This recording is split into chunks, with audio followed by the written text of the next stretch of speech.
Listen, brother, everyone looks at you and thinks you're a tiny little boy. Posting on Twitter, it's the gayest soy thing you can do. Shut the fuck up, you little tater tot bitch. We are 2 minutes and 35 seconds into this video. I'm just as gay as the rest of us, motherfucker. Feels just the same. Another sunny day in LA. Everything is fine, so they say.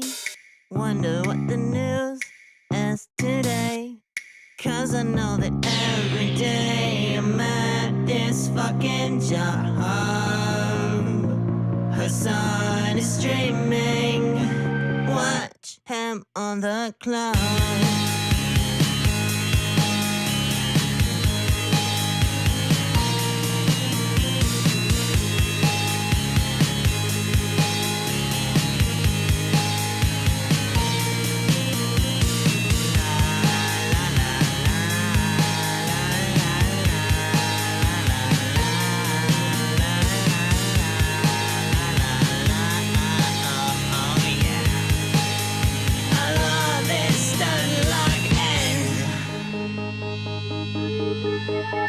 Listen, bro, the Lyra does not need this. Trans people love playing Hearts of Iron. Eating pussy is the basic, bare minimum thing you can do. Where did they find these people, dude? And women want to have sex. Your job is posting. You're gay. Okay. God, I hate women so much. But is he really a socialist? He's such a himbo, I can't handle it. He's got a car and a house and it's better than mine. How the fuck can I sit here like everything's fine? That's just me being a fucking hog. Hasan is streaming. Watch him on that cloud.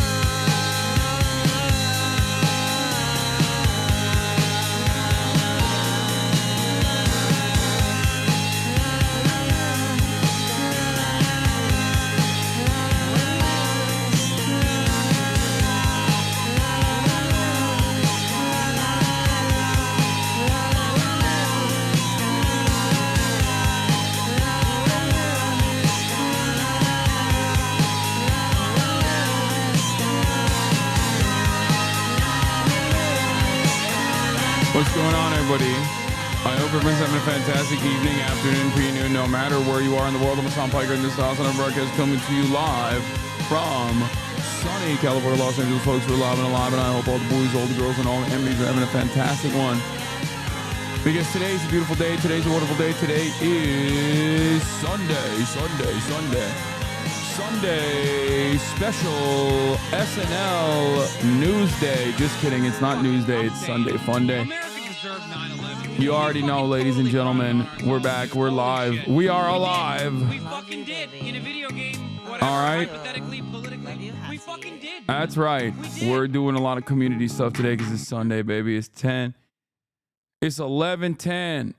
Ooh. It's 11/10/2024 on this beautiful Sunday morning, pre-noon.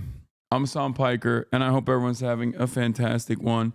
Ladies and gentlemen, boys, girls, and MBs, we're back. We're live. We are live. And let me tell you, okay? Let me tell you something. First and foremost, Mr. No Days Off over here, that's me. I'm Mr. Two Scheming, okay? I'm Mr. No Days Off.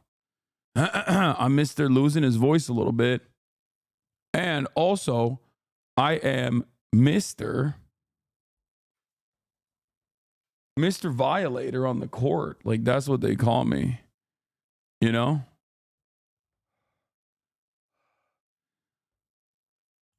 This brings me to my personal news part of the broadcast. Okay. New haircut? No, not a new haircut. It's just the same cut. I just pulled it back just now. So, ladies and gentlemen, boys, girls, and MBs, last night I had Felix Biederman in the building. What a wonderful experience it always is to have friends on. Felix is one of my favorite guests, as you guys know. He's got a weekly setup at this point, right? Where he shows up, we shoot the shit, and then people yell at me because of things that he said on the broadcast, but it is what it is, you know? In any case, that's always a fun, exciting experience. But after, is he permanent in LA now? He was permanent in LA. I think he's going to leave though. He's planning to leave LA, which sucks. But so the thing I was going to say is, my problematic friend Felix, my problematic friend who says certain things that people then say I said. I'm such a fake fan. I didn't even notice the sticker was off the mic yesterday. Yeah, I will tell you that there's a lot of people who, when there is an issue, right here, a lot of people complain. But when the issue is fixed, they don't say, thank God you took it off. What's going on? You know? What does that say about the neurotypicals in the chat? You're going to be in plenty of IG stories. Yeah, it was really bothering me. Thank you. Anyway, folks, what can I say? The West is fallen. Yeah, it has fallen. Good morning, Funkle. I want to build muscle again and get my mind off the current political environment. How do I get back in and not immediately overestimate where I'm at and hurt myself? Just start small. Start small and with lightweight. Dutch leftist YouTuber and journalist left laser made a video covering the Amsterdam incident and interviewed bystanders and victims. Okay, we're not going to do that right now. I think we've done enough on the Dutch coverage. I'm fine never thinking about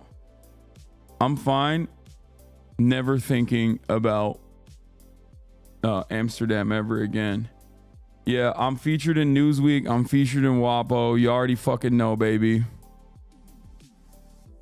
Yeah, I popped off on this. Popped off this weekend, you know?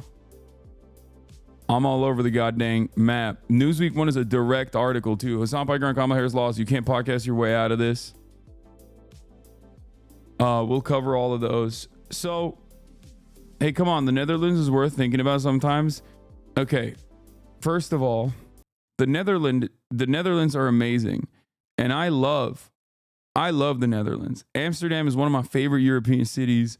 Like, it's incredible. Okay. The language is ridiculous, but like, it doesn't really matter because I feel like it's 90% American accented people who speak better English than most people in the United States of America. It's walkable. It's got fantastic public transit that runs late into the night. Geert Wilders should be imprisoned, but outside of that, you know, there's a lot that's good there. Okay. It is the exact opposite of the United States of America in many ways. And not only is it the exact opposite of the United States of America in many ways, it also is like, it's the perfect walkable city. It's the perfect 15-minute city. It's great. I love it. I loved it. Probably one of my favorite European cities, if not my favorite European city. Okay. Because they're like, they have the German eye for detail, but they like to have fun. You know what I mean? That's the way I describe Amsterdam, where it's like I feel like Germans are physically and biologically, epigenetically incapable of having fun. Whereas like Amsterdam, like they're German, but fun. That's the way I see it.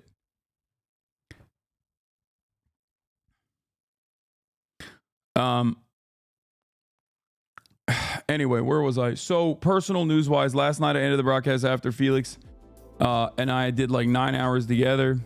And once the broadcast was over, I went to my friend Killer Katamina, K Katamina Myung's birthday, and I had a tremendous number of decadent meats. Like it was at a the place that we went to was a KBBQ joint, and let me tell you, dude, holy moly. And yeah, Faker was there.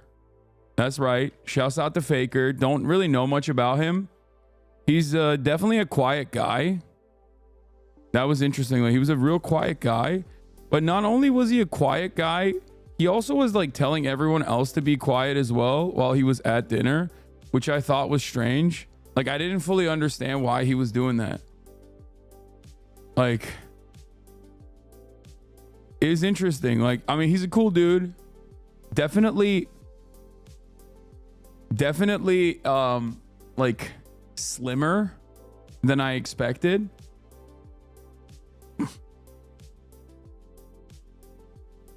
Yeah, the dinner was in a library basically. He's mysterious. He's got a mysterious aura about him. I wanted to ask him, he's a little stiff, yeah. I wanted to ask him about why he wants to meet Mohammed bin Salman Al Saud in his like top 3 people that he wants to meet. But he just would not respond to me. I kept asking him. I was like, so Faker, like, I don't really know much about you. I only know that like you have said that in your top 3 people that you want to meet, the 3rd person was Mohammed bin Salman, Crown Prince of Saudi Arabia. Mohammed bin Salman Al Saud is the full name. Like, you gave his government name when you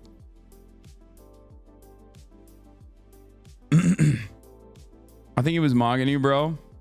Keep this joke a secret from audio only listeners. Yeah, he's a very stoic individual. It's just, I kept asking him that and he just did not respond to me. I don't know why. He's a very quiet, reserved guy. So in any case,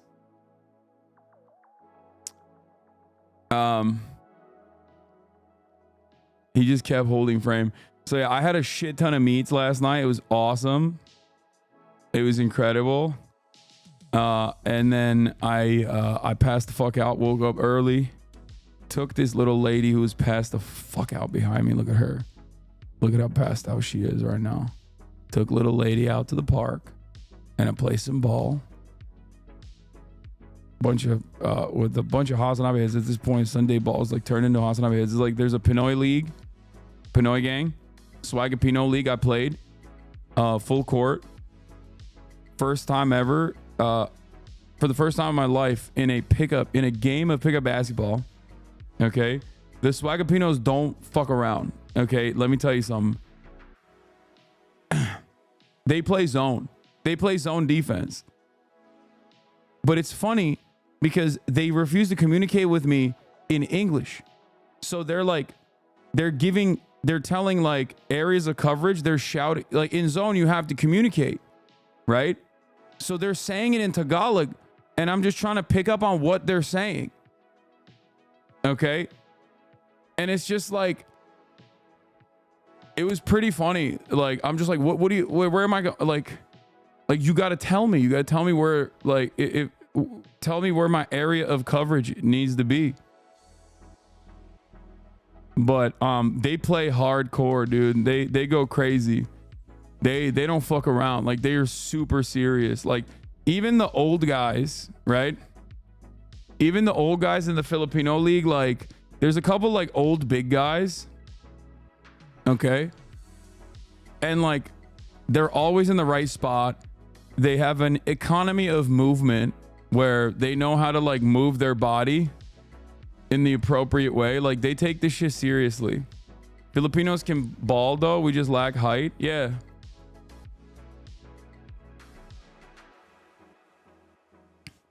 Anyway, but yeah, I got destroyed on the full court because like I just literally dropped in, haven't even breaking my new shoes yet. Had to bust out the new Kyries because the old ones got stolen. Get over there immediately. They're like, all right, time to do full court basketball. I'm like, oh fuck. Anyway, did it. We lost. It's fine. And then after that, we did half court, and I fucking, I lit that shit up. Goddamn. Are those fake glasses? No, I wish I could see without glasses. Someone stole your shoes? Yeah, they just stole my bag from my car. It's fine. Are you playing OTK basketball game day next week? Nick is hosting it. Yeah, I'm planning on doing it. The problem is I need to fly there and then immediately fly back to LA because the next day I need to fly there and then immediately fly back because the next day I'm going to be doing something with Dr. Mike Israel, my goat. And I just have to be back on time to be able to do that. Why is everyone here when the stream isn't going? What does that mean? Yeah, the juice man himself. We're going to talk.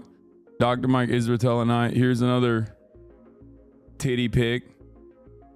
Dude, this is disrespectful at this point. I don't think I can be posting shirtless photos any longer because like I need to cover them up. But yeah, I had to sweat that fucking KBBQ out. And here's a Zoomer style 0.5 fit pic. Mr. Beat is running in 2036 according to the Logan Paul. You mean Mr. Beast?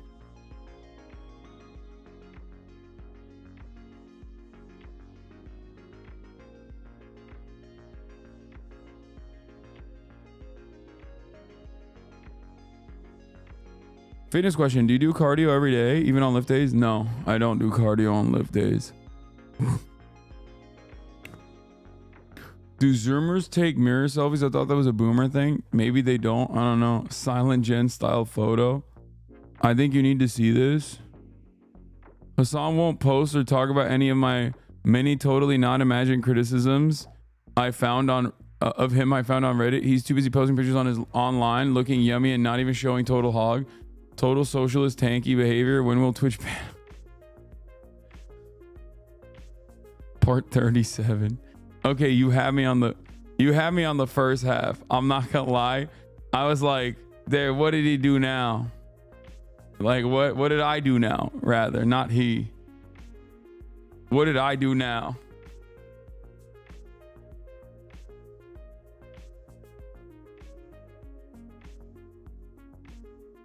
HasanAbi's proof you can knock out your workout early and then sit all day. Thank you for showing up the way. Hasan Al-Gaib, yeah.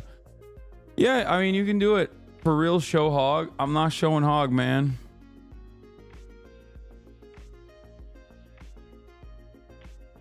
King, where do you get your tanks from? Every white one I've gotten is see-through. This is like ribbed almost. And I get it from Amazon. New here, are these streams political commentating? No, we don't do political commentary.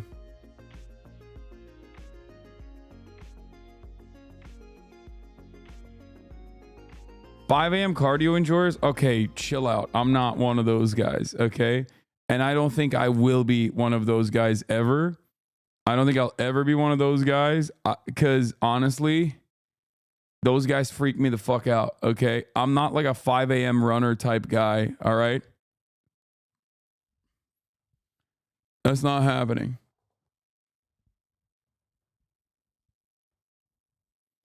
You take all your photos now from either below or level perspective. No more shots from above. Fat boy photo hack. You officially left our fat boy tent and it hurts. Yeah. It's Jover. I take fucking fully shirtless photos.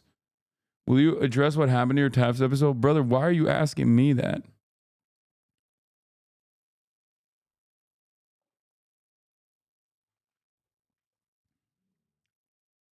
I'm not the one responsible for what happens there. OTK game day basketball stream is next week, next Friday, and I kind of want to do it, but I have to figure out like the timing and the flights and shit. But that's it. That's my situation as it stands currently. Yeah. It's Sunday fun day. We're going to do that. We're going to have some fun with it. Get excited. Okay. And some not so fun. Obviously, we'll do some news coverage as well.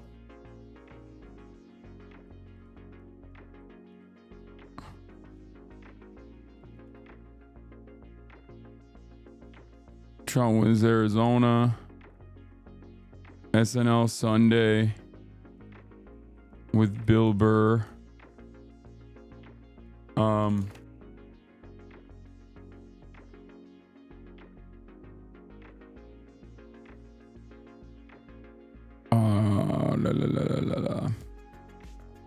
One reacts.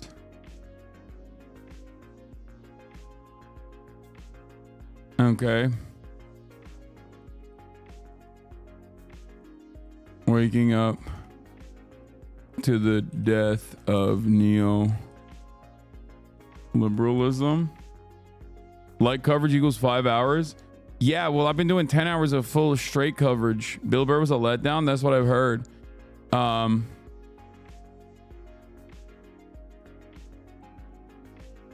Looking at my Newsweek article plus WAPO hit. Get in now.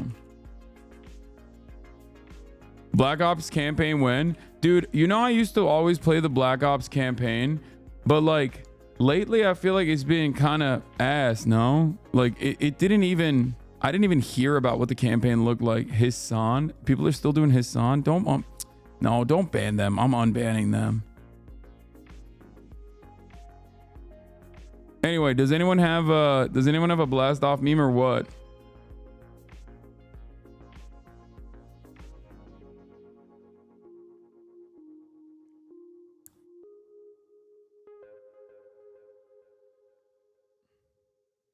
Big fan of his podcast a couple years ago, but ever since Paper Tiger, everything I've seen on this has been I don't know what you are talking about.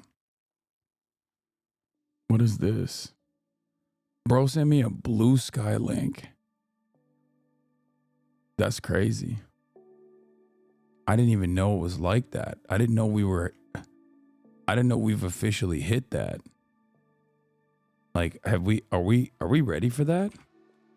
Are we ready for fucking Blue Sky links in the chat? Like, what's going on? I don't know if I'm mentally, physically ready for such a thing. Okay. All right. Oliver, fuck it. I'm using your goddamn blast off for once. Finally, I'm using that. I don't have too much going on the other hand, so I'm just going to use it. Play Kamala Quest? What the hell is Kamala Quest? Blue Sky is so much better. No, it's not. Blue Sky's like fucking Tumblr, dude. What the fuck is Blue Sky? Blue Sky's like woke Twitter, but like because it's all rad libs, you can't really make fun. Like Blue Sky is fun. Blue Sky would be fun if you just like kind of looked at it as like Tumblr and made fun of it. But it's basically lib Twitter, but everyone's a lib. So it's all just like rad libs talking about, like it's all rad libs engaging in like sectarial infighting, sectarial violence, over minor disagreements, even though everyone is basically voting Democratic Party, straight ticket. It's that type of shit. It's liberal truth social. Yeah, it is. It is liberal truth social. That's a great way to look at it. And I think to me that represents the dynamic and like the asymmetry of what people care about on the liberal end versus the Republican end. On like Republican, on Truth Social, they're like, you know, I don't know what they're fantasizing about. Like, yeah, that's right. Donald Trump is actually the sexiest man, and Americans have been, you know, mainstream liberal media is running a psyop to make us not acknowledge how hot he is, right? Whereas like on lib Twitter, they're like on Truth Social, they're like, you know, talking about how like furries should be a protected class, and if you don't acknowledge it as such, you're actually being incredibly like zoophobic or whatever. Like, I don't fucking know. It's just like the memes that someone like Asmongold would assume everyone on the left is like.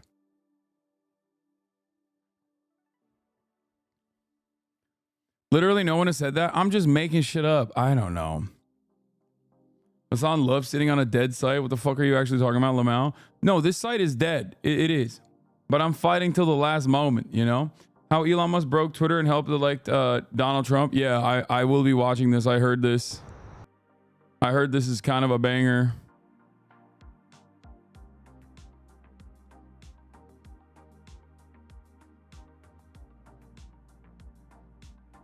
A game you might enjoy to play on stream or off is Suzerain. You can play as the one president of the country and have many choices in policy and direction you want to move. You got to read LeBron's latest tweet. Is he white girl posting again? Just woke up from having a dream. I was playing for Duke for Coach K inside Cameron Indoor Stadium. It was insane in there. Told Coach K it was an honor to suit up for him, and he said the same thing back to me. He's such a legend. Then it turned right into a concert. Snoop and Dre were the performers, and they was doing the song the next episode. The roof inside Cameron damn near came off, haha. Then my alarm clock went off, and I woke up.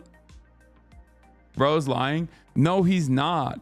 This is not a lie. It's just so fucking embarrassing that he posts like this, but I think this is precisely the reason why he's the GOAT. That's my GOAT, dude. He's so fucking silly. He's so silly with it. It's like cute. You know what I mean? He is a 6'9" behemoth who is 40 years old, and then he just like posts cute ass shit like this. How can you not love this stuff? You wake up and decided to lie unprovoked. Fuck this guy, dude. Yo, Twitter is infested with white supremacists. Okay, I hate that. Anyway, I like that he's still using Twitter like it's, you know, a different era. You know what I mean? I like that he's using Twitter as though it's Twitter of like 2015. The only thing missing from this is hashtags. Okay, if he had hashtags on this, what the fuck? This is haram. If he had hashtags on this shit, it would be perfect. It would be the perfect pose. What the fuck?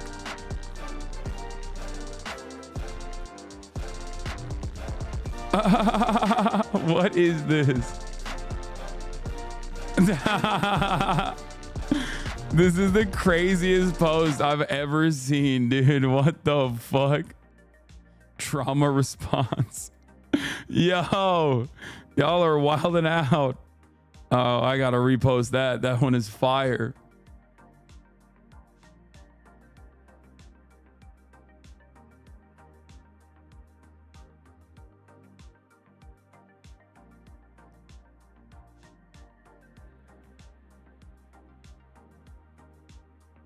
Anyway. Oh, Trump, always my friends. Fuck Kamala Harris. He said, fuck Kamala Harris. First of all, who's Kamala Harris? Who's even Kamala Harris? Honestly, like I've already forgotten. You know what I mean? Like I'm telling you, this is. I think her political career is just it's done, right? Like I suspect that her political career is not going to continue from this point on. So like, it's one of those figures that like you can't really even shit on. Your gay fans were also popping off. Y'all would stop calling me gay Hasan Piker, because it has broken my heart to learn that Hasan Piker is not gay Hasan Piker. That man is so fun. That's funny. I wish y'all would stop. Yeah, this dude does look like me. What the hell? That's crazy.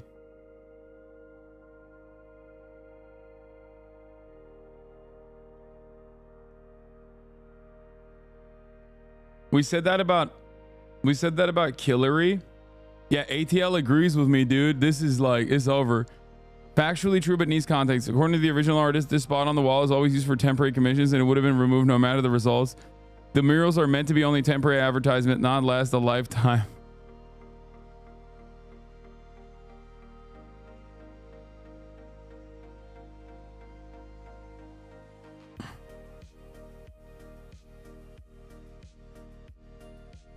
I just think that I I think that like with Hillary Clinton, you can like keep complaining about Hillary Clinton because like she's at the very least, Hillary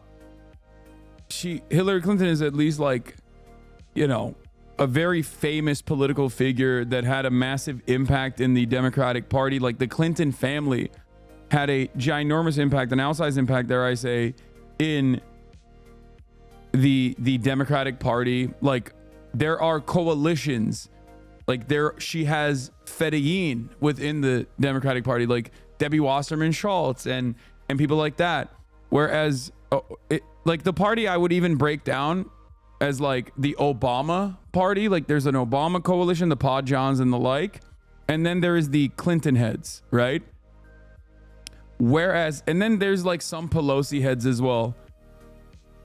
Having said that, there are no Kamala heads. You know what I mean? There is no like Kamala constituency in the party. As a matter of fact, she had to use Joe Biden's like remnants and pieces of the Clintonians within the Democratic Party and some pieces from the Obama consultant class. So that's probably part of the reason why she fucking lost. So, you know, that's something to consider. But wait, Pelosi heads? Yes. The Hakeem Jeffries is directly Nancy Pelosi's like successor. She groomed him for that position. Yes, there are definitely like Pelosi heads. I wouldn't say that there are like Pelosi heads in the consultant class, but I would say that she's like she's made investments into Gavin Newsom. I mean, she's got California locked down pretty much. And besides California being locked down by her, she also has Hakeem Jeffries.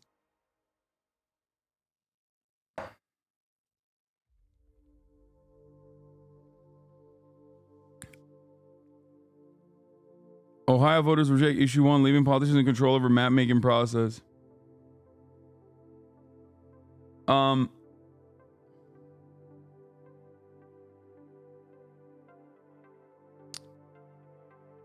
So yeah.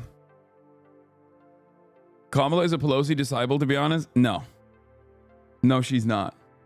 You want to know why? She 100% is not. Because if she was a full-blown Pelosi disciple, first of all, she would have significantly better political instincts. And Pelosi would have been in the tank for her from the start. Pelosi literally wanted an open primary. So no, she was not. Yeah, Pelosi did not want Kamala Harris. Don't ever let anybody rewrite history. She did not want Kamala Harris. She thought Kamala Harris was a profoundly weak candidate for understandable reasons. She was. And it's not because she's a black woman, for the record.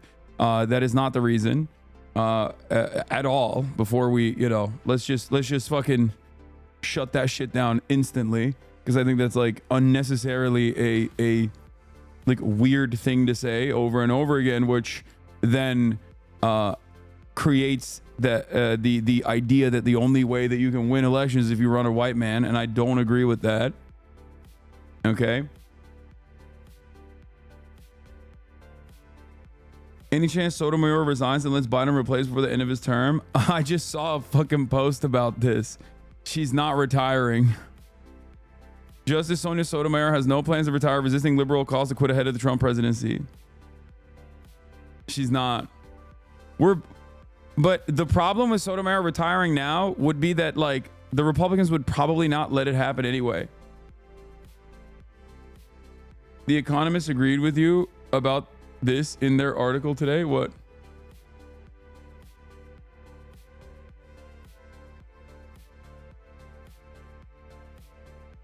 Is it because it's in Spain and you don't really focus on European news? I don't get it. Please talk about Valencia and the protests. We need more people to talk about it. We need pressure to kick off Majon. Like, even if you don't want to talk about it today or something, because you already have planned what you're going to talk about today, do you think you can maybe do it another day? Sure, we can look at the Valencia stuff. It's just like, I feel bad because I know it's like a devastating flood that took place. And there's been a lot of controversy. There's been a lot of protests happening. It's just that, like, you know, the American presidential race was happening. You know what I mean? Hearing you on the media was wild. Wait, what is on the media? Hearing you on the media was wild. Was that CBC? I'm going to do another hit with the Canadian broadcasters, I think next week as well. Oh yeah, FEMA, apparently there was like a FEMA controversy as well. I forgot. What is on the media?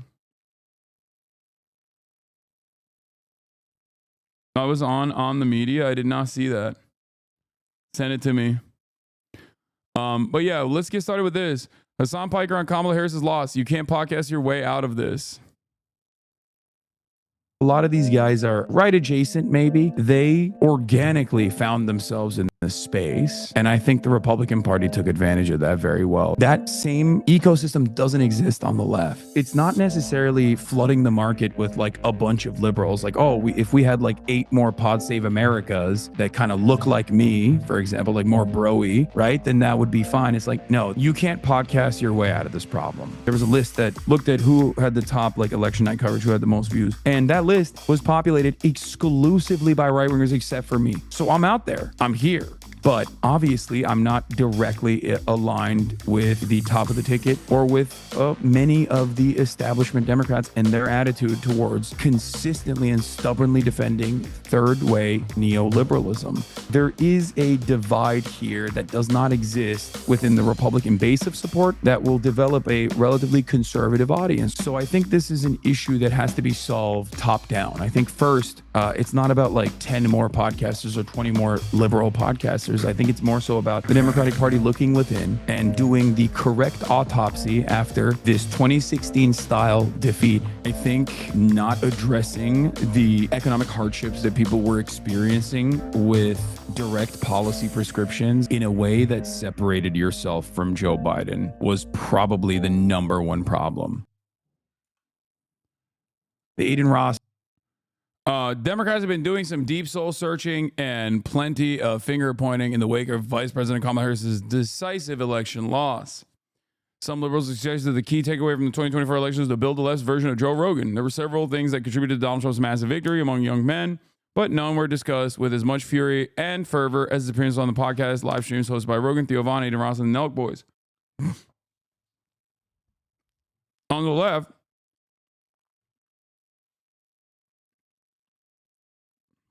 there's a fairness meter on this article, and it's pushed all the way to unfairly left-leaning. Yeah. I mean, I don't care. On the left, there's precisely one influencer who commands such large following. Hasan Piker, progressive Twitch streamer with 2.8 million followers, drew 313,413 viewers for his election night live stream. He was the 3rd most popular streamer and also the only non-conservative streamer to break into the top 10 live streams that night. So Piker knows a few things about existing in the so-called bro space. Unfortunately for Harris and the Democrats, you can't podcast your way out of this problem, Piker told Newsweek on Friday. The 33-year-old influencer said it would do the Democratic Party little good to just flood the podcast market with 8 other versions of the popular Pod Save America show, a liberal political podcast hosted by a crew of former Obama aides. That's not the problem, said Piker, who would be somewhat to the left of the Pod Save boys. People like me exist. I have one of the largest election night coverages out there. The real issue is that the Democrats are up against the ideological divide between its base and the rest of the party. For Piker, the aphorism that Republicans fear their base and Democrats hate their base has never rung more true. Republicans can get away with taking advantage of that space, he said, emphasizing that there are billionaire GOP mega donors who share the same interests as right-leaning influencers, which leads to cross-pollination. But that same ecosystem doesn't exist on the left. It barely exists for Pod Save America. CNN and MSNBC barely even cross-pollinate, Piker continued. The liberal and I guess progressive outlets have completely shut off the independent media from entering their sphere of influence. And besides that, there is a deep ideological divide. For months, Piker has warned Harris's campaign that its failure to represent the voters who would cast more ballots for the Democratic nominee would lead to its collapse. He stressed that the Democrats need to move more to the left and stop trying to court moderate Republicans and center-right voters who proved again on Tuesday that they would not budge for Harris. Exit polls show that 94% of Republicans still voted for Trump, while independents only broke for Harris by 3%. In 2020, Joe Biden won independents by a whopping 13%. For the Democratic Party has actively chastised and pushed aside a lot of people that would normally vote for them, and they continuously had done this cycle after cycle, Piker said. And in the end, the bottom fell out. It wasn't just a large swath of young men who moved to the right. This year, Trump won 1/5 of black men, nearly half of Latino men, doubling his standing among the first group and moving Hispanic majority counties on average 10 percentage points to the right. In Dearborn, Michigan, the majority Arab community that helped Biden win in 2020, Trump won 42% of the vote to Harris's 36%. And none of it should have been a surprise, according to Piker. He argued that by sending pro-Israel Democrats like Representative Ritchie Torres and former President Bill Clinton to Michigan, Harris' campaign openly communicated that they did not want anyone who cared about Palestine to go out and vote for them. They actively pushed aside these people with the hope that they could win the suburbs over, win these conservative voters over, and it was a failure. The biggest mistake that Harris made, in Piker's view, was not addressing voters' concerns about the economy with direct policy proposals that separated her from Biden. For the entirety of Harris's campaign, poll after poll showed that the economy was a major voting issue for the nation. Exit polls showed that deep discontent with the Biden administration's handling of the economy ultimately drove Americans to Trump. What? National exit polls revealed that 45% of people said they've gotten worse off under the current administration, making it the highest percent of the electorate to ever say as much, even higher than 42% who agreed with that sentiment in 2008. In the throes of global financial meltdown that was cratering the economy. Tim Dillon on this. What is this? Yeah, we'll look at this in a second. VOD watcher, first time chatter. Will VODs ever be free to watch again, or is this permanent? For the time being, if you want to watch the VODs, you have to subscribe. And I apologize for those who have not in the past. But oh, you're discussed at 2770 on 2742. You know what's really funny? Me and Ezra Klein were supposed to do a entire synopsis of the manosphere, brosphere, and like I think with his producers, like a 1 hour, 1.5 hour conversation ahead of time. And it would have been such a prescient podcast if we had actually done that. Like if we actually followed through on that. I think on the New York Times, this was a while ago and we were supposed to do it. But then I was also talking about at the same time, this was right before Kamala Harris was like swapped in. And I literally was like also on that train as well. And also Tim on where we are with re-education camps. What? Okay, we'll look at both of those. But okay, 2740 you said? That's when they talk about me? That's crazy.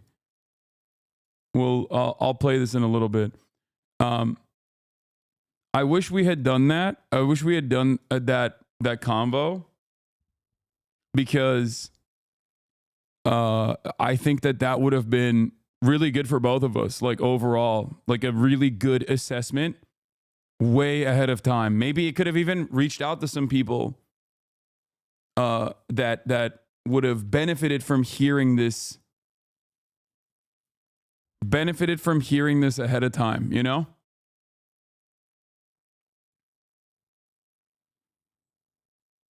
But yeah, let's keep going. Piker said if the Democratic Party wants to recapture the attention of the voters they won in 2020, they have to abandon what he calls the vibe session narrative, where campaigns chalk up economic anxieties to the fact that Americans don't understand the issue, and that eventually they'll feel it when their wages catch up to inflation. Most Americans do not care about civility. They do not care about these institutions. They do not have an ideological fear. They just want to stop the hurt, Piker said. If Kamala Harris would have come out and been like, I'm literally going to jail the Walton family, people have been like, okay, as long as you're promising that that's going to drop the prices of groceries, I don't give a shit. They're on board with 20 million immigrants being deported because that's what Trump is saying. I'm going to deport 20 million immigrants and it's going to lower everything. It's going to be the solution to the housing crisis, he said. It's an insane thing to say. It's genuinely Hitlerian, but people are like, okay, well, I guess it's going to work. Who knows? We'll see. And they take a shot in the dark. You can't actively act like things are perfect. Things are perfectly fine when things have not been fine for Americans for quite some time.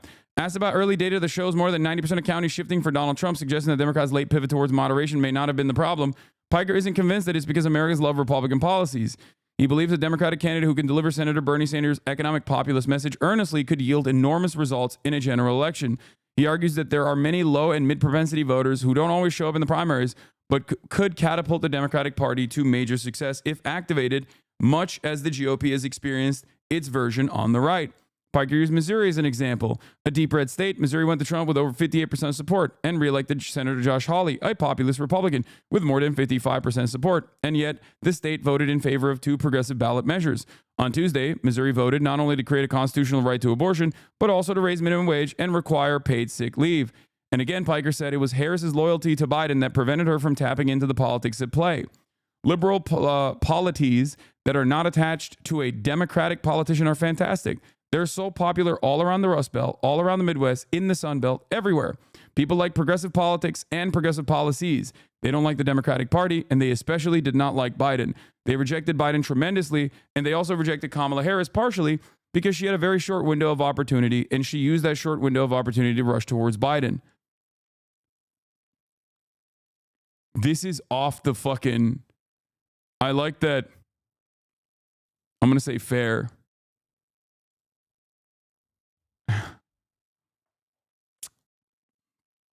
I broke the needle. So yeah, this is most of this was on video too. I wonder if they'll like release the full video. You were about to explain why the Ezra thing didn't happen? Yeah, so Ezra Klein and I were supposed to have a conversation about the manosphere, about like right-wing podcasts and how they dominate, how they flood the market, and what kind of like impact this has on public collective consciousness, especially for young men who feel like they're not really associating themselves with any sort of like political movement whatsoever.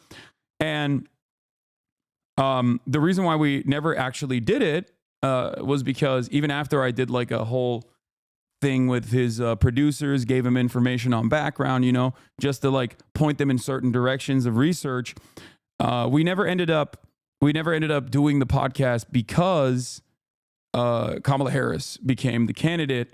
So then obviously like everyone focused their attention on that, and we kind of dropped the ball on this. But luckily I was still able to have a conversation like this with the Pod Johns ahead of time. So there was at least like somewhere on the record where liberals will hear what I have to say, because they're not fucking tuning into my broadcast. The moment that they hear me criticize Kamala Harris, they were like, oh, this guy sucks. Oh, this guy's a hater. He wants Kamala to lose. He's a fucking radical, blah, blah, blah. Like, or even if they're like, I kind of like Hasan, but I really don't agree with him. And I personally don't want to hear him shit on the Democrats because I want to feel good. And that's an understandable desire for people to have, right? I get it. I get it. You want a hug box. You want someone to tell you that things are going to be good. The problem is sometimes you need the hard to swallow pills, right? Sometimes you need to hear the hard to swallow pills, because that way you won't be left in the dark. Many members of my community, regardless of voting for Kamala Harris, were, due to my coverage on the issue, very aware of the real risks that were at play. Very aware of the likelihood that Donald Trump could win the election. Very aware of the likelihood, which I said was going to happen, where potentially Donald Trump could win the popular vote and lose the Electoral College, which did not happen. And that specifically did not happen because of Kamala Harris's incredibly bad campaigning in the blue wall, where it demonstrably did not resonate. The message that she kept pumping, which is another thing that I kept reiterating over and over again. We are not seeing a dramatic shift in the polls. If you're dumping $30 million into TV ads in key districts and it's not swinging in the polls in your favor, that means the ad spend is being burnt. That means that the message is not resonating. You have the bullets, you have the gun, you have the capacity to fire it, but the bullets are duds, okay? The message, if the message is bad, then it's not resonating. That's it. And you got to retriangulate. Something is obviously not working. And they burned through $1 billion. Not only did they burn through $1 billion, but they also seemingly lost $30 million in the process as well. They're $30 million in the tank by the end of the cycle. I was crashing out to my liberal friends after DNC, and on election night, they were like, oh shit, you were kind of right, all thanks to your coverage. Yes. A key component of being a leftist is being seen as unserious for being correct too quickly. Yes.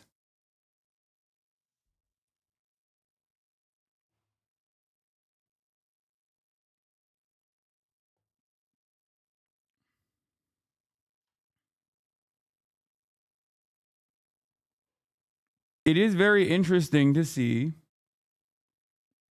It is very interesting to see and hear like how different the reality is for many Americans that I guess were seemingly reading very partisan news that presented a false narrative of Kamala Harris absolutely destroying, absolutely running the best possible campaign. And they have consistently tried to play defense for their own coverage. They've consistently tried to play defense for their consultants that did the wrong things.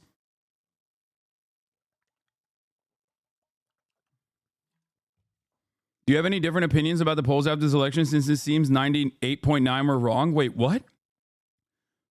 No, the polls were not wrong at all. The polls were what? No, the polling was actually very solid. The polling was so solid.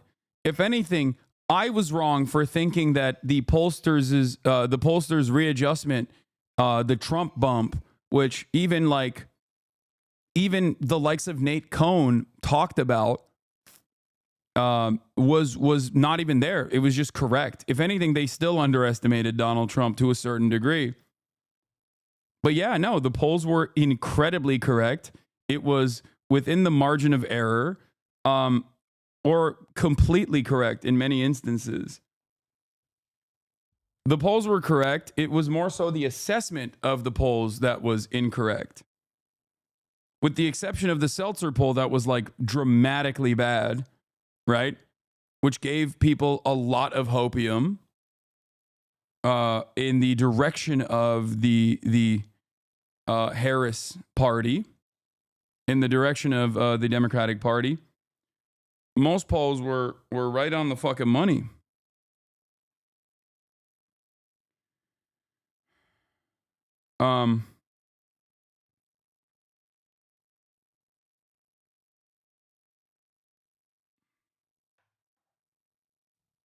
So yeah, let's hear. I didn't even know I was on the media. Solutions to that, but owning Piker, a Twitch streamer and political. People loved you on The Apprentice. They were going to love you as a president. I figured it would be so easy. You know, it's well, very it probably interesting. would have been if the media didn't attack you the way they did. If they didn't conflate you with Hitler. I mean, even today, like Kamala was talking about you and Hitler. They're going to take what you said about Robert E. We'll Lee. never know whether Rogan. You know what's really annoying about this? Comparing Donald Trump to Hitler is not only correct, but it wouldn't even be bad strategy in terms of like communicating to the American public that he is the second coming of Adolf Hitler. The issue, on the other hand, is that you can't say he's Hitler and then simultaneously say, but I want Hitler's party members in my cabinet. You can't say that he's Adolf Hitler and then say, I want to build Adolf Hitler's border wall. Okay? You can't say he's Adolf Hitler and then keep saying, and Hitler has some good ideas. Because voters will obviously look at that and go, what the fuck? You're saying he's Hitler, but you want to be Hitler? But why would I vote for you? That is the issue. That inconsistency is something that I regularly pointed out. And I agree that Donald Trump's policy is Hitlerian. Okay? And I was deeply frustrated that Kamala Harris and the Biden administration's policy on the border was conciliatory to the Adolf Hitler policies.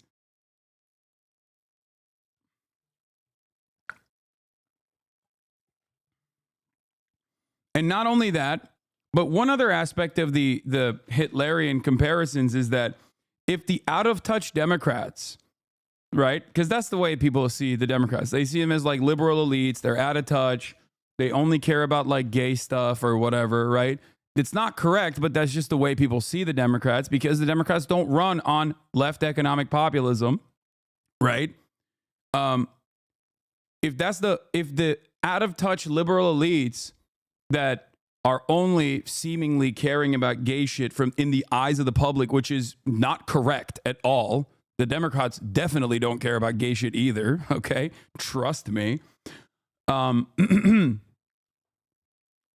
the only thing you see Donald Trump on, if you also don't really watch a lot of like regular news coverage, the only time you ever see Donald Trump is when he's being a fucking chill ass guy, you know, talking about doing cocaine with Theo Vaughn, or being a chill ass dude, flipping fries at fucking Mickey D's. Then you're like, is this Hitler? Like, I feel like this doesn't make a lot of sense. Okay.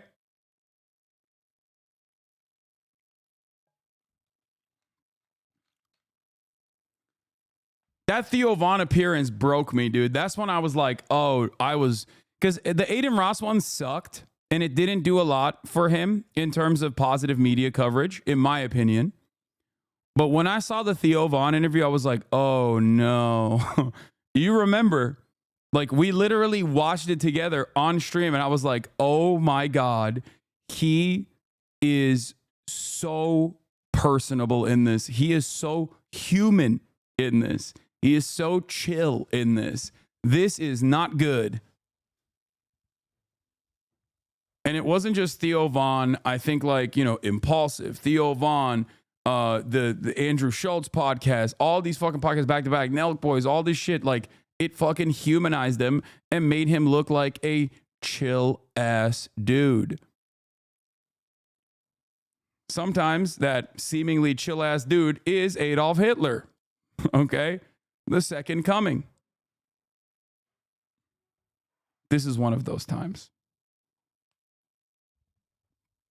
Joe Rogan was the final, was the finishing touch on his, yeah, sure, I got some crazy policies, but I actually have, I actually recognize that the economy is shit, and I'm going to solve it by doing mass deportations and concentration camps at the border. Are you planning on going on the Flagrant Pod? I hit up Andrew Schultz to go on the Flagrant Pod, but he said he has like another special that he's taping, so we can't do it until next year.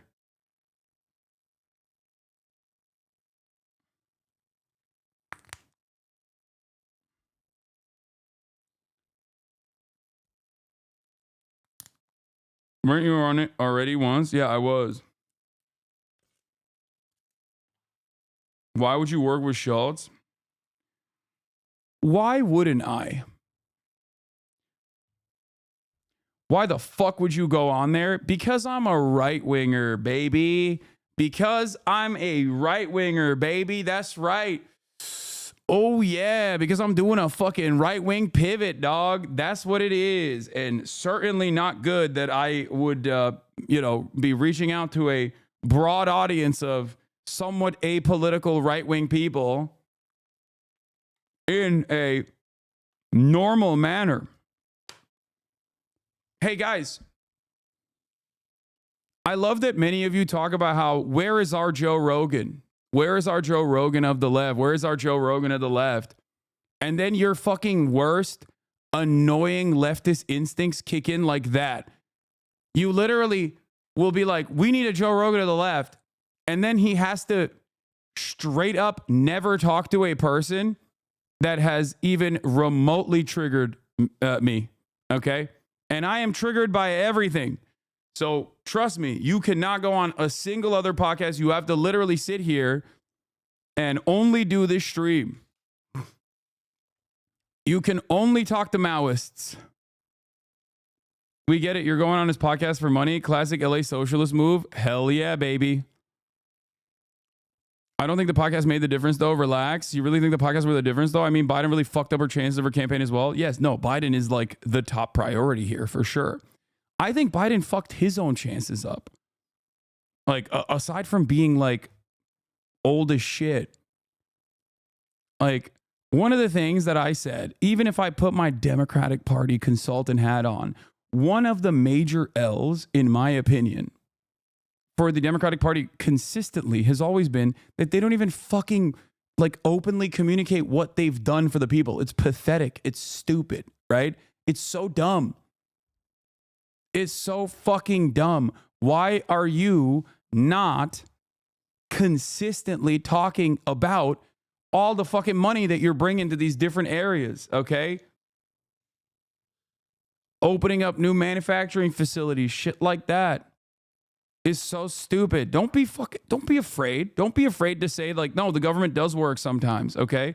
Don't be afraid to use the bully pulpit to actually bully Republicans who are standing against progress and playing an obstructionist role, and then turning around and lying when they go back to their town halls and saying like, oh, look at all the money I brought back here. You're fucking stupid. You're dumb. Every time you go on these podcasts, there's at least a dozen comments saying how chill you are, and I think that's worth it. And it's not like you go on there to agree with Schultz on his views. Yeah, exactly.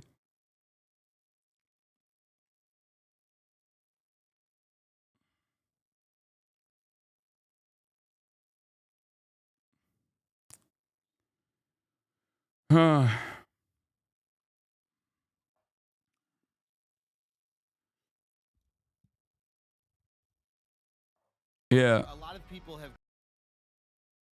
Yeah, why would I go on a podcast that I've been on already? Credited you for Andrew Tate choosing to remove all of his content from social media. Really break that down. He was on this other 17-year-old Fortnite stream because he was doing the rounds. He went to like God, my hair is so ass. Aiden Ross. He went to Clix's stream. He's like Aiden Ross, I show speed. What the fuck? God, I looked like ass. I need to fucking do this again. And look, finally got a lesbian feminist on the pod. Nice. Y'all should have had Andrew Tate to make a surprise appearance. That would have been flagrant. 56 minutes in the pod. I'm waiting on Schultz to light the blunt instead of twirling around like a white girl. HOGWATCH goes so hard for Indians and knows nothing about being an Indian. Hasan is the exact opposite of flagrant. Yeah, a lot of people were inherently resistant to this podcast appearance, but many people were like, nah, you were chill as fuck, dude. Anyway, I have turned more people to the left, just recommending you for a non-politics video than anything else. Long hair is hot, man? No, I look like shit.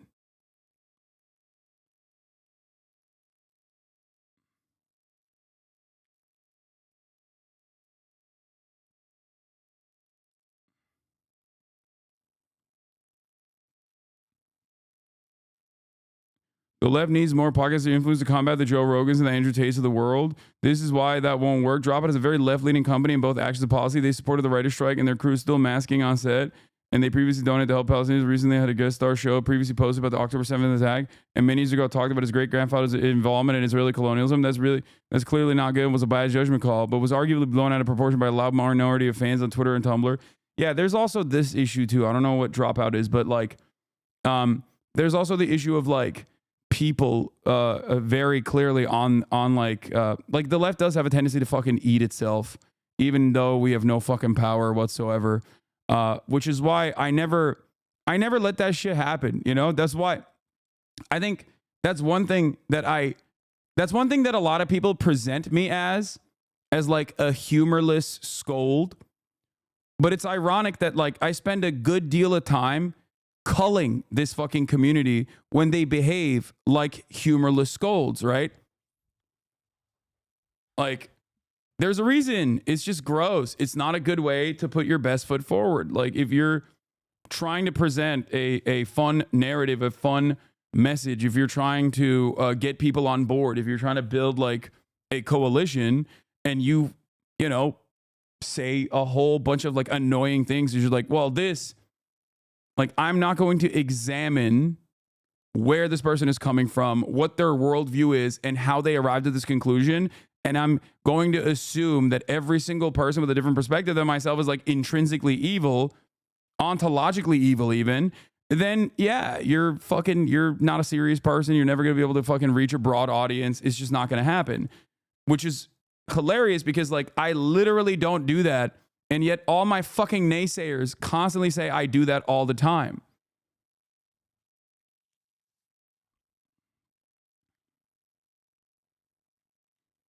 I think it's comical how the left are blaming Elon Musk and X for losing, as if they don't control Facebook, Instagram, and every other social platform. Brother, there is not a single... What are you talking about? Mark Zuckerberg literally openly said he likes Trump. Mark Zuckerberg has one of the most censorious fucking platforms out there. So much so that the Human Rights Watch directly called him out for consistently fucking banning left-wing voices for being pro-Palestine. So much so that it became an issue, okay? Mark Zuckerberg is openly right-wing. And not only that, but have you seen Facebook? You think Facebook is leftist? Are you fucking stupid? Go ask your grandmother what platform she frequents the most. And I doubt she is a die-in-the-wool socialist.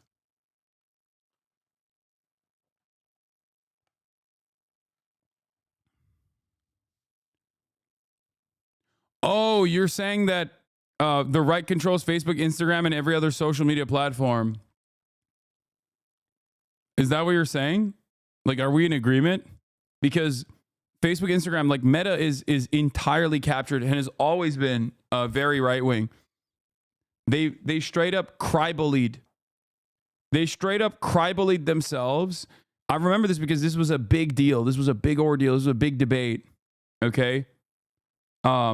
Way back in the day in like 2016 era. And I remember talking about this consistently on panels that I was a part of, where I would say, like, guys, what are you talking about? The Heritage Foundation runs Facebook's moderation. If you look at the largest voices on Facebook, if you look at the largest voices on Instagram, the overwhelming majority of them are still very much far right. Like, Ben Shapiro's been dominating Facebook while calling Facebook a woke liberal shithole for years and years. They did numerous congressional hearings on this to bully every fucking tech CEO to make sure that their shit got priority. And all of these tech CEOs, after being bullied by Congress, gave that to them. Facebook is the reason why so many of your grandparents and so many of your parents believe in QAnon conspiracies, and you're over here being like, Facebook is so left-wing. Yeah, dude, you're right.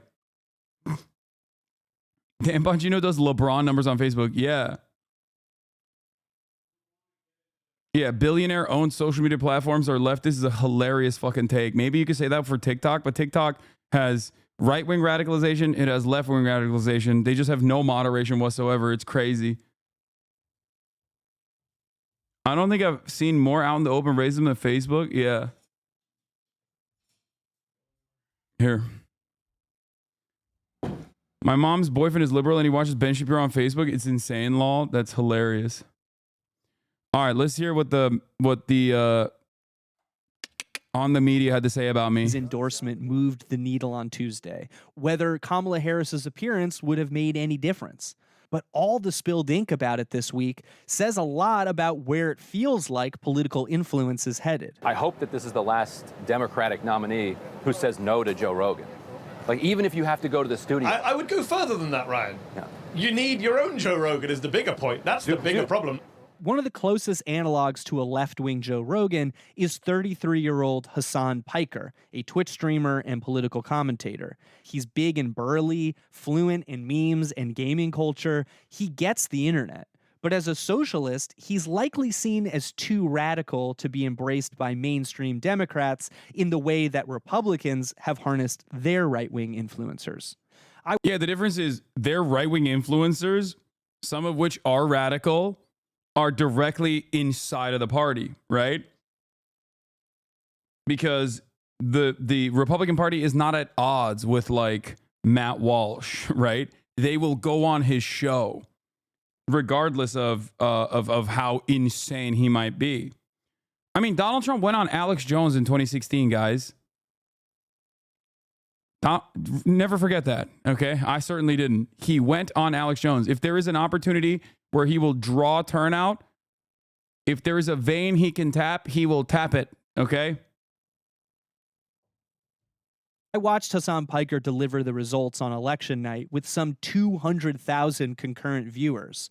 As the news began to set in, he started raging against Trump supporters who joined his chat to rub in the loss. Donald Trump winning the presidency is not going to improve your life. It's actually going to continue making it worse because there are major material issues that you are experiencing, and neither party is actually providing any adequate solutions to that. but owning the libs is not going to improve your life. It is a way for Donald Trump and the Republican Party to distract you away as they pick your pockets and rob you blind. For years now, he's been sounding the alarm on the rise of the manosphere. There is a massive amount of right-wing radicalization that has been occurring, especially in younger male spaces. Here he is speaking on Jon Favreau's podcast, Offline. If you're a dude under the age of 30 and you have any hobbies whatsoever, whether it's playing video games, whether it's working out, whether it's, listening to like a history podcast or whatever, every single facet of that is just completely dominated by right-wing politics. As he watched Dana White shout out the podcast bros during that victory speech we heard at the beginning of this piece, Hasan Piker reacted on his live stream. The mighty and powerful Joe Rogan. No! And thank you, America. Thank you. Have a good night. What is this country? Whoa, we're done. The news monoculture of old is dead. It seems that to many, the New York Times, a company that employs 2,700 journalists, is just one source of information and perspective. Joe Rogan, another. The incoming administration has shown us that it will lean on a new generation of personalities and media networks to spread its lies and shape hearts and minds. Here at OTM, we'll do our best to keep up. Damn, let's go. That's pretty good. Not gonna lie, you did inspire me to go work out and join up with the DSA North Jersey chapter. Hell yeah. Damn, those hogs really had you worked up, huh? You were really raging hard. Yeah, that was my most quiet rage, and I'm really glad that they showed that and not me just like telling chatters that they're inevitably going to, do the deed.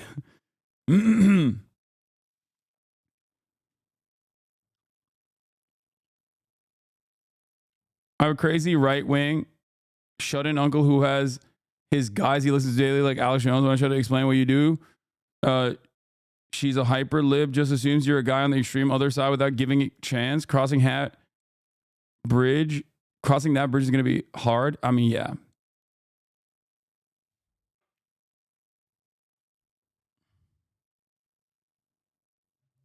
You would disagree with the replacing the New York Times show? Those people are needed? Yes. Yes. In the upcoming weeks, I will probably feature more journalists from these legacy publishers and establishment media that I really like and whose works I rely on, because I think that there are still a lot of important voices out there. I mean, there's never been a moment where I haven't done that, right? Obviously, like you guys probably saw, I had Estad Herndon on, and it was a remarkable conversation. It's something that we've done over and over again throughout this campaign as well. Estad and myself, we've talked quite a bit about the many issues with the Harris camp. And I think that he has a very different perspective on what's going on or what the issues are than like the average DC bubble person, because he's constantly out there, right?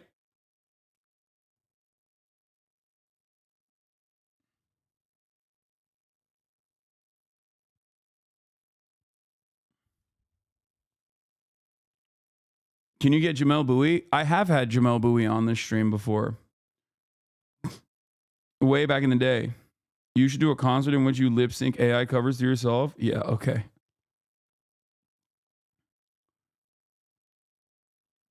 I have always maintained the position that like that New York Times, Washington Post, mainstream media is an absolute necessity.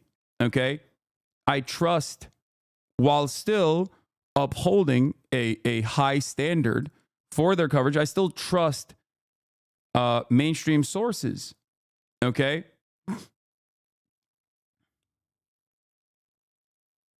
Hank Green did a very cool video ranking bad and good takes from people in the aftermath of the election. Did he give me one? Did I get ranked in this? I think the left, especially the Democrat liberals, need to internalize that intentionally lying is an incredibly useful and good political strategy. I mean, that's like giving up at that point. Like, we're basically giving up. We're like, come on, just please lie. Like, at least, please. But you don't even have to do that. It would be better if you were honest, as a matter of fact, if you didn't lie. You know, if you were honest about these policies that you cared about, and then you personally advocated for these policies that you actually care about, it would be nicer.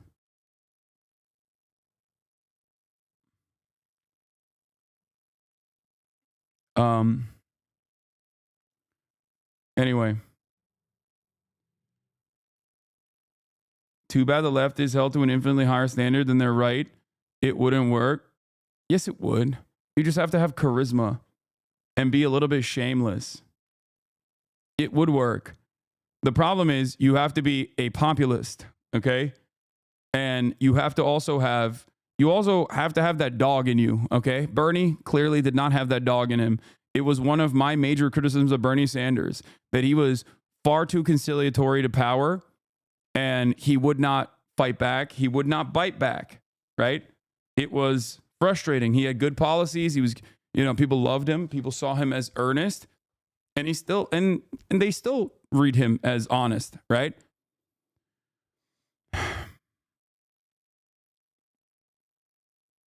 Could have sworn you suggested the Dems also lie as a strat before. Yeah, I think that at that point, it's like, we've given up, though. Like, we've given up so hard that we're just like, at least lie about the fucking policies you're not even going to advance is like crazy. Anyway, I saw this take and I find it very interesting. Chris Murphy, Mr. We couldn't do a coup in Venezuela because Trump fucked it up, said, that was a cataclysm. Electoral map wipeout. Senate depractical ceiling is now 52 seats. Ours is 62. Time to rebuild the left. We are out of touch with the crisis of meaning/purpose fueling MAGA. We refuse to pick big fights. Our tent is too small. Some early thoughts. Oh my God, what a stupid way to thread this. God damn, this motherfucker can't even write a thread right. Okay. All right. What is... Ken said, wow, the Democratic senator says a quiet part out loud and admits why the party is terrified of populism. Yeah. We don't listen enough. We tell people what's good for them. And when progressives like Bernie aggressively go after the elites that hold people down, why?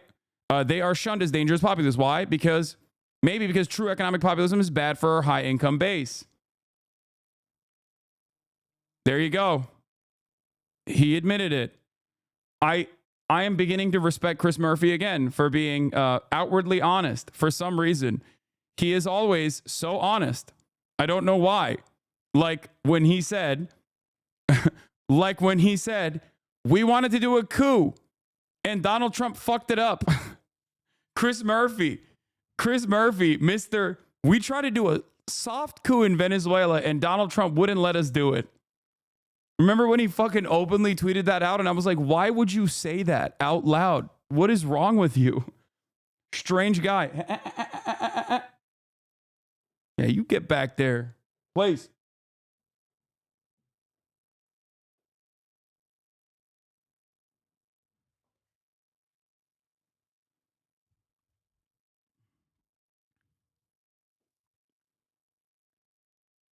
Asman Clip Channel cutting Hasan conspiracy content. What is this? So yeah, if it doesn't get shut down, I will make sure that everybody hears. This has nothing to do with me. This has something to do with after slavery. This has something to do with what do you call it? Wait, it does have something to do with me. Recently suspended after this. Wait, this has nothing to do with me. What do you mean Hasan conspiracy content? He's just going after Shonda Black, going after Michael from Pennsylvania, and demanding that they get banned or something. I don't know. They should be banned even further than they have been.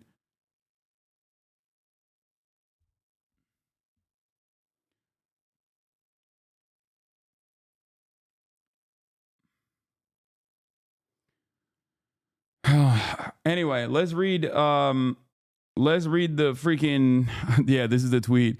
Then it got real embarrassing. In April 2019, we tried to organize a kind of coup, but it became a debacle. Everyone who told us they'd rally to Guaido got cold feet, and the plan failed publicly and spectacularly, making America look foolish and weak.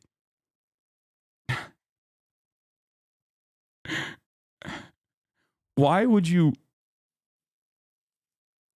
say that out loud, man? Like, this This guy is too honest, brother. I don't know. For better or for worse, my man is just like, you know, we tried to do a coup.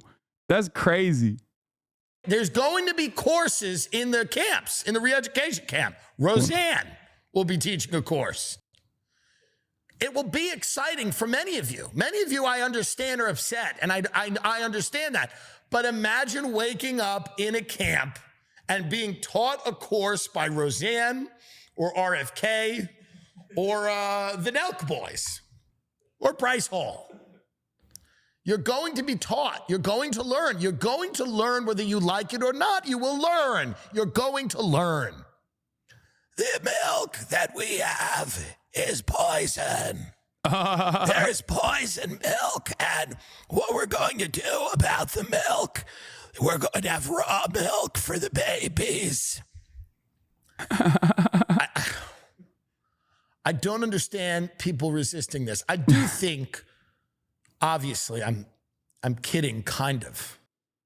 He's not kidding. That is what's going to happen. RFK is going to put you in a fucking detainment facility and engage in re-education until you agree that, you know, all of the food that we're eating has like something that he just made up.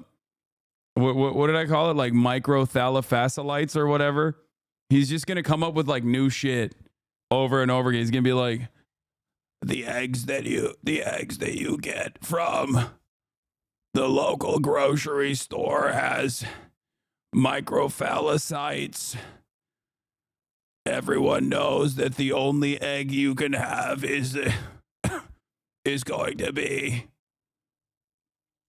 you need to have crow eggs, like the crows that I am friends with. Politics now, and the president. Anyway, Biden is going to meet with Adolf Hitler. Elect Trump at his next steps as he prepares for a second term in the White House. He's set to meet this week with President Biden. ABC's Mary Alice Parks is in Washington with more. Mary Alice, good morning to you. Yeah, Janae, good morning. We're told that President-elect Trump has not begun conducting formal interviews yet. He did overnight make that rather unusual announcement about two people he said would definitely not be serving in his coming administration. Nikki Haley, who was his ambassador to the United Nations. Of course, she ran against him in the primary, but she did endorse him and offered to campaign on his behalf. And Mike Pompeo, Trump's former Secretary of State. Now, both of these Republicans were supporters of Ukraine and at times critical of Trump. Now, Pompeo spoke out about the classified documents that were found there at Mar-a-Lago. As for who could be in, a lot of questions around Tulsi Gabbard, the former Democrat who then became one of Trump's steadfast defenders, and Stephen Miller, one of Trump's senior advisors throughout the campaign and during his time there at the White House. Now, Miller, we know, has outlined specific ideas for how he would carry out a mass deportation plan. Looking ahead to next week, yes, President-elect Trump is now scheduled to meet with President Biden in the Oval Office there at the White House on Wednesday. Biden conceding the election results and promising to help Trump with a smooth transition, though, of course, Trump did not do the same 4 years ago. Whit. All right, Mary Alice Parks, thank you so much. Let's bring in ABC's chief Washington correspondent, Jonathan Karl, who'll be hosting This Week later on this morning. John, great to see you as always. Obviously, a big week ahead for the incoming president after that historic election win. Already named a chief of staff. But what more are you learning about a potential Trump administration?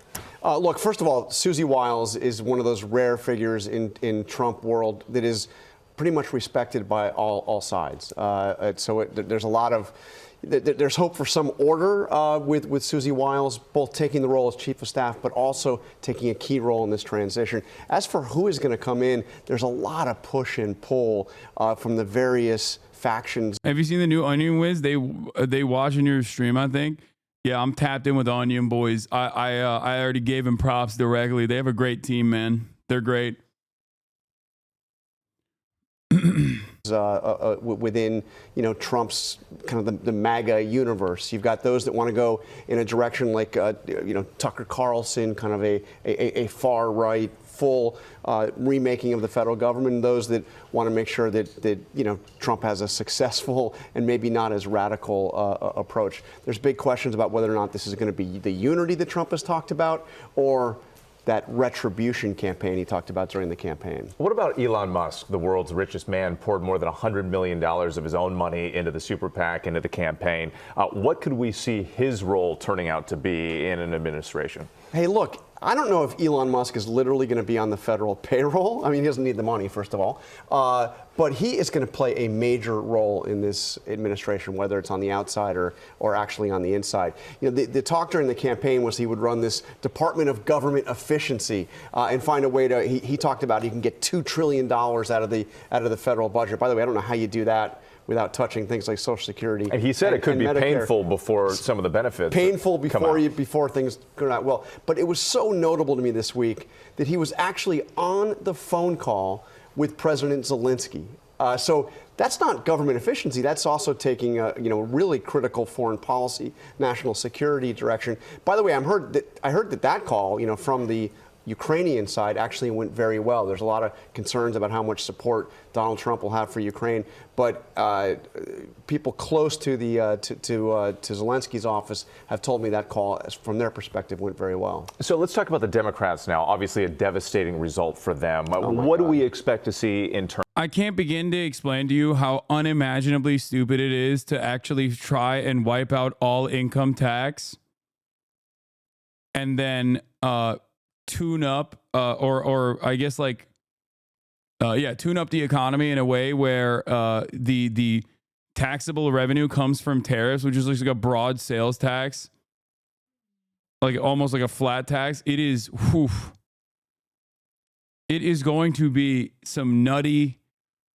This is a new era of insane anarcho-capitalism that is upon us. Okay. Yeah, we're going Argentina mode. I don't even know what will happen in that process. And it's also crazy because it's not like the main tax dodging comes from income.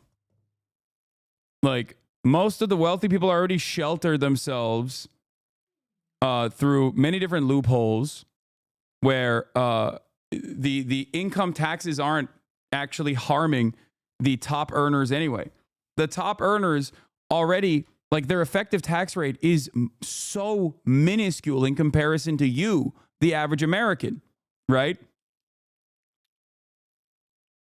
So instead of going in the opposite direction and trying to take back more of the taxable revenue from the highest earners, not by way of income taxes, because once again, there is a professional class, the upper middle class, even people like myself, right? Who, I guess I'm in a unique predicament because like I am raw income, whereas like someone in my position would most likely immediately move to a place like Florida where there's no income tax to begin with, or Texas, and then also utilize like the existing tax shelters for someone like myself, but like doctors, lawyers, right? People like that, athletes, people like that, celebrities, Hollywood celebrities, shit like that. Those are the highest earners in this country that get raw income, okay? Instead of the people that work in finance, for example, that also have like pretty high income, but beyond their high income, they also will be paid in stocks, right? And the people that park their net worth in the stock market, like, you can't touch them. They already have like a lower tax burden to begin with in terms of like the percentage of their effective tax rate at the end of the year is significantly lower than the average American citizen. Okay? The average American citizen that does not have anything beyond like a 401k. So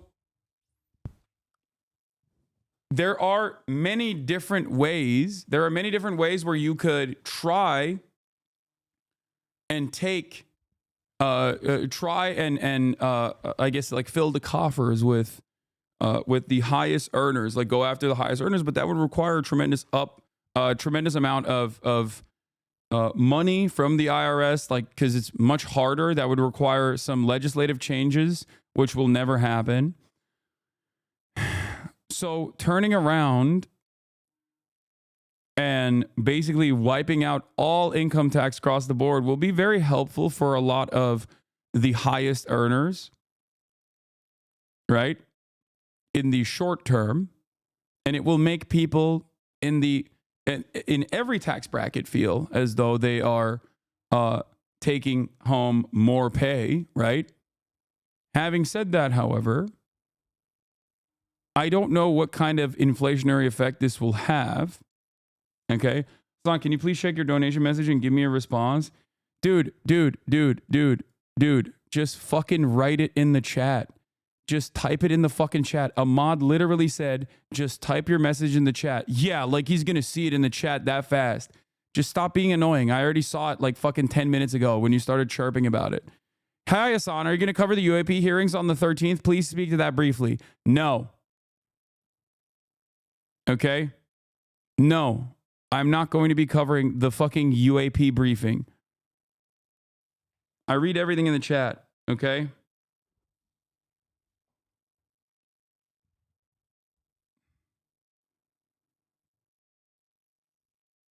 Anyway.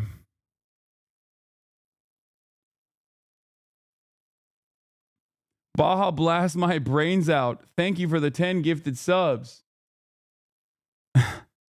Funny name. Once again, if you want to show support for the community or myself, you can subscribe for $6 or for free. That's right. With a Twitch Prime, you can subscribe for free and you'll have access to the VODs, among many other things. Stop giving a shit. You can also get gifted a sub if you are lucky, and that way you can also see the subs. You didn't read this shit, bum ass motherfucker. Shut up. Ghost Dog It. Thank you for the 5 gifted subs.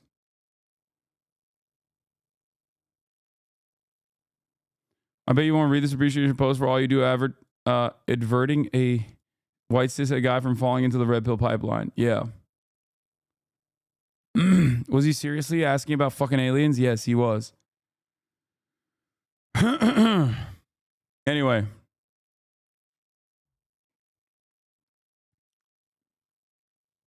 Kisses your neck softly. Thank you for the 5. Eka Grande, thank you for the 5. In a Rainbow 09, thank you for the 5. Gifted. So let's get back to Chris Murphy.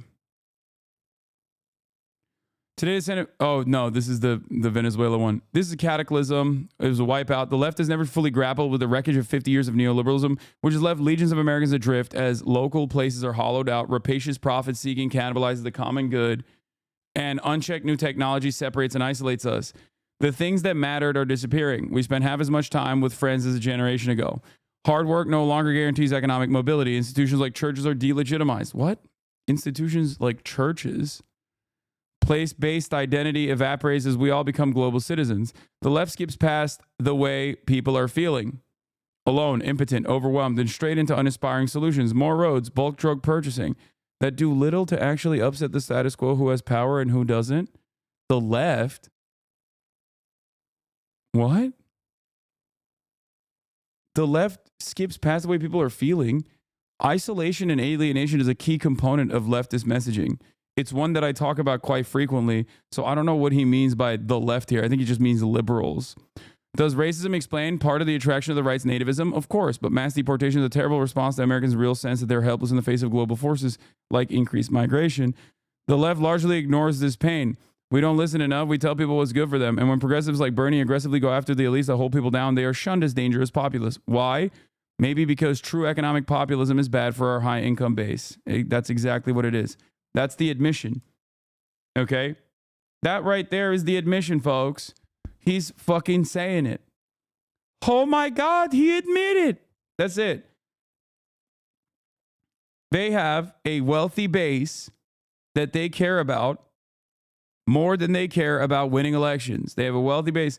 They care more about Israel than they do about winning Michigan. Like, that much is clear, okay? Democrats will look you dead ass in the face and go, I would much rather fucking kill this country. I would much rather allow a fascist, monstrous piece of shit like Donald Trump to win than to even marginally move in the direction of humanity in the way that we analyze our relationship with Israel. Okay?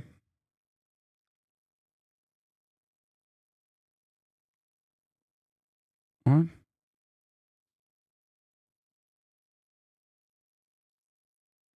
Timestamp. Khanna says Dems had a Gaza policy issue based on his conversation with progressives.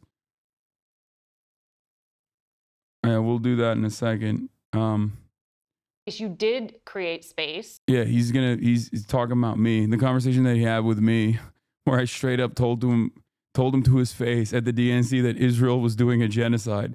And he was like, oh, I wouldn't. Remember that? And he was like, oh, I wouldn't personally use that language. I think we have a disagreement there. I was like, no disagreement.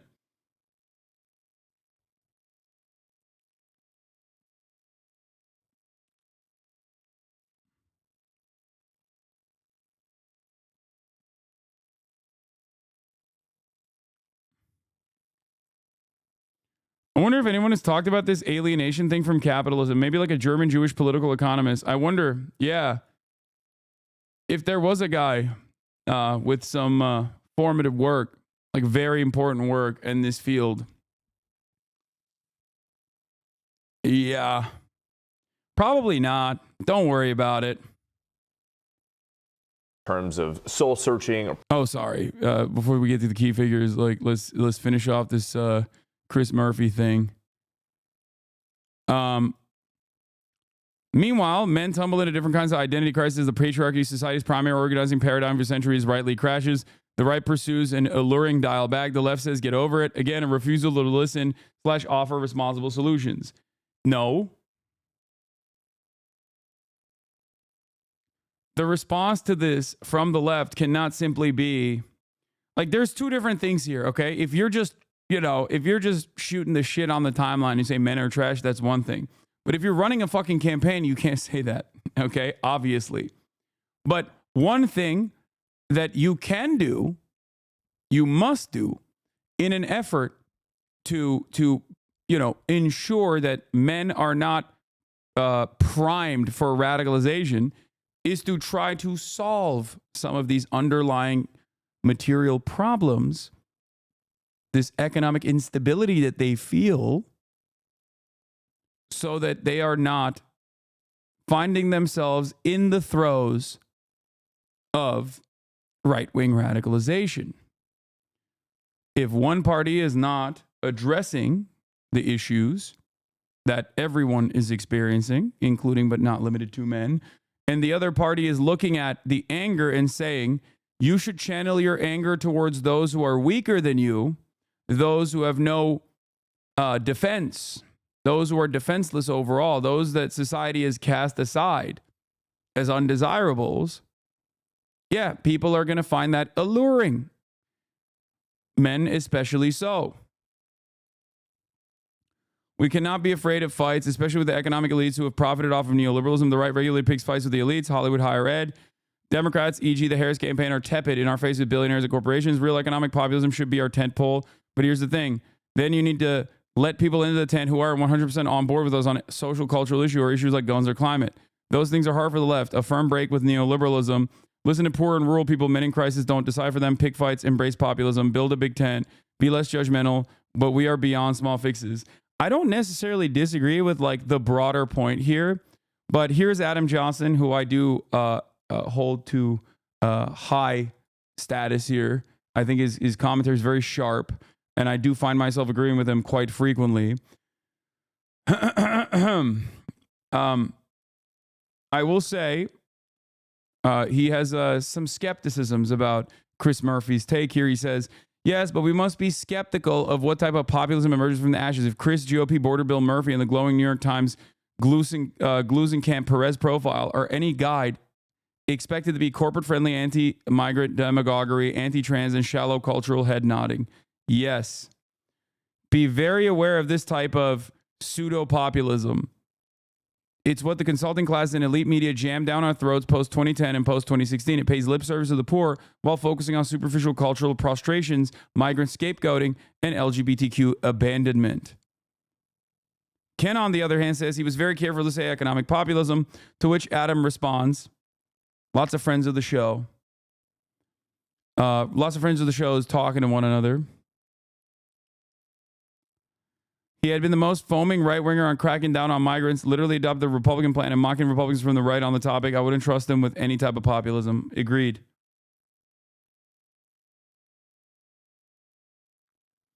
If the liberals look at this and go, well, the only populism that works is right-wing populism, okay? Because there's left-wing populism, the Bernie style of just being like, you know, addressing people's harms, addressing people's issues, and offering universality as a solution, prescriptions to their problems in the form of, you know, government-funded healthcare, for example. And then there's the right-wing populism, which is that, which looks at a person who is angry and says, oh, hold on, doors open.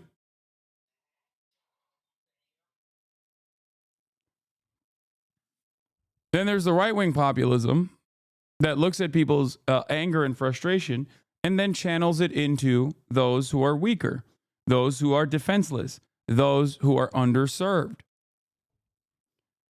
Says, you're angry because the gays. You're angry because women have taken your rightful place in society. You're angry because trans people are the top priority for these elite liberals. You're angry because Democrats have flooded migrants into this country. And those migrants are simultaneously bringing in diseases. They are taking your jobs and also simultaneously taking your welfare because they're both lazy and hardworking. They're taking your homes, but they're also homeless. Okay? That's just pure white nativist, fascist nonsense. And yet, in the absence of any sort of counter messaging against that wave of fascist garbage propaganda, you are left with only one option that recognizes your anger. Anyway, let's see what was on the issue of Gaza. You said when you were going to college campuses, when you were talking to progressives, when you were talking to voters of color, not just Arabs and Muslims, you heard there was a problem here. Do you think that the numbers you saw, particularly in Michigan, vindicated your point of view, or was there just a greater force at work? I think she would have certainly won Michigan if there was more of a reckoning with the failures of policy on Gaza. That wasn't my point of view. That was the point of view of a lot of people I was hearing on the ground. I also think beyond Michigan, this really was a concern for a lot of young people and a lot of progressives. Now, my hope is, because President Trump got some of the votes for the Muslim and Arab community, I was just on a bipartisan Conel in Saudi Arabia. They have said that if the president wants a deal with Saudi Arabia, that the Palestinian state and a two-state solution has to be front and center. And I hope we can work towards actually doing that after the war. Why are people coming here to say El Communist and bought it and stuff? Are we getting like a little baby brigade? Is that what's going on? We got a little baby brigade? Oh, it's cute, man.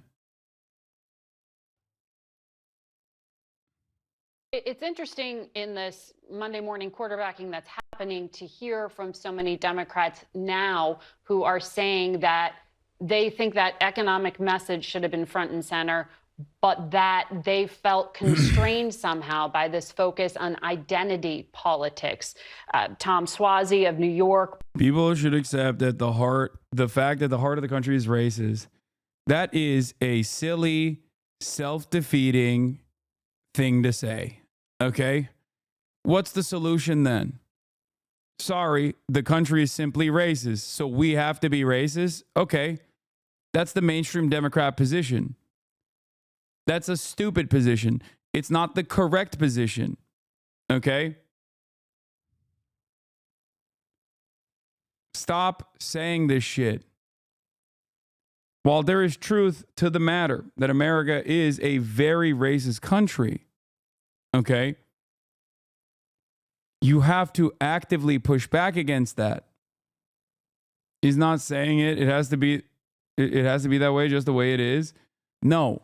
When you say, I think we have to accept that America's a racist position, America's a racist country is stupid. Here, this was a really good message on this. The leftist position is that people's positions, even if horrific, have roots in their material reality. The liberal position, as best as I can tell, is that 20 to 30% of the country has an irredeemably evil soul. I guess I'm going with the one that you can actually do something about. Like if it's one or the other, even if I'm wrong, I'm going with a version that presents a path forward other than what? Wholesale murder or imprisonment of millions of our countrymen so they can't do politics anymore? Half of the country is evil. Okay, next question is obviously, well, what are you going to do about it? Calling them evil clearly didn't work. Like, there is always a push and pull here, okay? I like to have fun. And brother, you say America's racist all the time. It is. But that is not how you can run a fucking campaign, especially if you're like, and the solution is we got to be more racist. Okay?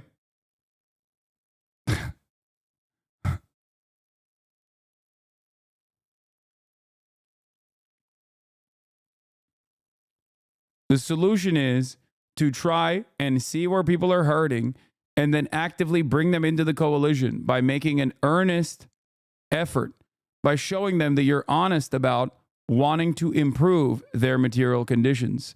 Okay? That's it. Whether they want it or not does not matter. And there are plenty of people who do want it. Why the fuck would people go, nah, I don't want good things. I want bad things to continue.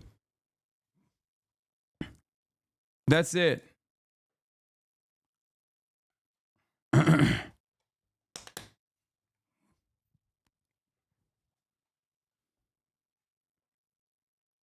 Brought that up, talking about Republicans being able to weaponize anarchy on college campuses, defunding the police, and gender questions and girls' sports. Do you think this, movement, woke politics? Yeah, Kamala Harris, ironically, did not do any of this. And it's something that I actually thought was good. It was one of the high notes. There was a couple high notes in the campaign. One, looking at tariffs and immediately counter messaging tariffs as like a widespread sales tax that's inherently inflationary. It's not only correct, but they did do counter messaging against that. That was smart.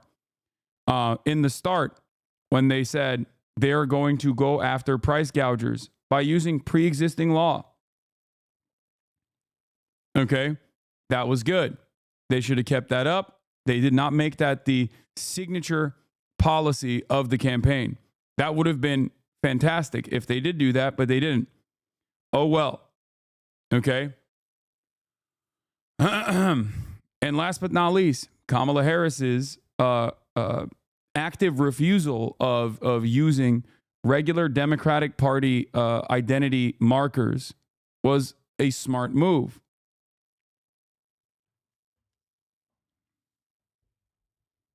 Are you implying detaining the 40% and forced re-education, right? No, I mean, I joke about re-education all the fucking time, but like, obviously, if we're going to be serious, it's not about re-educating people by putting them in fucking camps.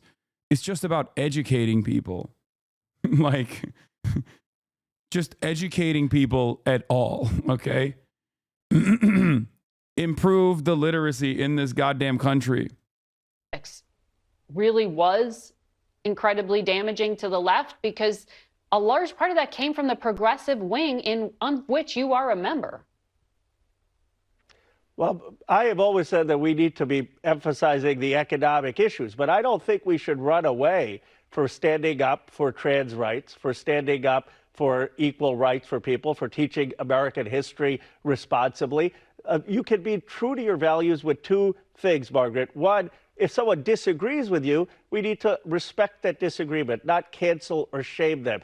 don't shy away from your convictions, but have a reasonable conversation. I did that with Megyn Kelly on a podcast on trans rights. I stuck to my position, but we had a reasonable conversation. The second thing is, if we emphasize the economic hardships people are facing. I've got $12 trillion in my district in Silicon Valley, while towns like Johnstown were hollowed out, Galesburg, Illinois were hollowed out. We can build new factories. We can build new industry. We can create new economic opportunity. We have a vision of how to do that. President Biden started it.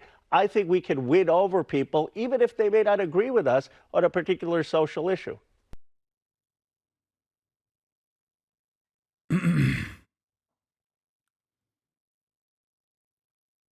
He's doing the same face in both of those different moments from that interview. Anyway, we have a lot of election watch, but I think before we continue with that, let's get to some fun shit. Specifically, and yeah, I also talked to Drew of Washington Post for like an hour and a half. A lot of which was on background anyway, like that, was helpful for their coverage on this. But I ended up with 2 quotes in this article. But yeah, this is a good piece as well about inside the online offensive that turned out a new generation of men for Trump. Wow, the mainstream media are demons. You want us to listen to them? Yes. I do it every day. I could not do what I do without mainstream media, without real coverage, without real journalists. People seem to forget that the New York Times has 2,700 journalists that they employ. Okay? That is like, it's impossible for someone else like myself, especially to do that. You should be a real journalist. Yeah, okay. That's right. I should just stop what I'm doing, which is commentary, and, do journalism instead. Obviously, I'm not going to do that. I'm not going to stop the thing that I'm successful at, the thing that I've seen a tremendous amount of success in, which is de-radicalizing people, actively communicating, trying to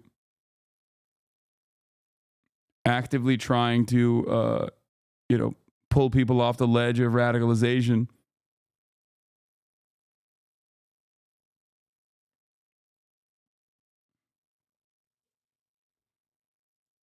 And we're not doing this. Come on. Come on now. All right. That was the SNL Libwatch happy hour. We are done with that portion of the broadcast. Some hits, some misses. But let's get back to the real world. Why does baldness scare you? First of all, I do not have internalized bald phobia. What I do have, on the other hand, is bald fetishization. You can call me out for the correct thing. If you were to say, Hasan, why do you fetishize the bald so much? That makes sense. That's valid. Okay? I do fetishize the bald a little bit too much.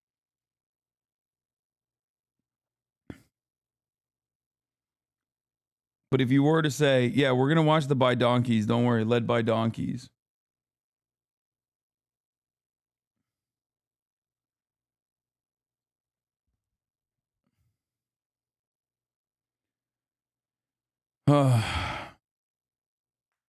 Let's now in studio is pollster and communication analyst Frank Luntz. He's been tracking voters in HasanAbi moot Frank Luntz. Focus groups with the New York Times throughout 2024. And once again, I just want to repeat that Frank Luntz is a right-wing pollster and is a right-wing messaging guy. So just so you understand how right-wing American media is in general, before you say oh, well, as a right-wing guy, don't you think that he could have an accurate assessment of things that are going on? He could focus group. It's always going to have the biases, okay? And it should ring some alarm bells. I think, for people, maybe, that are Democrats. What? That is an insane statement that you just said. That's a bit too much.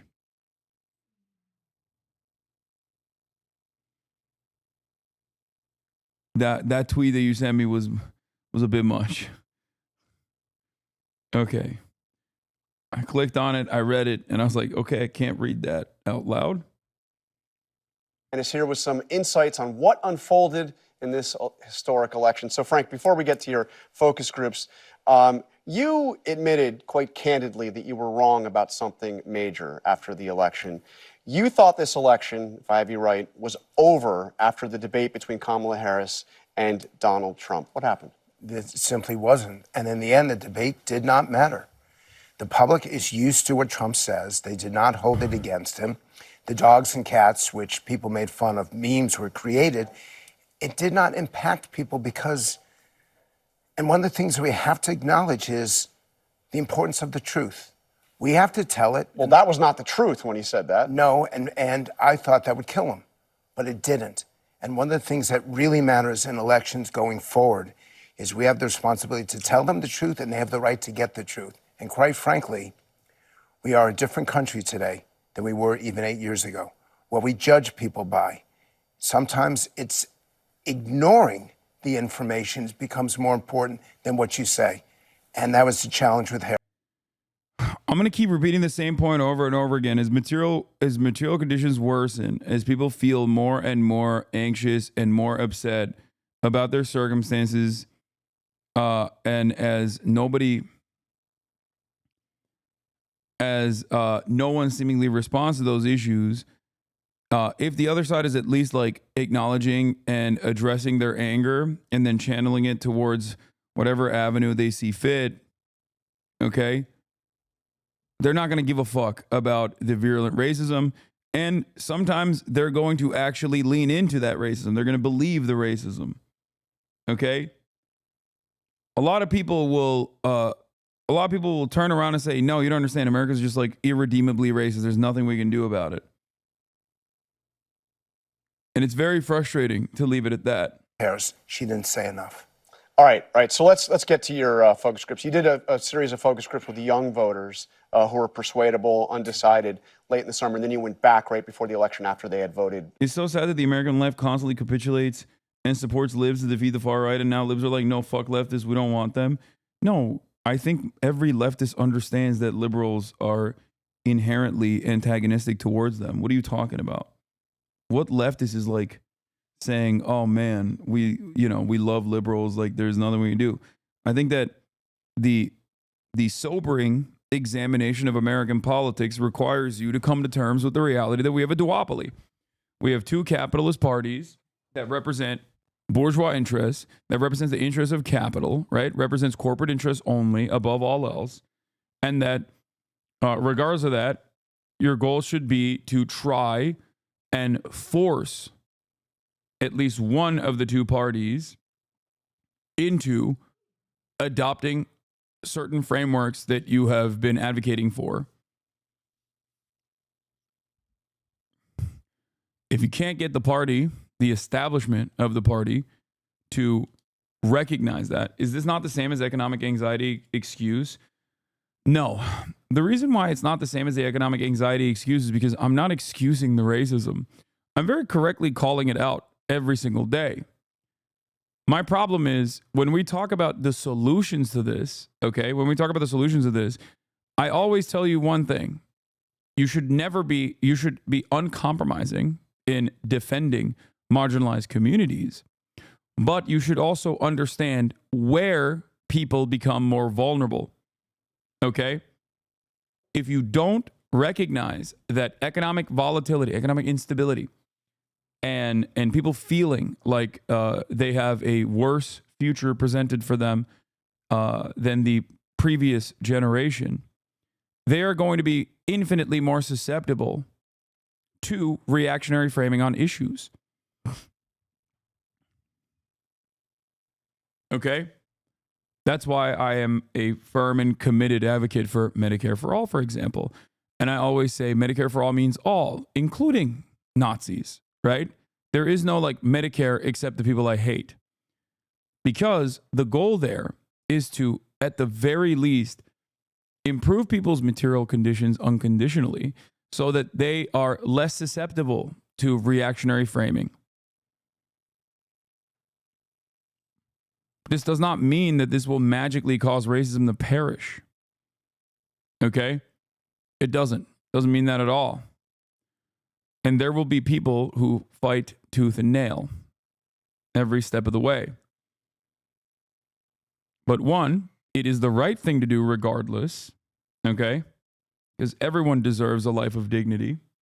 And two, the goal is to eliminate the underlying problems that make people more susceptible to right-wing framing in an environment where white supremacist attitudes are taken for granted. That's why Republicans can so easily point to things that are going on, like pre-existing oppressive structures, and say, that's just common sense. That's just common sense. We want more of this common sense. Early. Let's play a little bit of the conversation we have with them. This was on Zoom. I want to play just a short clip. How many of you, by show of hands, disliked both candidates? Do you have a negative opinion of both? It is literally every single person here. What does that say to you about American democracy, that you didn't like the Republican or the Democrat? Yes, you go first. I mean, I think it just shows how polarized we've become, and that, I mean, people vote based on. Is it polarized? Honestly, I feel like, doesn't it sound like you guys are in unison, collectively decided that you're not polarized? That just like both of the parties suck and don't represent your best interests? Their party over country, and I mean, it's unfortunate to see. I don't think we'll ever see another election in our lifetime where there's one candidate that truly wins in a Reagan landslide. Harris ran on the platform of, I'm not Trump. And that's not enough to be a president. You need to have more than, well, I'm better than this person. You got to explain how you're going to fix our democracy, how you're going to make the United States a better place. And I didn't get that from her. And if she's saying, I'm just going to do everything the same as Biden, well, then I have concerns too, because I'm not really happy with the direction that our country is going in terms of inflation and other issues in our economy. And that was actually the day after the election. So bottom line, what was the factor with these people that were undecided and then broke against Kamala Harris? They did not like either candidate. That was clear. They thought that Trump was offensive and abusive in his language and polarizing. But in the end, she didn't answer the question that they wanted to know. What are you going to do in the first hour, in the first day, in the first week, the first month, and so on? They felt they had the right to hear this. And if she won't tell them that, then they couldn't give her their vote. And other voters, not just the young voters, felt that she never came clean with what she wanted to do. And the fact that she changed her positions on some issues, she never really explained it. She talked too much about Trump. It was too much defining what Trump was. Not defining herself. And John, we all know what Trump is. We experienced him for 4 years. Whoever told her to focus on him committed political malpractice. Because in the end, you cannot change someone's point of view on him. It was all about her. Okay, there was a lot of talk about the gender gap throughout this campaign, usually focusing on how she was doing on women and Trump's problems with women. But you spent some focus groups talking with men who had voted for Hillary Clinton, they had voted for Joe Biden, and then they voted for Donald Trump. He was their voice. In him, they saw someone who represented them, and with her, they saw, and it was great, young women getting excited for the first time, surrounded by women, talking about issues like abortion. That was great for the female vote. But men felt ignored, they felt forgotten, and they felt like they didn't even matter. And in the end, the Democratic Party has to keep both of them. It is not enough to capture the women's vote. These middle-class, middle-income, moderate men, I call it M cubed, they're the key to any election. and they felt betrayed by her. Okay, so before you go, what do Democrats have to do to get competitive again? How do you win when you lose the union vote? They had the union leadership, but not the union membership. How do you win if you lose Latinos? In fact, a majority of Latino men voted for Trump. 52%. It's incredible how many traditional Democrats, and the reason why is that she became ideological, and what they want is simple. Abortion was a great thing to run on, but you also need to run on issues like affecting like all the economy. Look, the campaign was cooked from the start because of Joe Biden. And Joe Biden was cooked from the start because Democrats do not highlight some of the good things that they've done. They just assume that people will figure it out on their own.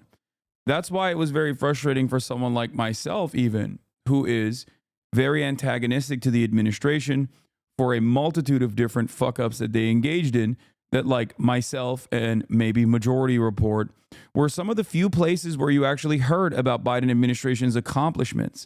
Like, think about that.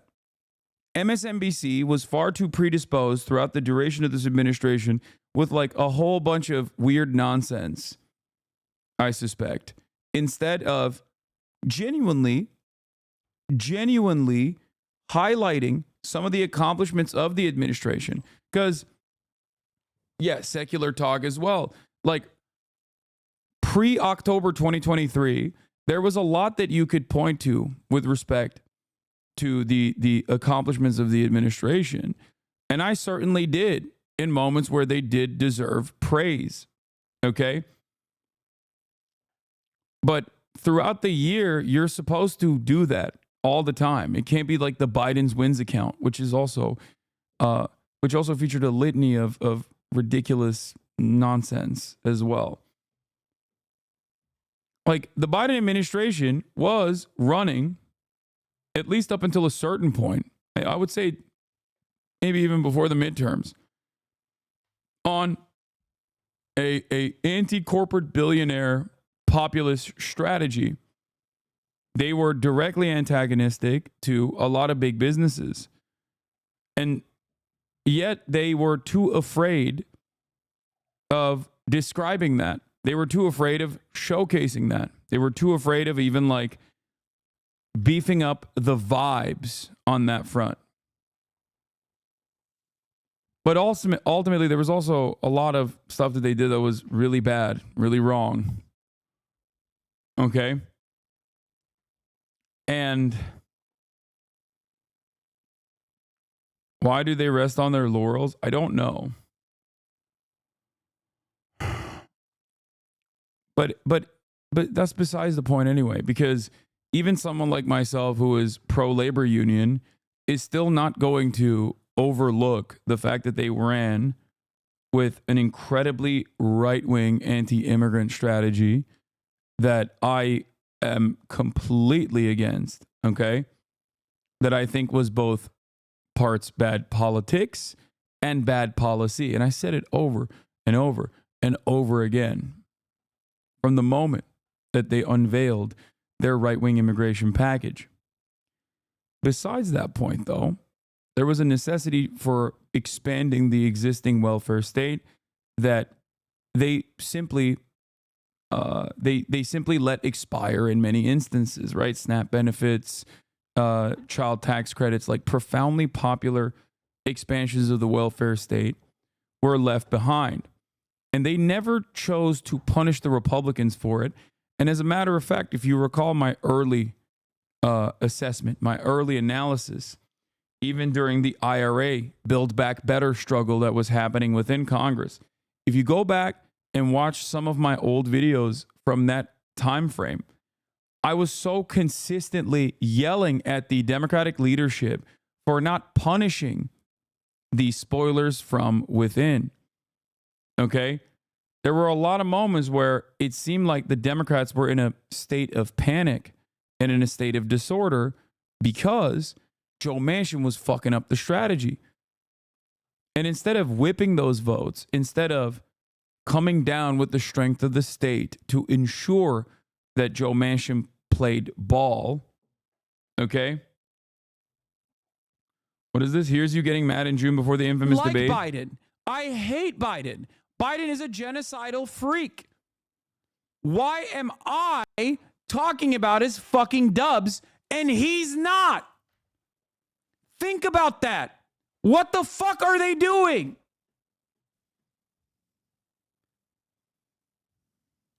I cover the news and I have a close, I watch closely what the Democratic Party is doing and what the re-election campaign is doing. And I promise you, I fucking despise Biden, as you guys know. Okay? I have talked significantly more about this administration's W's than the administration itself. What the fuck is going on? Yeah.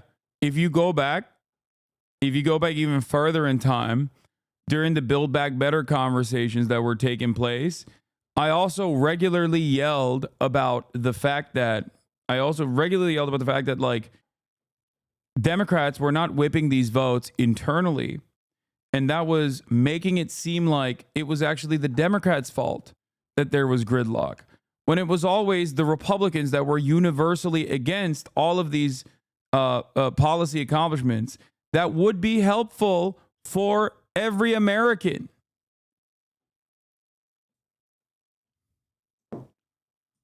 Republicans rarely have issues with that sort of thing, with the rare exception of like John McCain refusing to strike down Obamacare, refusing to destroy Obamacare. And it's, you know, outside of that very unique circumstance, Republicans are almost always in unison. Democrats never communicated their accomplishments throughout the year. They just never campaign year round in the way that the Republicans do. Republicans never stop campaigning. So not only are they bad across the board. Oh, here,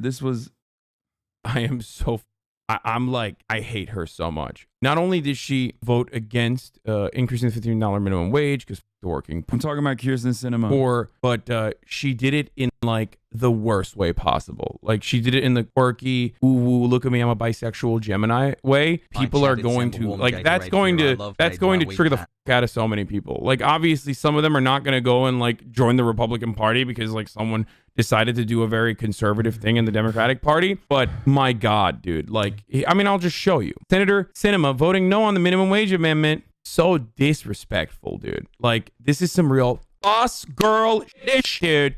I mean, it literally feels like she was just doing it specifically so she gets this kind of backlash. Yeah, she thought it was her McCain moment. Like, all you're doing is creating more of a rift between those in the middle class, lower middle class, or maybe even like upper middle class, and people who are poor, the working poor pitted against the middle class Americans who feel like they are not getting something out of the government that they thought that they were about to get for no reason whatsoever, because absolutely zero people were like, honestly, we really need to limit the scope of this. Like, who was making that argument? Republicans certainly weren't. Republicans are too busy talking about Mr. Potato Head's cock, okay? That's literally all Republicans have been talking about. They are so insanely hyper-focused on the culture war shit because they realize that, like, taking a stand, especially in the aftermath of the Trump administration, taking a stand against left-wing economic populism is not going to be good. You think Republicans are going to fucking go out and talk to their newly acquired base or their newly galvanized base of support and tell them like, well, actually, we need austerity measures and we need to be a little bit more responsible because the deficit this, the deficit that. Like,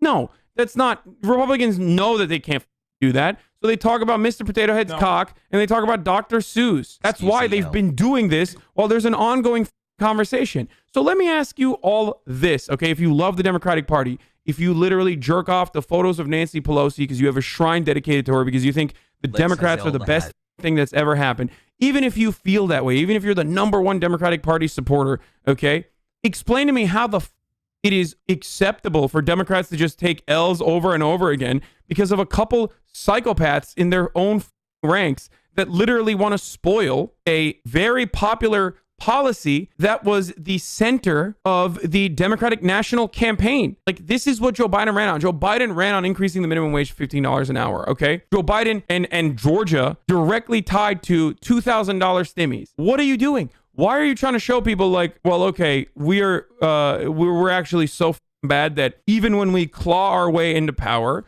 we are not going to fight for it all the way to the end, tooth and nail, and put up an honest to God fight and even push for it and even successfully get this rammed through. Democrats never fight as hard as Republicans do for the action. Just want to remind everybody that $15 minimum wage just passed in the state of Missouri. $15 minimum wage passed in the state of Missouri with a ballot measure. Now tell me, this is my analysis from March 5th, 2021. Yeah, including paid sick leave too.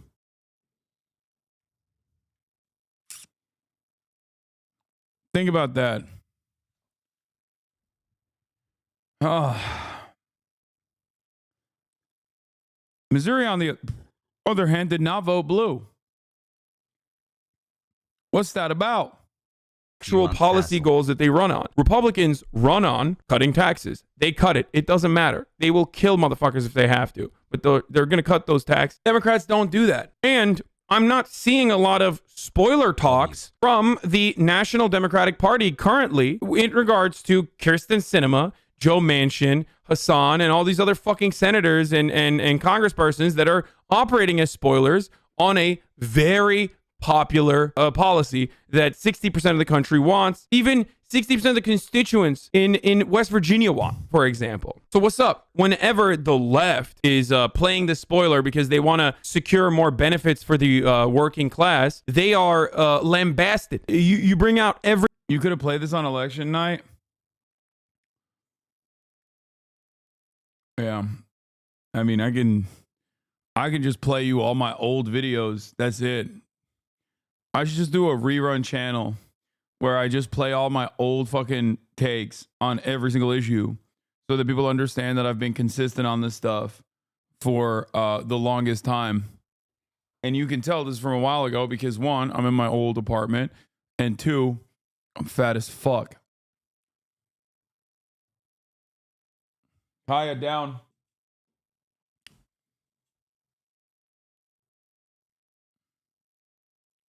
Every Democratic talking head to go on national news and shit all over the fucking progressive caucuses. And all the progressives are like, oh, they're so silly. They're so silly. Why are they spoiling all this? But when Joe Manchin does this, where the fuck is the rest of the Democratic Party shitting on Joe Manchin? Huh? Why are they not applying pressure to Joe Manchin? Why are they not applying pressure to Sinema? Why are they not talking about how these guys are literally pitting the Democratic Party's electoral success? If you don't care about the fucking working poor, because a lot of libs, unfortunately, quite frankly, do not. They only claim to care about it, so they feel morally superior, but they don't actually care about it. So if you don't care about the working poor, but you care about the success of the Democratic Party because that's your fucking team and this is team sports and you want to own the cons, then why the fuck are you allowing Joe Manchin and Kyrsten Sinema and a couple other dipshits that are supposedly centrist to ruin this process? Please explain that to me. Almost self-aware. I love when dumbasses come in here and think that I'm just like some fucking silly lib and are like, oh, wow, look at him criticizing the Democratic Party. What an own. Bitch, I criticized the Democratic Party while you were proteining your dad's balls, okay? Shut the fuck up. So they are just hurting their midterm chances. If they don't care about anything else, it's just midterm chances, and they are hurting it, okay? That's great. It's great. You're allowing an opening for the Republicans to literally not take a position at all on the $15 minimum wage. You are allowing Republicans to not come out and say it with their chest that they don't think the working poor deserve $15 an hour. You're literally letting them get away. You lost his aura, bro.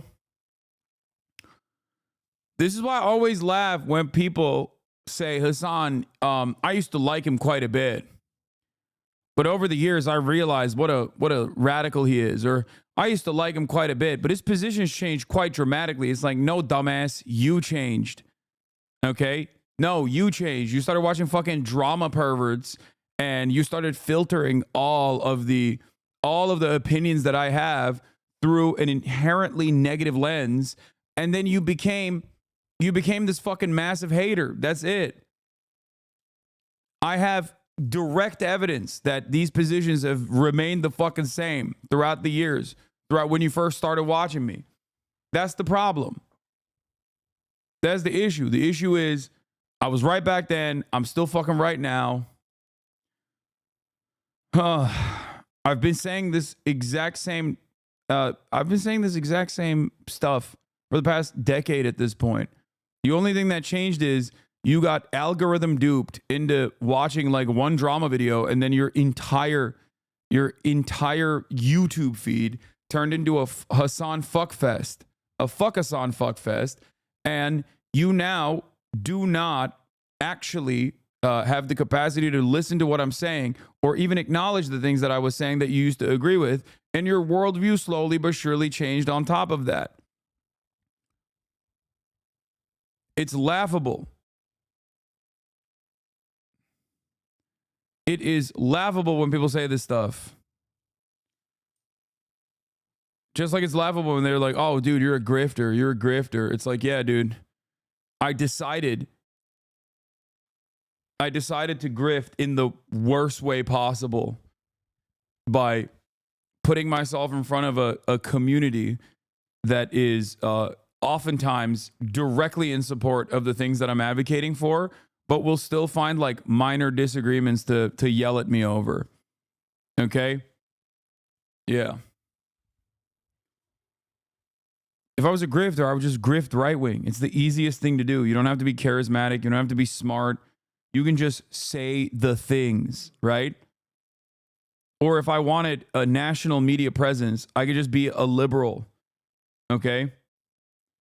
If I can sell you an idea that most people are inherently antagonistic towards, like a socialist vision, a socialist alternative, then why the fuck do you think I can sell you on liberalism?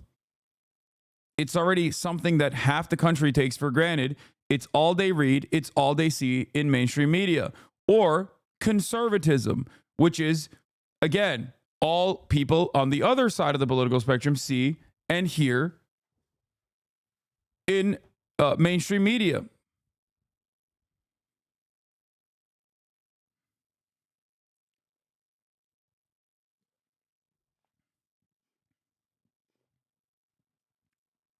With quietly opposing it, because the entire for independent media, liberalism is in my opinion, for independent media, if you were going to go that route, conservatism is a way easier one to do than liberal.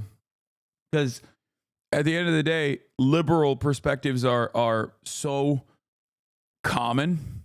Liberal perspectives are so easy to find. So differentiating yourself from like MSNBC is going to be hard. Some people do that by being super edgy and advocating to say the N-word as a white guy because they genuinely believe that you should be able to do that, for example. Or highlighting Nazis and cultivating a community of fucking 4chan losers. Some people do that. But even then, to varied success, it's not always very successful. However, what is objectively easy to do is just to be a right-winger, to just be racist, to just constantly complain about how there's diversity and representation in all of the culture and art that you consume, and that sucks. And it makes you feel like a victim, that you're a victim of society. You are being victimized. That's the easiest thing to do. And in the independent media route, there's a massive, massive lane for you. Conversation revolves around the dumbass, supposedly centrist Democrats that are enough. Two of them that are enough to fucking ruin this entire process. Anyway, why do you think the Democrats are much more feeble than Republicans? Because they're controlled opposition. They just are. They are controlled opposition. So we've established that there is bad optics of the situation. I don't even think I need to get into the bad policy part of the situation that like we don't have the $15 minimum wage because it's not going to pass in a. It's not going to pass while the filibuster exists in the Senate. It's not. It's just not going to fucking happen. So that's why this was a one opportunity, one shot. Do not miss your chance to blow. A type of ordeal for the $15 minimum wage. And stop giving a shite. Thank you for the 10. Give this subs. Fucking blew it. It's great. Fucking awesome. Senator Sinema says this was her statement. Senator Sinema, I understand what it's like to face tough choices while working to meet your family's most basic needs. I also know the difference better wages can make, which is why I helped lead Arizona's effort to pass an index minimum wage in 2006 and strongly supported the voter-approved state minimum wage increase in 2016. No person who works full-time should live in poverty. Senators in both parties have shown support for raising the federal minimum wage, and the Senate should hold an open debate and... Yeah, anyway. This video was published on March 15th, 2021. It wasn't just Kirsten Sinema, it was Joe Manchin, it was Mehdi Hasan. There's always like a rotating squad of villains. Bob Menendez.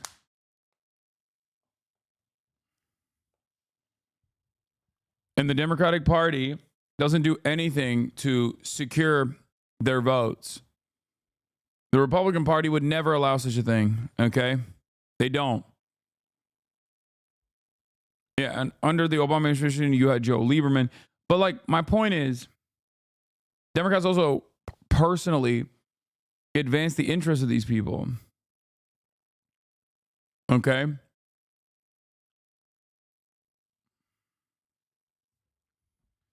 Harris got the endorsement of Beyonce, J-Lo, Eminem. I thought at least those celeb campaigning will move the needle a bit. No, fuck no. Nobody gives a shit about rich, out-of-touch people endorsing someone. The only reason why they care about the podcast route is because people have a deep and personal connection with podcasters. They have a parasocial relationship with their podcasters. And on top of that, it's not just the podcasters themselves.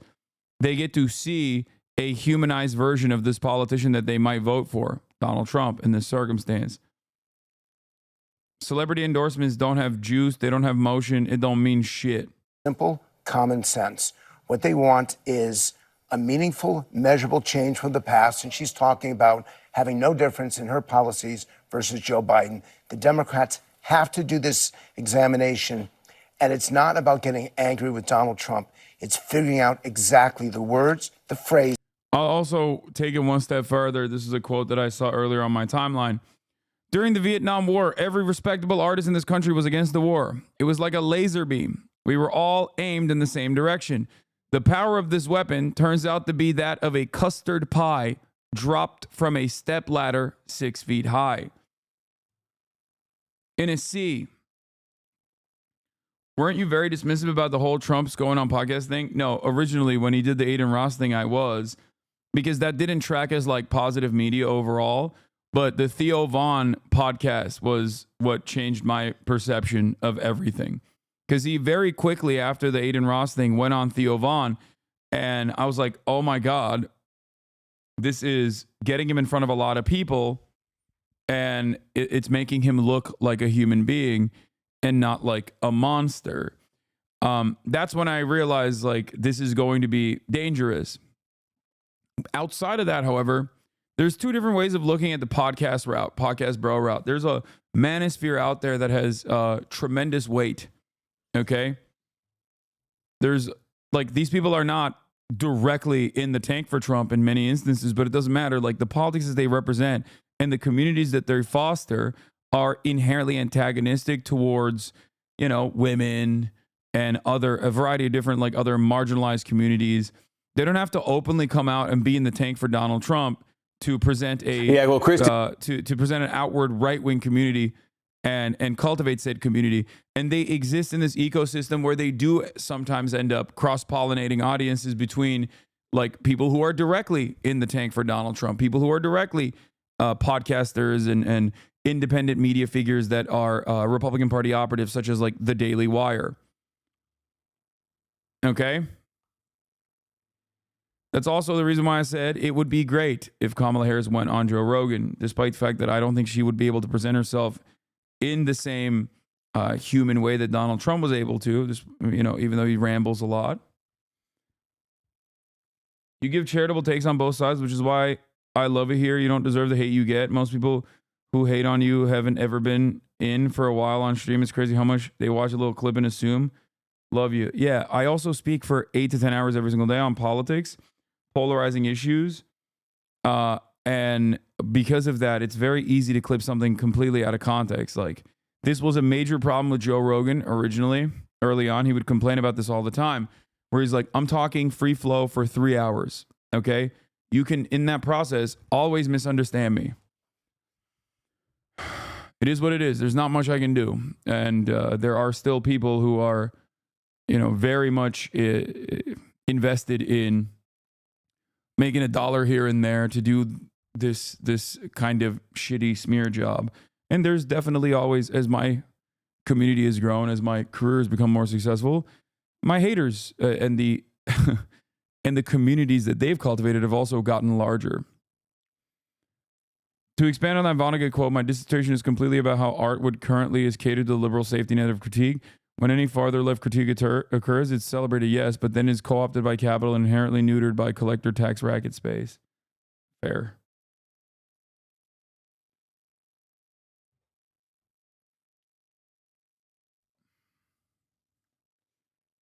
And you said it, not just Donald Trump winning the election, but winning the popular vote. First time in 2 decades for a Republican. And how did he do it? He did it by transforming the Republican Party. It is now more diverse than it's ever been in modern times, and certainly much more than when Donald Trump first came on the scene 8 years ago. A lot of ways to look at this.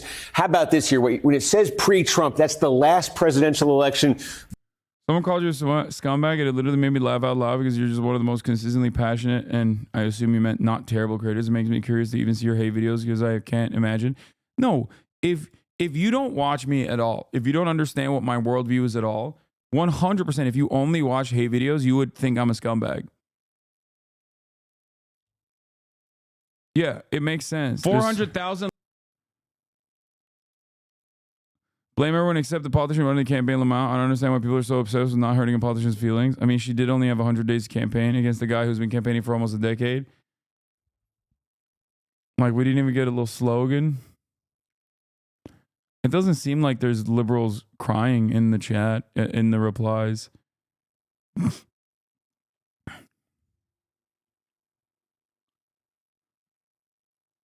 Yeah, that's how hate videos work, though. Media literacy does not exist in America.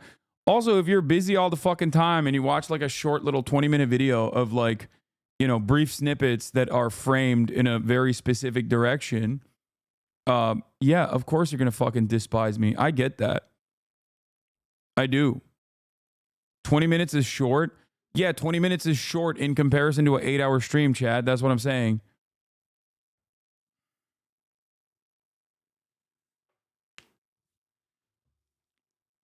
Do you guys not get it? The funniest thing that I've experienced in my career is that I've been very consistent throughout this entire process, right? And one thing that I've noticed that's pretty funny is that the early resentments that people have towards me for being right but too early still carry on, even if they come to agree with my position. I'll give you an example. I'm sure that there are a shit ton of people who are XQC fans or former XQC fans now who still fucking despise me because I was like, kick is bad, stake is bad, cryptocurrency casino is bad, right? And it's going to poison your own content, and it's going to slowly but surely like isolate you, alienate you, that sort of thing, right? And because of that, I got primed against like pretty fucking hard, right? Hasan and the like. People were just like spamming that all the time. That was like a huge thing on the platform. He was the largest at the time. He was the largest content creator on the platform. So every time he shit on me, of course, a lot of people who love him were like, yeah, he's right. This guy fucking sucks. So even though ironically enough, they might now be former XQC fans who are like, yeah, the gambling stuff like really broke him or whatever, they still also fucking despise me because the early resentment that they had towards my position, which they've now arrived at, has still carried on. And that's it. I don't even fault people for that either. Okay? It is what it is. It's so funny to have like a guy who be like, I fucking hate you, dog, and not really examine why and not really ask themselves why. Because if they were to do so, they would be like, wait a minute, I kind of agree with that assessment now. Maybe I should reconsider. You know what I mean? It is what it is. And it's not just XU. I just use them as one example. There's a million different examples of this. You know?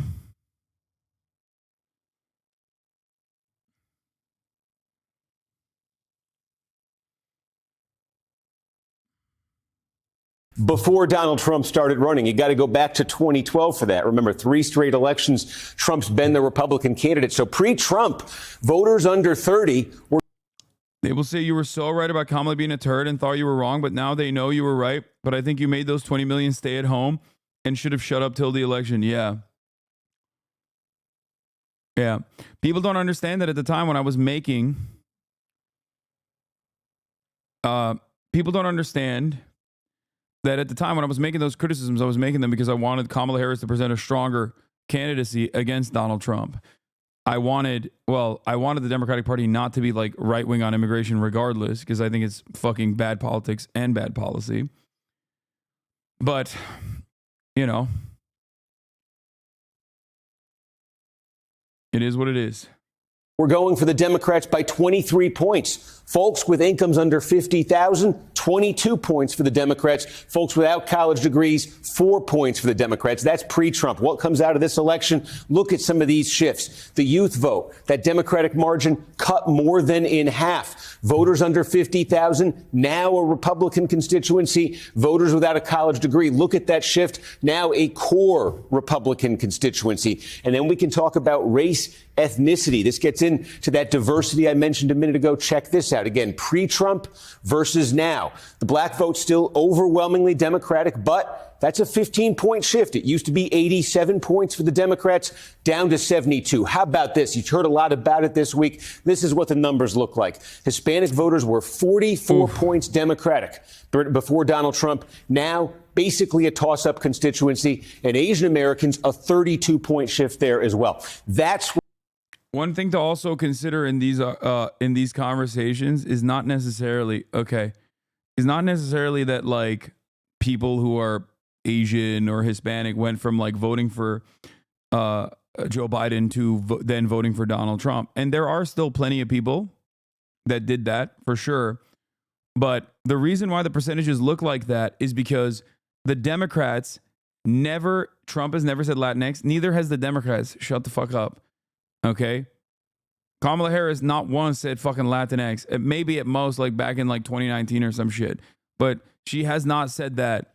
She literally went to Guatemala in like the month of April in 2021 and was like, do not come. Do not come here. We hate you. Do not come. Okay. Stop fantasizing. Stop hallucinating what Democrats are saying and then like make these false assessments. What are you, a fucking Democratic Party campaign staffer? Are you a Democratic Party consultant? Is that what happened? Why are you defending the Dems and their fucking campaign failures by pointing to a thing that they didn't do? God forbid we take a fucking cold, hard look at ourselves. You know what I mean? Holy shit. Nope. Can't do that. So the problem here, as I was trying to explain the numbers or the data behind the numbers, is that it's not necessarily that like all of these people went from voting for Joe Biden to voting for Trump. I'm sure there were Biden and Trump voters for sure.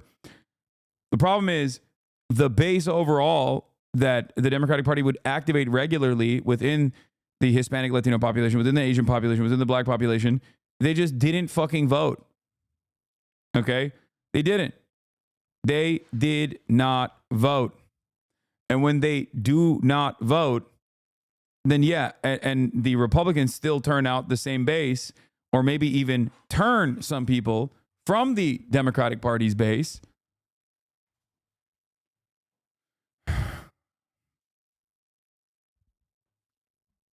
This is what happens.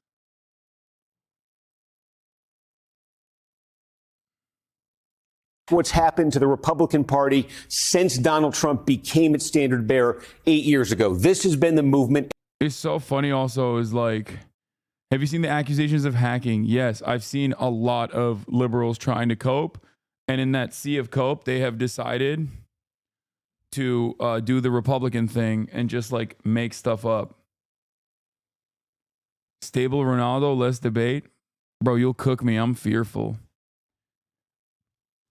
I'm scared. Take a look at get your reaction on the other side. Bernie Sanders has not won. Let me, with all due respect, and I have a great deal of respect for him, for what he stands for, but I don't respect him saying that the Democratic Party has abandoned the working class families. Senator, how do you respond to Nancy Pelosi? Well, Nancy's a friend of mine, and we've worked together on many issues. But here is the reality. I have to say to Nancy, in the Senate in the last 2 years, we have not even brought forth legislation to raise the minimum wage to a living wage, despite the fact that some 20 million people in this country are working for less than $15 an hour. In America today, we have not brought, in the Senate, we have not brought to the floor the PRO Act to make it easier for workers to join unions. We're not talking about defined benefit pension plans so that our elderly can retire with security. We're not talking about lifting the cap on Social Security so that we can extend the solvency of Social Security and raise benefits. Bottom line, if you're an average working person out there, do you really think that the Democratic Party is going to the mats, taking on powerful special interests and fighting for you? I think the overwhelming answer is no, and that is what has got to change. Thanks for watching. Stay up. Yeah, we'll get to Bernie in a second. Let's see the way that like the Republican base has become more diverse, and then after that we'll get to Bernie's defense of himself. And meanwhile, for the Democratic Party, the story is the opposite.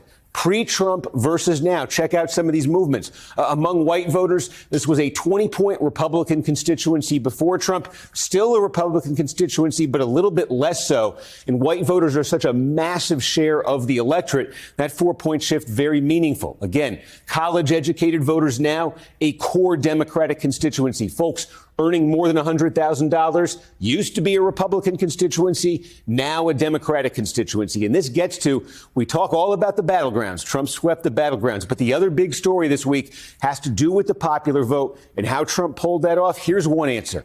Big blue states with very diverse populations. This new coalition that Donald Trump's assembled, it meant that he didn't win any of these, but he made some giant strides. California, biggest of them all, 29-point Biden win 4 years ago. Currently, only 18 for Harris, her home state. Look at New York. Basically, Trump cutting that Democratic margin in half. Go down this list and look inside those states and you'll see it. Blue-collar areas, cities, metro areas with large Hispanic populations, that's where Trump made his big gains there.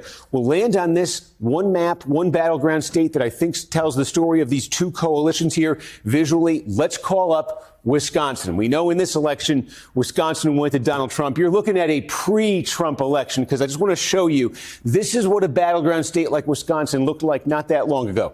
When Barack Obama ran and carried the state over John McCain, look at all the blue here. So many of these are small rural counties with blue-collar populations. Barack Obama could sweep almost all these counties. Democrats were competitive here. John McCain was a pivotal point for the Republican Party.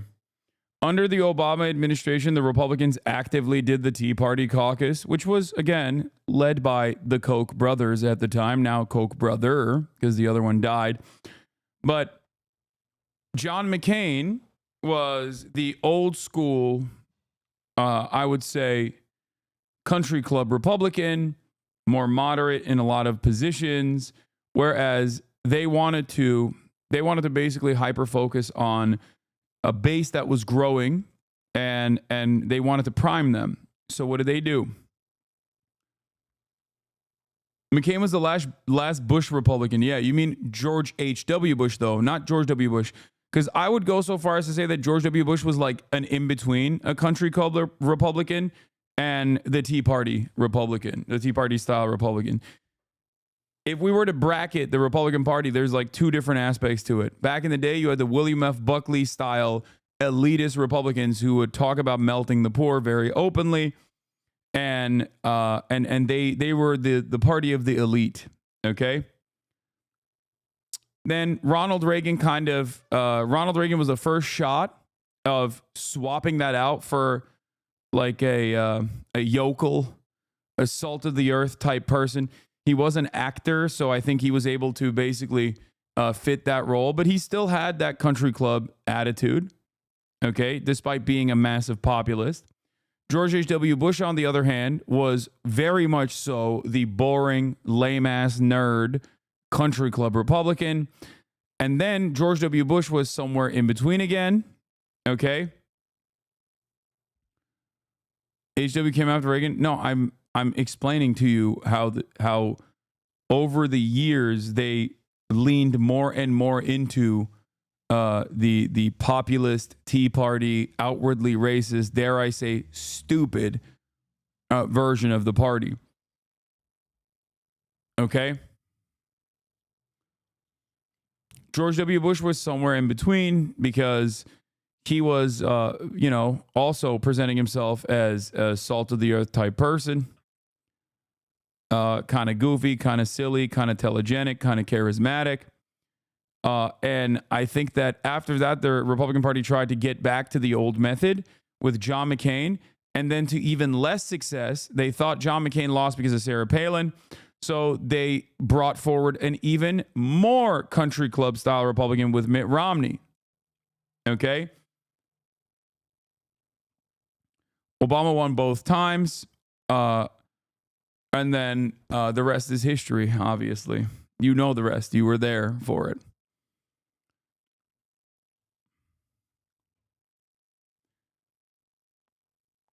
Trump, full tilt, went right-wing populist.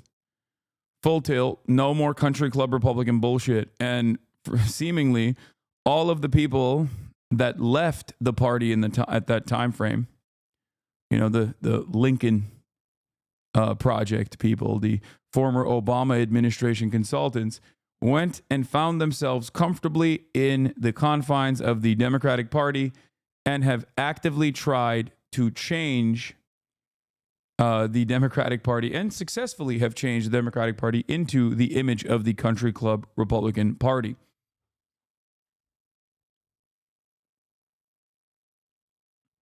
But Romney was a country club Republican too, which I think ultimately may have been the last straw for Republican insiders who kept losing on the elitist strategy. No. The Republican strategists still wanted to run country club Republicans. What do you mean? And they still are trying to run country club Republicans. They just fail because Donald Trump owns them. There were 18 candidates on that fucking stage. You had the classic weirdos that existed in the Republican primaries as well in the past. The flat tax defenders and people of that sort. But then you had Donald Trump. But if you think about it, most of the people that Donald Trump eviscerated, with the exception of a Ben Carson type, was most of the people that Donald Trump destroyed were Marco Rubio, Jeb Bush. He destroyed them. He destroyed the country club Republicans. He was like, no, you're done. And then, although they were originally against Trump's reign, right, they had to concede because they were like, we have an election that we must win. Ironic, I know, because Donald Trump does own country clubs, but he is not a country club Republican. Come on. Ironic because he is not only a country club owner, but he is also personally a billionaire, which is exactly what country club Republicans were trying to aesthetically represent. Old money types who speak a certain way. So Donald Trump basically smacked the shit out of the rest of the lineup and completely dominated the Republican Party and changed it by force to suit his own vision.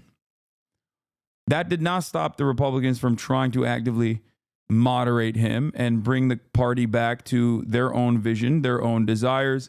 That's why they slapped him with Mike Pence, who was a freak and a phony and a weird evangelical born-again Christian nut job. Having said that, he was very much in the pocket of the Koch brothers. We saw how that ended. And then this last primary cycle, what did they try to do? They literally held separate conferences for Ron DeSantis. They thought Ron DeSantis is our guy. Then they were like, okay, maybe Nikki Haley is our guy. Donald Trump destroyed them as well. And that's it.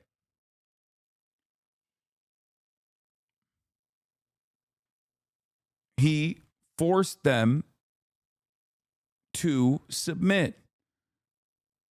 Once again.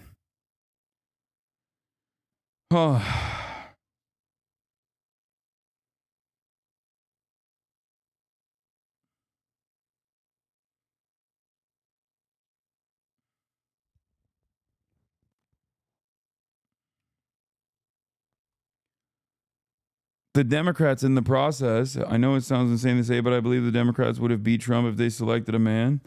No.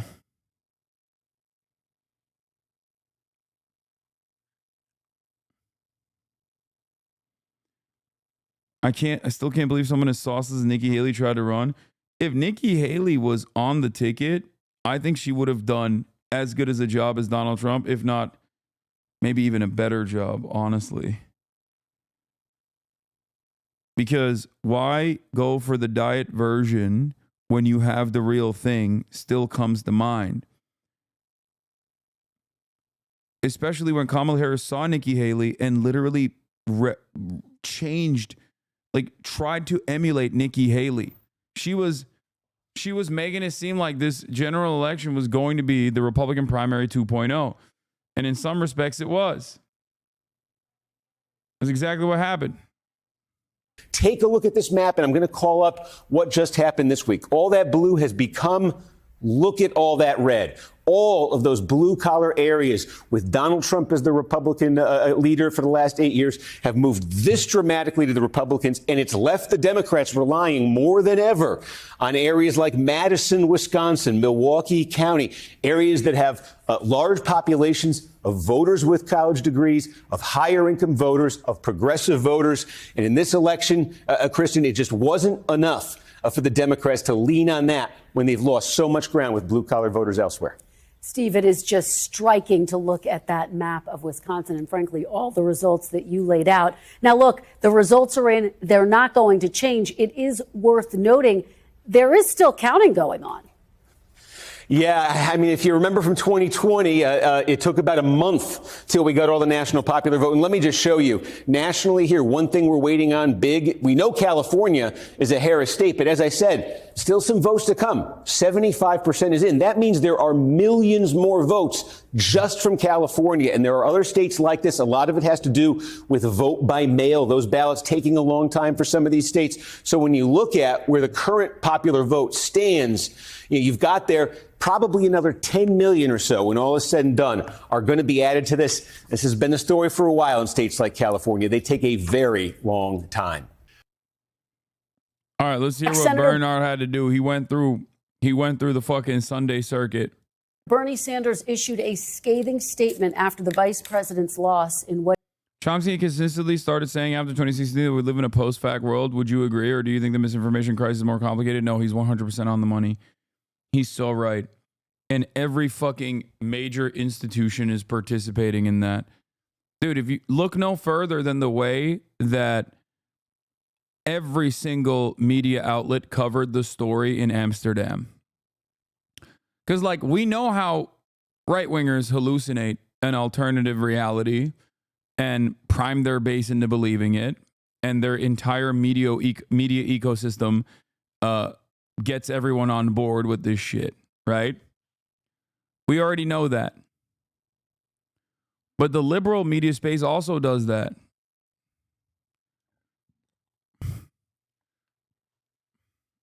To less success.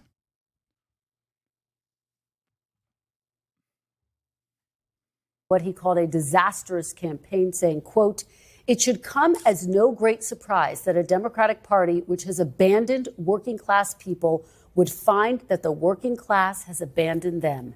And Independent Senator Bernie Sanders of Vermont joins me now. Senator Sanders, welcome back to Meet the Press. Thank you for having me. Thank you for being here on this Sunday after Election Day. Let's start right there. Your criticism incredibly direct. You say you think the Democratic Party has, quote, abandoned the working class. How exactly do you think Democrats have abandoned the working class, Senator?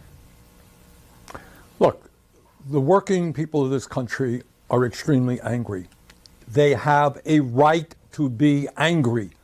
In the richest country in the history of the world, today, the people on top are doing phenomenally well, while 60% of Americans are living paycheck to paycheck, and millions of families worry that their kids are actually going to have a lower standard of living than they do. You got the top 1% owning more wealth than the bottom 90%. We're the only major country on earth not to guarantee health care to... Quick, put some numbers on the board to talk about how things are actually great, like the GDP and the stock market performance, so that we own Bernie in the marketplace of Reddit. You know? I promise, if we just keep talking about the vibe session, down ballot here continues to be awful for Republicans. Arizona Senate Gallego, D plus 15.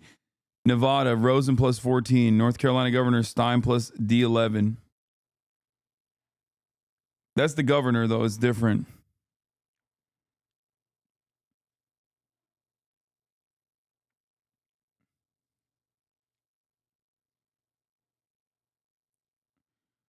That just about does it for the House. Dems would have to run the table in all 5 CA races, win Piltolo's race in Alaska, and come back in AZ06 to get a bare 218-217 majority. All of that is unlikely to happen.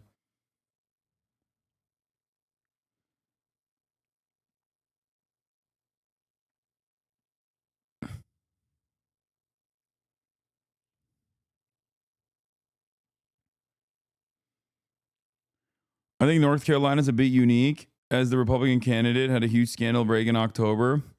No, it's actually unique for a different reason and very similar for other reasons. I'll explain.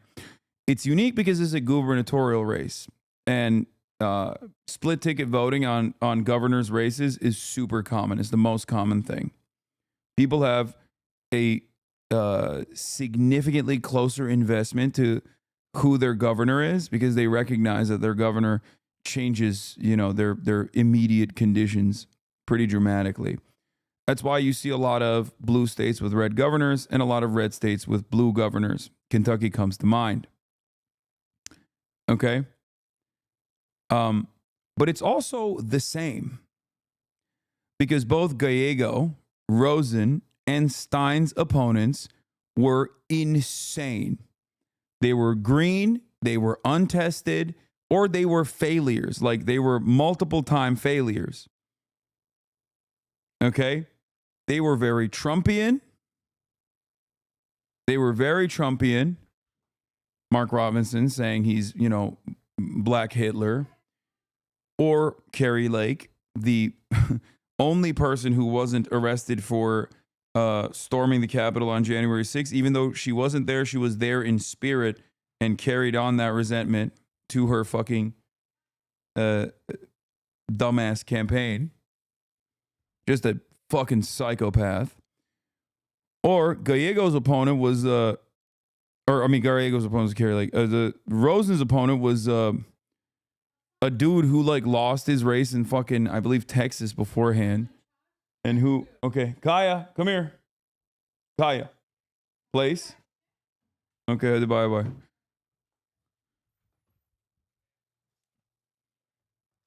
But then how did Brown lose in Ohio?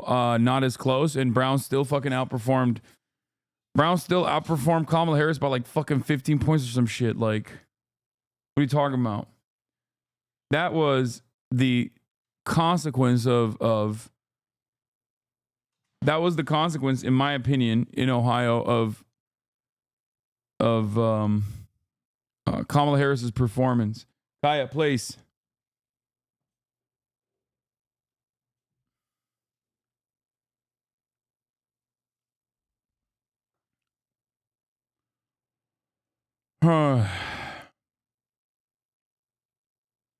Sherrod Brown got around 100,000 more votes than Kamala Harris.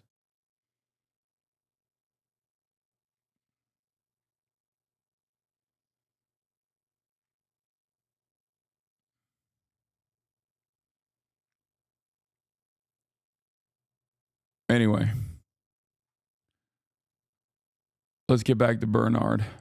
All of our people, 25% of our seniors are trying to live on $15,000 a year or less. We have the highest rate of childhood poverty of almost any major country on earth. And the gap between the people on top and everybody else is getting wider and wider. Brown outperformed by 7 points, 15, and he probably would have won. I'm sorry.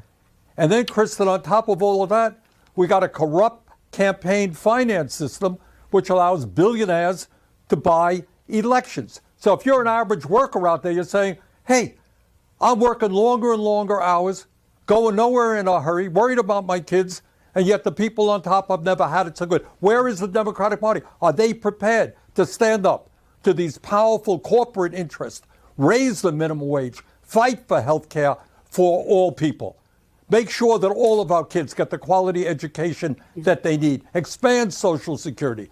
Are they prepared to do those things? That's the issue that we have to address. Well, as you know, your statement was met with some sharp reaction as well. This is what Speaker Emerita Nancy Pelosi had to say. Take a look. I'll get your reaction on the other side. Bernie Sanders has not won. Let me, with all due respect, and I have a great deal of respect for him, for what he stands for, but I don't respect him saying that the Democratic Party has abandoned the working class families. Senator, how do you respond to Nancy Pelosi? Well, Nancy's a friend of mine, and we've worked together on many issues. But here is the reality. I have to say to Nancy, in the Senate in the last 2 years, we have not even brought forth legislation to raise the minimum wage to a living wage, despite the fact that some 20 million people in this country are working for less than $15 an hour. In America today, we have not brought, in the Senate, we have not brought to the floor the PRO Act to make it easier for workers to join unions. We're not talking about defined benefit pension plans so that our elderly can retire with security. We're not talking about lifting the cap on Social Security so that we can extend the solvency of Social Security and raise benefits. Bottom line, if you're an average working person out there, do you really think that the Democratic Party is going to the mats, taking on powerful special interests and fighting for you? I think the overwhelming answer is no, and that is what has got to change. Senator, let me zoom out and just... Dude, people are, I'm seeing libbing out pretty hard. I used to love you, Bernie, but I'm so disappointed you're validating hate. This is just wrong. Bernie, I love you, but not now. Work on recounts. Democrats lost because they refused to acknowledge Palestine. Okay, that's fair. You can't ignore the country's deep-seated racism and misogyny. Those comments are so out of touch. Agreed. Also, Bernie would have beat Trump in 2016. Okay, that's not bad. How, when Harris spoke of her policies to make the economy better for us and to provide more opportunities for people who purchase homes, etc., we lost because people don't want to see a black woman become president. Like, you are not hearing anything. If that is your analysis of the circumstance, if that's your analysis, you're not hearing anything. Television Man told you $50,000 in tax cuts for small businesses is good, and that's like solid economic policy. Okay? So you're like, what do you mean? Everybody said that was like the best possible thing to say. And I don't understand it. Like, it doesn't make sense. You misspelled white supremacy, but go off. No, Bernie, Democrats lost because the majority of Americans have lost the ability and the interest in telling truth apart from fiction. It's that simple. It's sad because, like, there's so much that is somewhat correct in this assessment. But that's just the fucking table, you know? You can't demand to play a different board game when you're playing Monopoly, okay? You can't be like, well, I think we should play as though we're playing Risk. No, man, you're playing Monopoly. Play by the fucking rules, you know? It just doesn't make sense. Like, the reality of the matter is, everyone that says racism and misogyny is a factor in this, or white supremacy is a factor in this, yeah, they're not wrong. Of course it is a factor in this. That's America. Okay? That's America. But Trump doesn't play by the rules. That's a fantastic point that you just made. Exactly. Trump never, on the other hand, complains, though, in the sense that, like, his complaints are always echoing the resentment that, like, average Americans feel, even if it's on his own personal key issues. He has a perfect way of tying that back to his own audience. Like, I've never seen another motherfucker turn around and be like, I mean, he channels that they're not coming after me. They're coming after you. I'm just in the way. Every single argument that he makes is basically that. I've never seen somebody like Donald Trump, a zesty ass, ace, biromantic, queer visibility candidate, a liberal his whole life, a billionaire real estate developer, shits on a golden toilet, lives in an ivory tower, born with a fucking silver spoon, going to, the Rust Belt and complaining about sissy Graydon Carter and his Vanity Fair parties and have people go, hell yes, sir, you're right. Everything that he fucking complains about, people think he's like shitting on the liberal elite. Okay?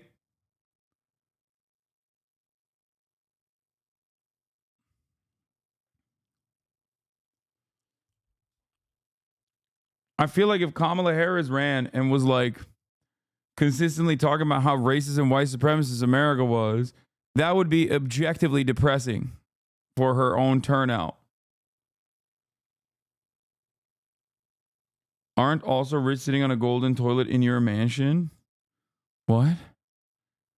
Yes, dude. I am a real estate developer like Donald Trump, who's worth billions of dollars. Oh my God. House chatter still whining? That's crazy, dude. Holy shit. You're close, though? Yes. I'm close to multiple billions of dollars. You're right. Why are VODs locked under subscription? A lot of haters that are combing through the VODs. It is a way to protect you and is a way to protect myself. And if they want to fucking do that, then they have to subscribe. You can literally still find the VODs on YouTube if you would like to. Okay? I'm getting mass targeted by a very hostile community.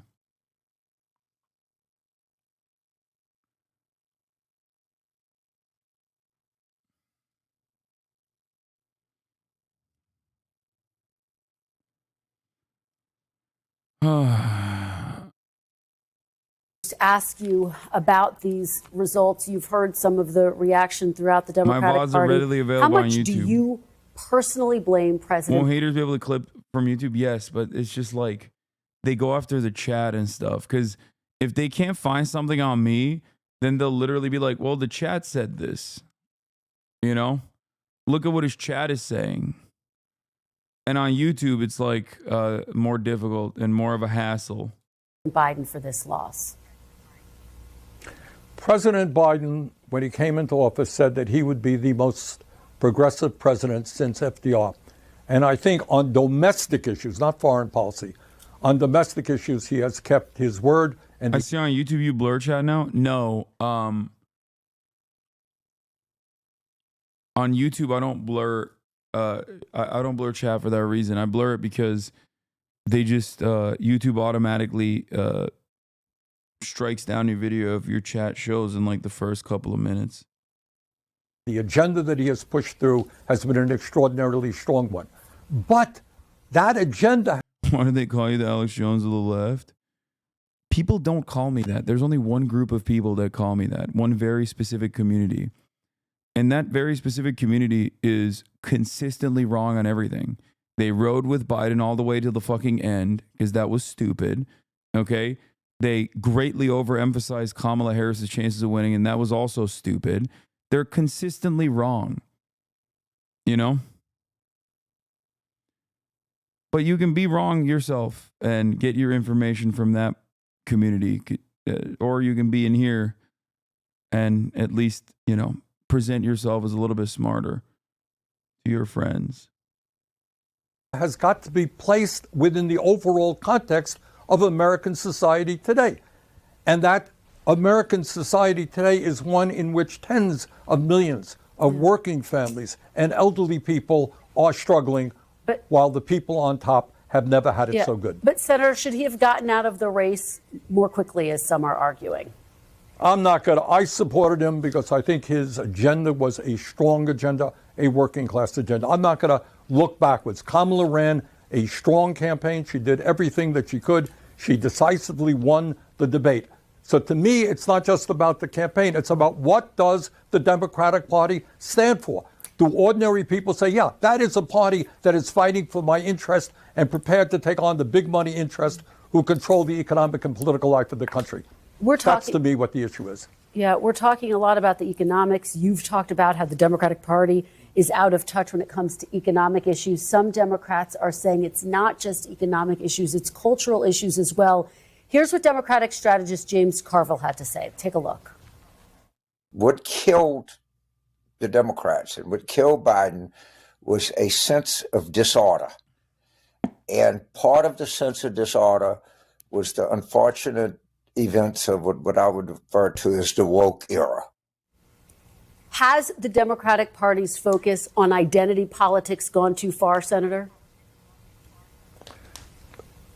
Let me answer it this way. I think if the Democratic Party must continue to stand up against all forms of bigotry. And Democrats should hold their head high in saying, we led the fight for women's rights and to protect the woman's constitutional right for abortion. We led the fight for civil rights, for gay rights. That is something we should be proud of. But it's not either or, Chris, and this is the problem. You can do both. You could say that I'm for raising. I take it one step further. I say one can only happen with the other. Because if you don't win elections, you can't do fucking legislation that protects marginalized communities. And if you want to win elections, you have to have a populist left economic message. You can be uncompromising in your values while simultaneously asking people, does this put food on your fucking table or not? A question I keep repeating to people that come to me on a daily basis about trans rights is always this. Let's say you forcibly reversed the HRT and gender surgeries of every single trans person in America. Does that immediately or even in the future improve your material conditions? Does that put more food on your table? Does that make your shelter more secure? Does that lower the price of rent? Does that actually help you in any meaningful way? Okay? It's not going to lower the price of eggs. Someone has told you that you should focus on this. And in a sea of hate, you decided, yeah, trans people are weird. I actually think that's the right thing to focus on. Okay? That's it. That's it. And the other side of this, in terms of like constantly doing hyper-specific messaging to different identity groups within the base that we understand it of the Democratic Party is also silly. Because it's not like trans people exist in a separate plane of existence. Like they still have the rent. You think trans people are not going to benefit from universal health care? You think trans people are not going to benefit from lowering the cost of housing? Yeah, of course they're going to benefit. Same with black people. Same with Latino people. This is why left economic populism is very successful. Okay? You fight the battles that you have to fight to defend trans people while you simultaneously offer everyone something that gets them on board. You say Medicare for all means for all. It means for you and it means for trans people too. There's no world where we're like, nah, we're going to gut this. Fuck that.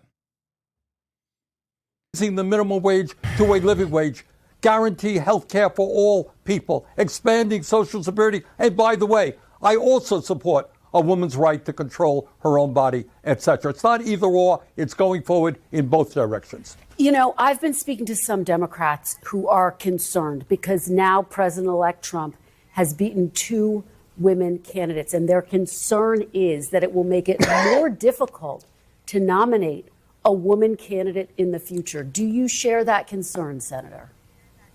No, I don't. I think it's not a question. Look, I'm not going to deny that there is sexism in this country, that there's racism, there's homophobia. It's there.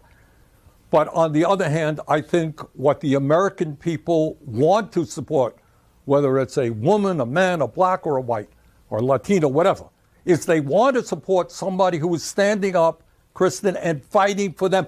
People are in pain. People are hurting. They can't afford to go to a doctor. They can't afford to send their kids to childcare or to college. They're worried about future generations and what kind of standard of living they will have. Here is the bottom line, and it has to be dealt with. You got an economy today doing phenomenally well for the people on top. It is not working for the working class. All right? How do we address those issues and in the richest country on the history of the world, create an economy that works for all? That is the issue. And by the way, what Trump did in his election is to say, I know that you're hurting. And the reason is they got millions of people coming across the border illegal. They're eating your dogs. They're eating your cats. He gave an explanation. It happened to be a pretty crazy explanation. Yes, we got to strengthen the borders, but that is not going to raise wages for working people or provide health care to all people. The Democrats need an explanation. And that explanation is corporate greed and the power of the billionaire class. I know that's uncomfortable for people in the Democratic Party, some people, but that is the issue we have to address. Senator. Also, I'm done with Gretchen Whitmer as of this very moment. Michigan Governor Gretchen Whitmer will speak today at the Stand Together rally in support of Israel at the U.S. Capitol, organized by Jewish Federations of North America and a conference of presidents of major Jewish American organizations. This is what also Jacob Kornblue says, 2028, ? Watch Governor Gretchen Whitmer in a 6-minute speech. This bipartisan presence here is a testament to some fundamental truths. We stand with the people of Israel. We share their pain. We are committed to their safety, and we will never forget the horrors of October 7th. We stand against the scourge of anti-Semitism. Before people go, oh, why do you hate the scourge of anti-Semitism? Why do you hate this kind of messaging? You have to remember once again where and why this kind of thing is being stated. Don't be such a fucking fool, okay? I know that in moments you can clip something and be like, see, Hasan is laughing at the notion of someone bringing up in the fucking Democratic Party's like town hall on CNN talking about how their number one priority as an uncommitted voter is like the hostages and also anti-Semitism on college campuses. You know, it's where you say what you say that matters.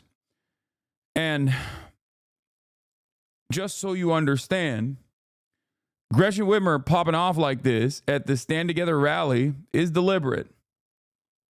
Okay? This is happening, not removed, not stripped from the context of Israel's genocide. Okay? Israel's committing a genocide, and you're still consistently supporting Israel. Okay? Openly supporting Israel. Of course, people who support Israel in the United States of America are not going to support Israel by saying, we love that Israel is killing the Palestinians. It's fucking awesome. They're going to support Israel by saying, October 7 happened. October 7, October 7, October 7. They're going to say that by, they're going to lend their support in the most like appropriate messaging possible. So don't be a fucking idiot. Okay, they're going to say that by saying Israel has a right to defend itself. Oh, do you not want Israel to exist? Does Israel not have a right to exist? Do you not want Israel to exist? And a lot of people, unfortunately, get duped by this fucking good messaging. Okay, they do not have the capacity to understand that this messaging runs counter to Israel's genocide. This message is happening alongside Israel's genocide, and this message is happening, of course, to justify Israel's genocide.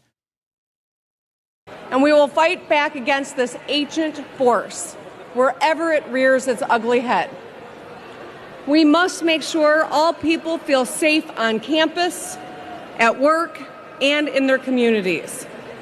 And we stand for a more inclusive, tolerant future where people from all walks of life can thrive. We believe in the goodness and decency of all people. We pray for the safe return of the hostages, and we will work together toward peace. And now I just want to take a moment to talk about where we are. With yet another national election in the rearview mirror, we must move forward and focus on solving problems. At the close of today's program, we will join together to sing Hatikva, Israel's national anthem. The anthem embodies the enduring spirit of the Jewish people. I think it's pretty funny that like there's no other equivalent to this in the United States of America. Like there's just no other equivalent to this whatsoever. Like I feel like if they did this for like the Saudi lobby or something, people would be like, "What the fuck are you? What? What do you fucking mean? Like what? What?" I'm sorry, hold up. What? If we had 32 states in the United States of America where it was basically legal to demand that you sign a pledge of loyalty to the state of Israel, that you will never criticize Israel in order to retain a job, but instead substitute Israel for like Estonia, okay? You'd be like, what do you mean? What the fuck are you saying? What do you mean I have to sign a pledge of loyalty that I will never criticize the beautiful state, the beautiful nation state of Estonia?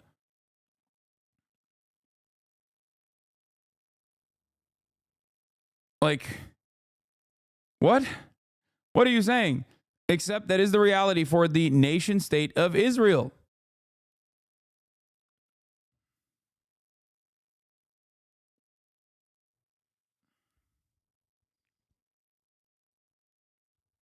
Yes, 32 states in the United States of America have BDS laws. Who through every challenge have held fast to their vision of peace, freedom, and security. Our responsibility is to carry forth that spirit towards careful messaging before wants to keep her governor's seat. Now that she's dropped the pretext, it seems like she's vying for a presidency in 2028. She has shown that she's a careerist monster with no moral compass. Yeah, she didn't want to rock the boat by coming out too much in the tank for Israel, I think, because she knew what her constituencies look like, and she didn't want to hurt the Democratic Party's chances of potentially winning office. But now that like the election is over, you're seeing, you know, you're seeing basically what it is.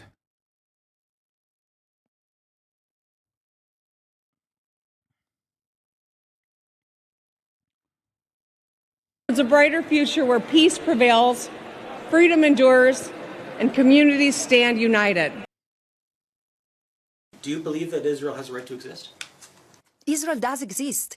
Israel is a recognized member of the United Nations. Besides this, there is not such a thing in international law like a right of a state to exist. Does Italy has a right to exist? Italy exists. Now, if tomorrow Italy and France want to merge and become Ita-France, fine. This is not up to us. What is enshrined in international law is the right of a people to exist. So the state is there, the state of Israel is there, is protected as a member of the United Nations. Does this justify the erasure of another people? Hell no. Not 75 years ago, not 57 years ago, surely not today. Where is the protection of the Palestinian people from erasure, from annexation, from illegal occupation and apartheid? This is what we need to discuss. Yeah, Israel does not have a right to exist as an apartheid state under international law. So when people say Israel has a right to exist, what they actually mean is Israel has a right to exist in the ways that it does. Okay? And no, Israel does not have a right to exist as an apartheid state. The fuck do you mean? But it's obviously going to be positive fucking framing. That was Francesca Albanese, who I believe is a human rights lawyer for occupied Palestinian territories.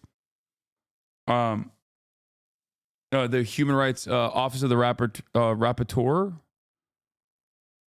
for occupied Palestinian territories, UN rapporteur, special rapporteur.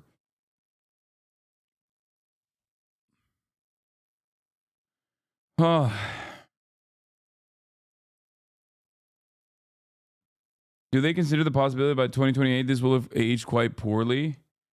No, I mean, under Donald Trump, who knows? The way I see it is like, the way I see it currently, North Gaza, permanent annexation. That's a lock. What they will do with South Gaza is it remains. I've said already that I think what they're gonna do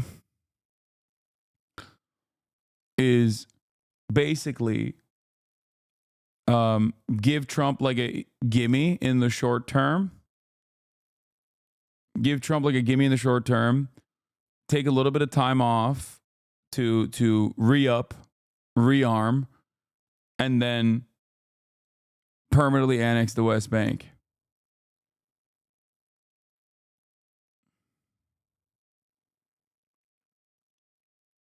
That's what I think. Because right now, after a year of genocide, I know for a fact that the Israeli economy is lit on fire.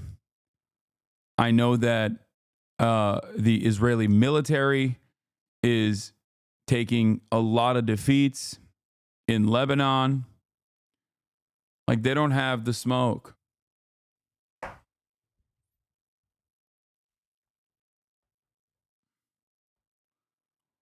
Will the world stay silent on this monstrosity? I think the world has shown that regardless of their awareness of said monstrosity, that they have an unimaginable tolerance for cruelty that, you know, some of the most defenseless people are subjected to. They just don't give a shit. I mean, we just watched a fucking 40-point Latino swing to a candidate that said that he is going to deport their immediate family members. And if they truly firmly believe that, what? Does Ukraine have a right to exist? Do you condemn the Ottoman Empire? Does Armenia have a right to exist? Sure, you'd say no. What? I've never said that.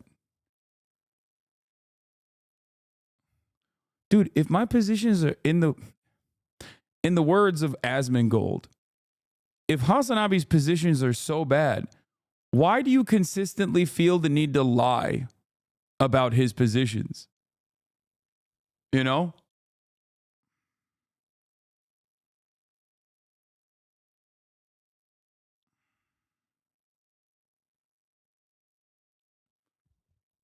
Why are you arguing against things that I've never said?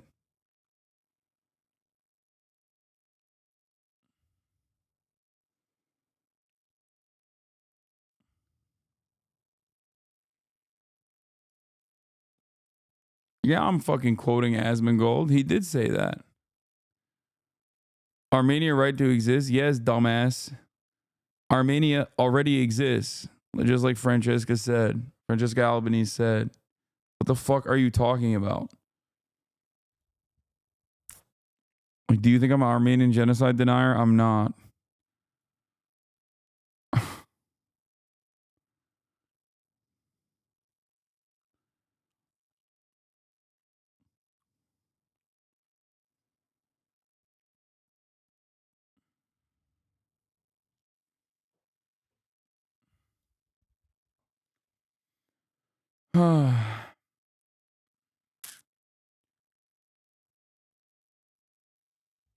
the people have a right to exist.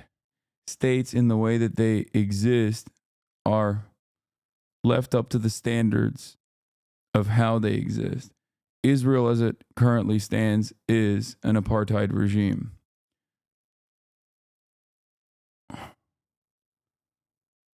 That's it. Israel cannot exist as an apartheid.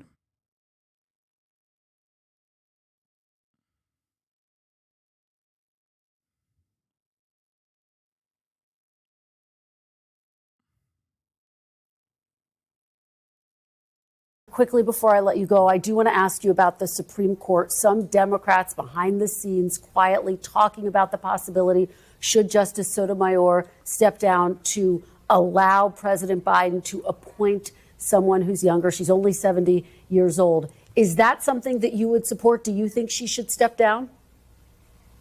No, I don't. That was lame, Bernie. Have you heard any talk of this? A little bit, yes. I don't think it's a sensible approach. And you don't think it's a sensible approach? Correct. All right.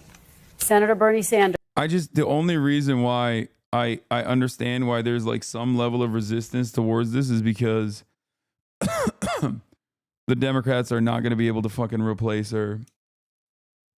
Like, the Republicans will just stop them from replacing somehow. They're too afraid that in the lame duck session, they'll be like, no, you can't do it.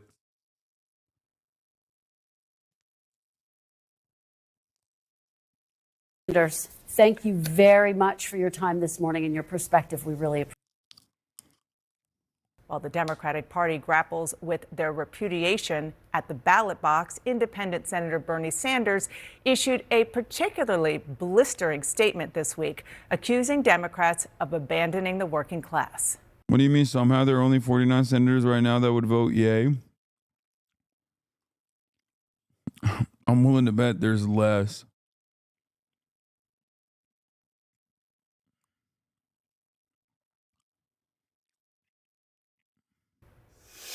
And Senator Bernie Sanders is here with me now. Hello, Senator. Congratulations on your reelection. Nice to have you here. I want to start with the scathing response that you gave after the Democrats lost, Kamala Harris lost pretty big. You said the Democrats abandoned the working class. The chairman of the DNC called it straight up BS and said Joe Biden is the most pro-worker president of my lifetime. Former Speaker Nancy Pelosi said she disagreed with you. She added, quote, Bernie Sanders has not won. Do you stand by what you said?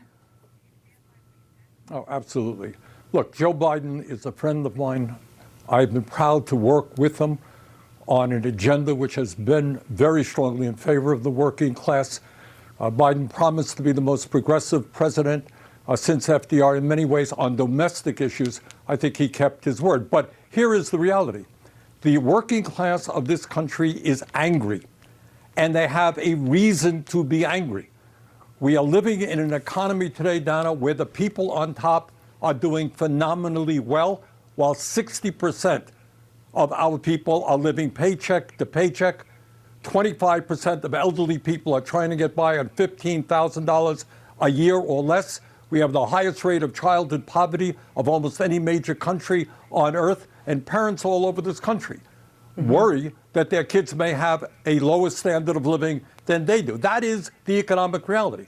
And what Donald Trump did is provided an explanation. He went around, he said, I know you're angry, and the reason is that zillions of illegal immigrants are coming over, and they're eating your cats and dogs and everything else. That's the reason. Well, obviously, that is not the reason. The reason is, in my view, that we have an unprecedented level of corporate greed today, more income and wealth inequality, and people on top want it all. And we need an agenda that says to the working class, we're going to take on these powerful special interests and create an economy and a government that works for you. And by the way, that can't happen unless you get big money out of politics. We got to get rid of the Citizens United Supreme Court decision so billionaires do not continue to buy elections. And I know that you heard President Biden and Vice President Harris tout over and over the record of supporting workers, helping the middle class, some of the things that you were instrumental in helping pass, like lowering the cost of insulin. You saw the president walking a picket line.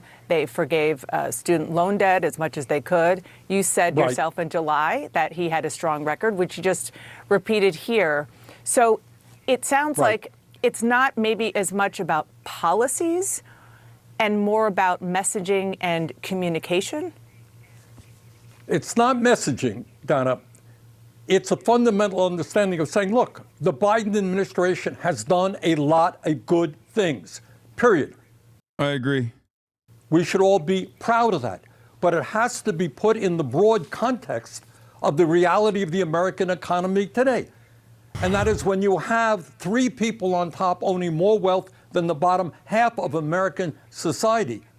When you have millions and millions of people working for starvation wages. This is what Kamala should have done too. Like, expand upon the accomplishments of the administration and say it's not enough.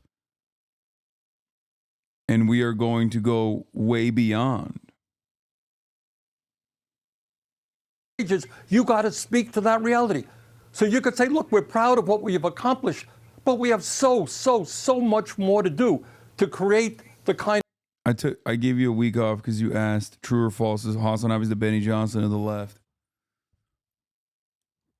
Benny Johnson wishes he had my real motion. I'm not propped up by the fucking institutions in the same way that he is.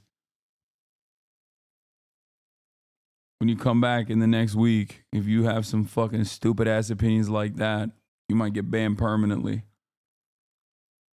Pack watch, R.I.P. Bozo. What? Kind of government and nations that work for all of us and not just the few. That's my critique. It's not that the Biden administration did not do a lot of good things, but it has to be put into an overall context where in the last 50 years, if you can believe it, real weak inflation accounted for weekly wages are lower today than they were 50 years ago. Massive transfer of wealth from the bottom 90% to the top 1%. That's not Joe Biden's fault. It's not Trump's fault. That's what's gone on for 50 years. Recognize it. Deal with it. Tell the working class that you understand what is going on in their lives. You're going to fight for them. The a top aide, former aide to John Fetterman and Harry Reid, Adam Jenelson, told the Washington Post that Democrats are preoccupied with the narrow interest of college-educated elite activists more than everyday working people. Do you agree with that? Well, that's kind of what I'm saying here, is that the vast 60% of our people live in paycheck to paycheck.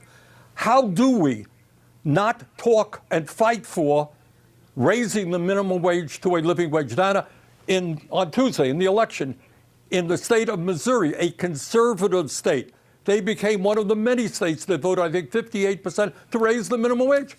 Now, how is it that in Congress and the Senate, we haven't even brought a damn minimum wage bill onto the floor? We are the only major country on earth not to guarantee health care to all people as a human right. The Affordable Care Act is a stopgap measure. It is not addressing the real health care crisis in America. Why aren't we saying, yes, health care is a human right? We're going to take on the insurance companies and the drug companies. We're going to pass the PRO Act to make it easier for workers to join unions. We're going to expand Social Security by lifting that. We're going to demand that the billionaires start paying their fair share of taxes. You know, Dana, all of these issues that I'm talking about, these are not Bernie Sanders ideas. These are, without exception, popular ideas that Democrats, Republicans, and independents support. Now, the people who don't support it is the billionaire class, and they got a lot of power. But we've got to be prepared to take them on. But what the voters supported is a man who would never do any of what you just said. I mean, not even close. Right.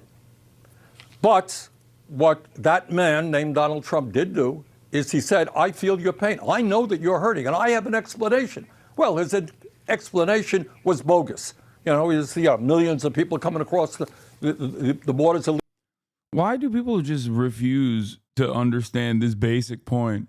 If one party is not addressing the pain that people are experiencing and the other party is taking advantage of that pain and redirecting that anger to, easily attacked minorities, then yeah, people are stupid enough to fucking tap in with the other party. That's it.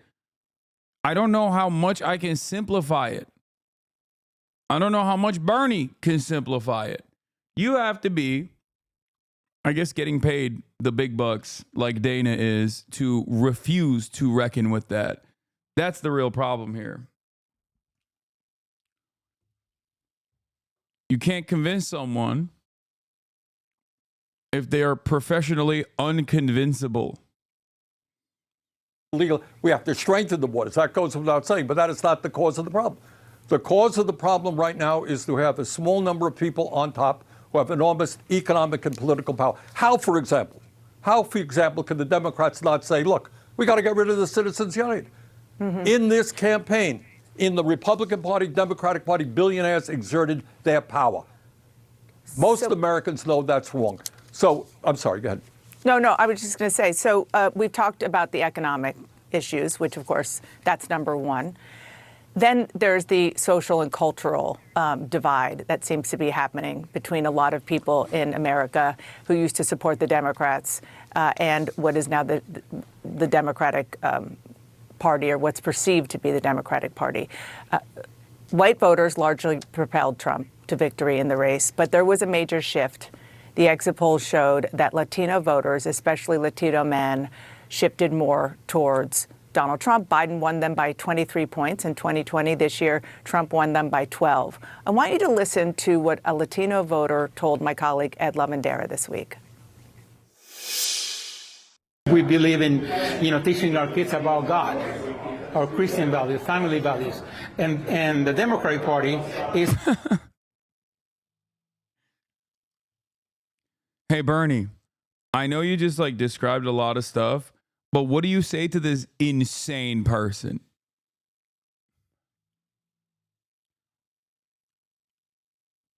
It's like, yeah, man, people are still going to vote Republican, Nobody said if you do this,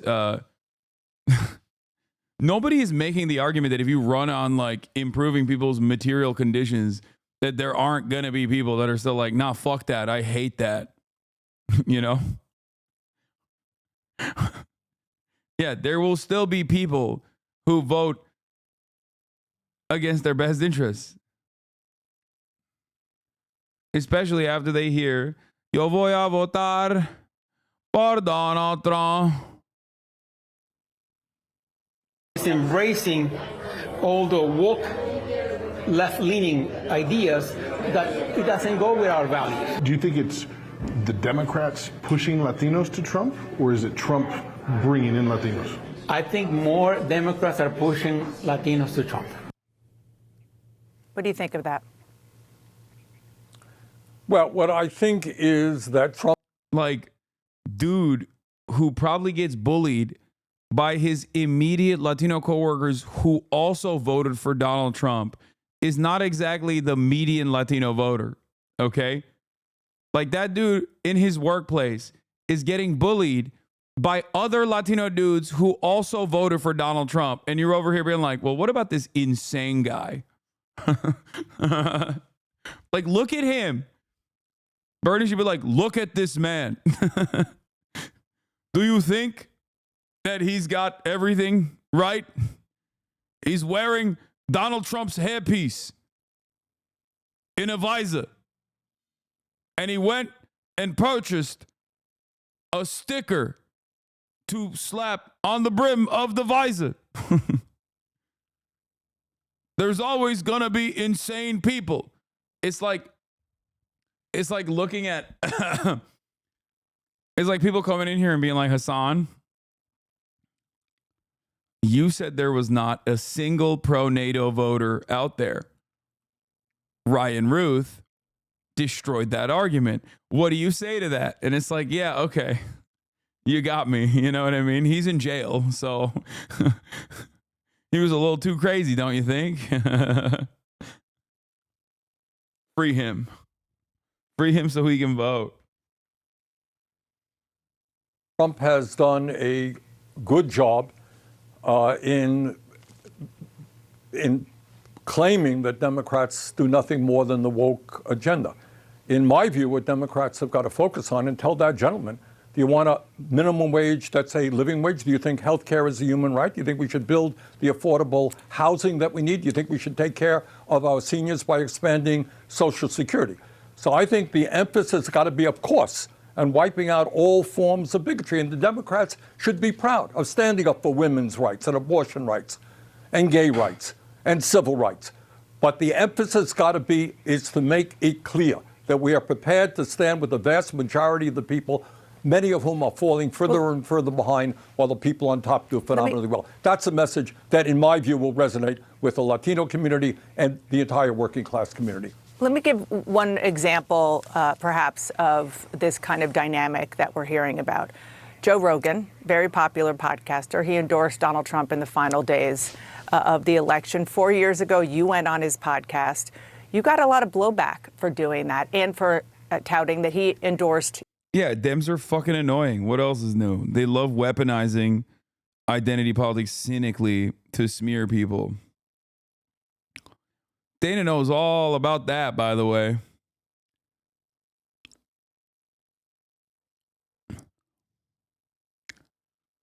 I mean, she does that on a daily basis. Whenever people are like, hey, Dana, it's kind of wild how much you fucking support Israel. That's like pretty weird.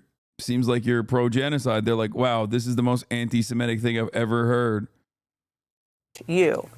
So is this the kind of example of Democrats perhaps shunning or vilifying people who don't totally agree with them?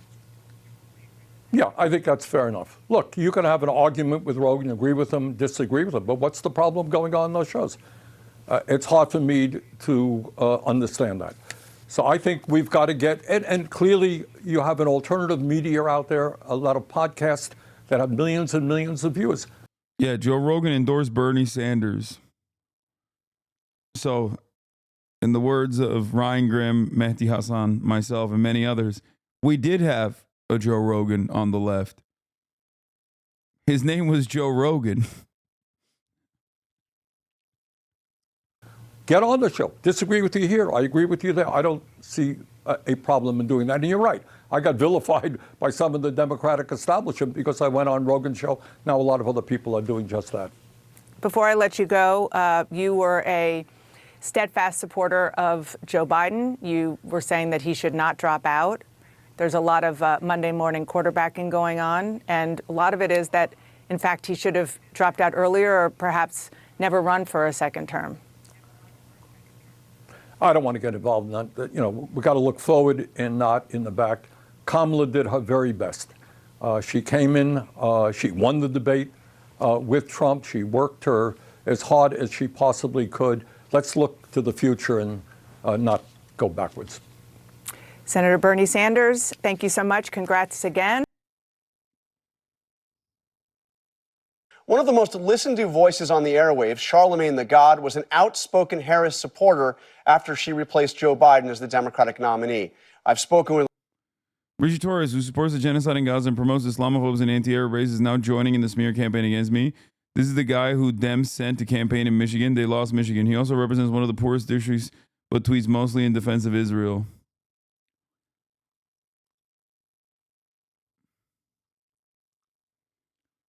Maybe he thought, to be fair, maybe he thought you were me, Mehdi.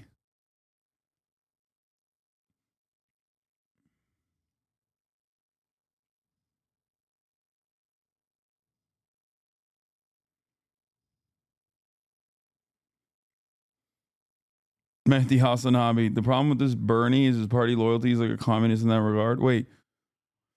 No. Dude, he's an elected senator. What do you want him to do? He did say Hasan and not Mehdi in his tweet. Yeah, new LinkedIn post incoming.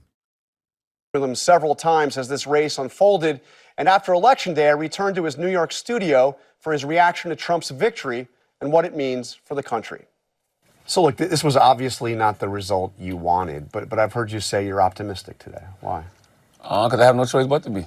You know, I'm an American. I live in America. I'm not one of these people that's out here saying, oh my God, if Donald Trump becomes president again, I'm going to move. Where am I going?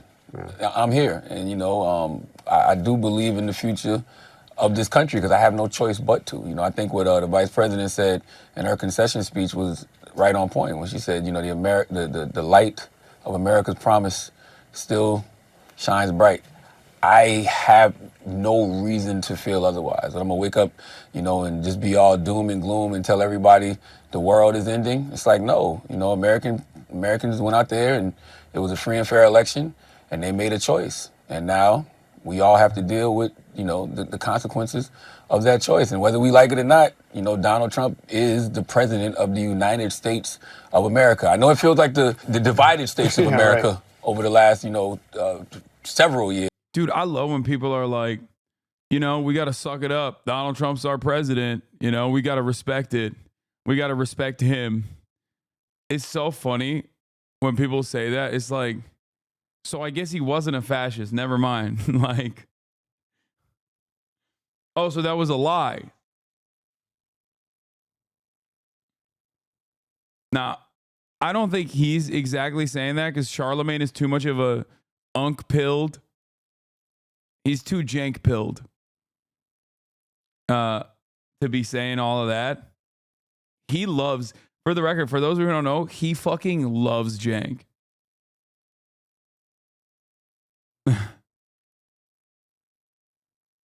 He does. That's not even a joke. And I think that has like contributed to his political commentary. He's no longer getting caught fucking pushing what's his face, like Michael Bloomberg and shit. Charlemagne's gotten quite libbed up.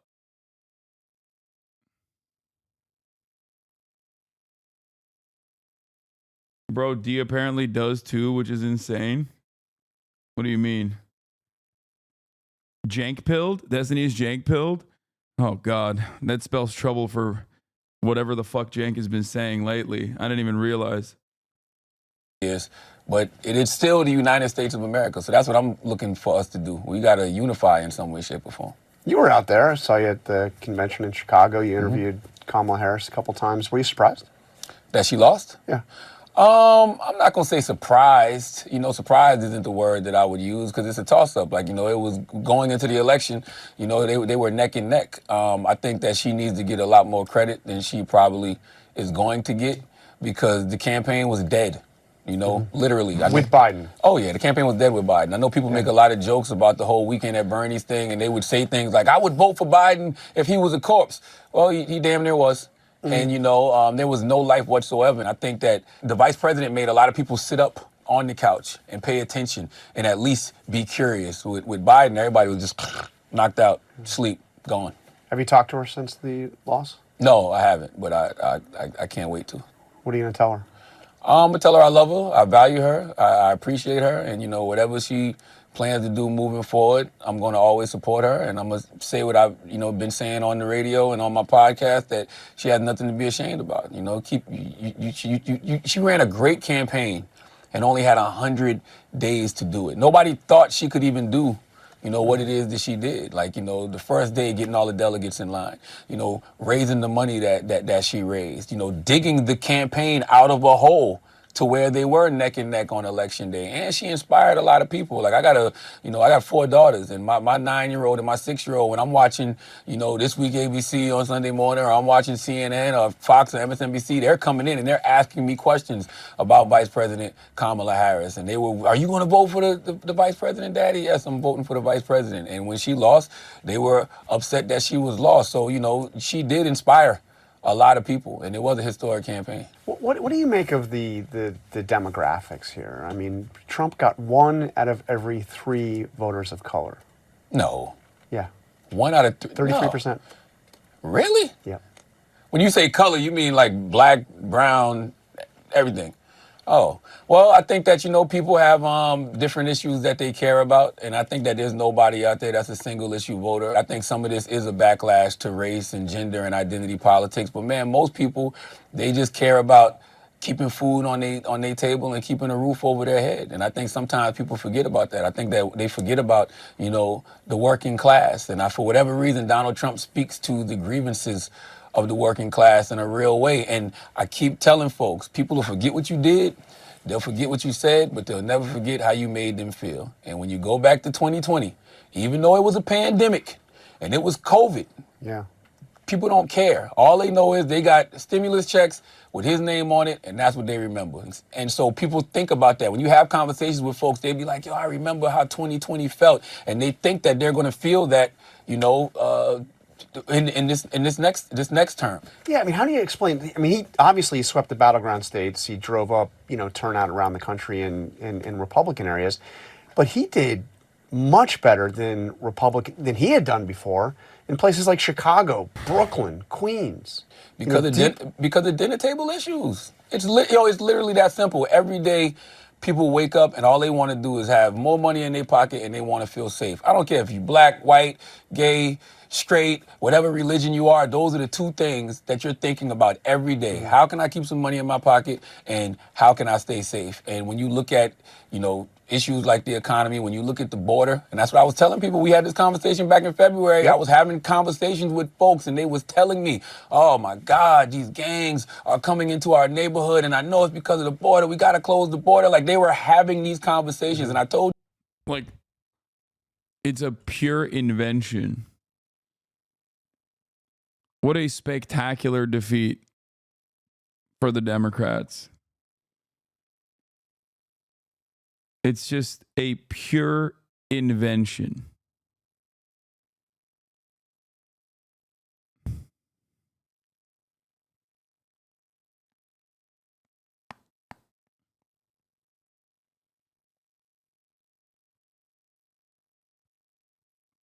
Facts do not matter. So yes, Chomsky was right when he said we are living in a post-truth era. What is this? The Cenk writer that D likes? What? You could be a leftist doing your little cute stream and go, oh, dude, I know, man. And there's no crime. It's, you know, yeah, I know everything.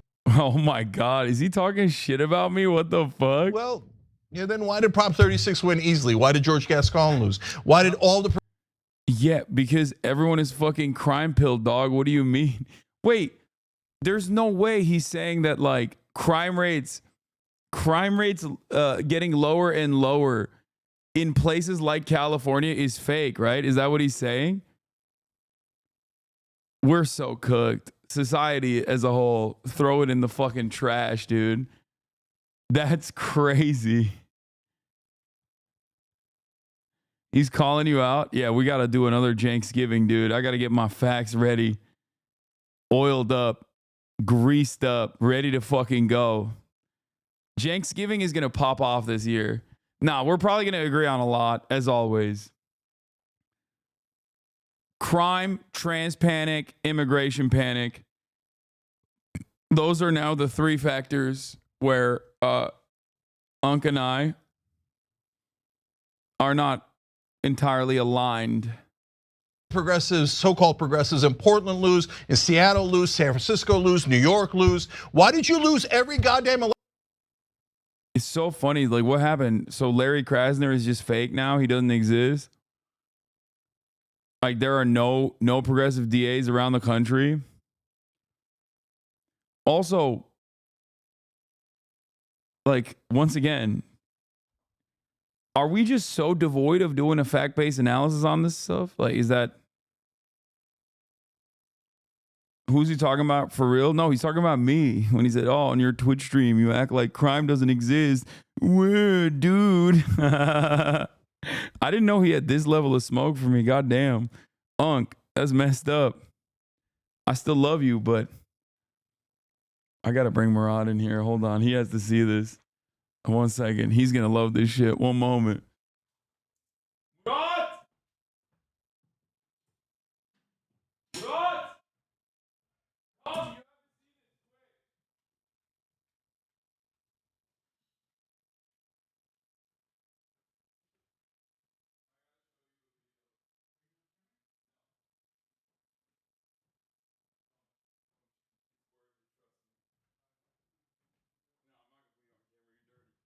Aya, come here. Bro, who do you think this, what do you think of this video?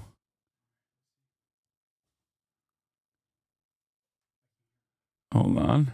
Oh, you want the mic? Okay, I'll turn on the mic for you. For that, you have to think about the voters. You could be a leftist doing your little cute stream and go, oh, dude, I know, man, and there's no crime. It's, yeah, I know everything. Well, yeah, then why did Prop 36 win easily? Why did George Gascon lose? Why did all the progressives, so-called progressives in Portland lose, in Seattle lose, San Francisco lose, New York lose? Why did you lose every goddamn election if you know so much? No, because you know what? Because I'm such a genius. I have this revolutionary idea that apparently the online leftist clown asses I've never thought of. People don't like to be attacked. People don't like to be robbed. People don't like to be sexually assaulted. People don't like to be killed. People don't like crime. To them, that's like a giant news alert. They didn't know. What? People don't like being robbed or being sexually assaulted? I know. Oh, no. Oh, I got a great idea. Let's pretend it doesn't exist. How'd that turn out for you? I'm so confused. Who do you think he's talking about when he's doing this? But you have to think about the voters.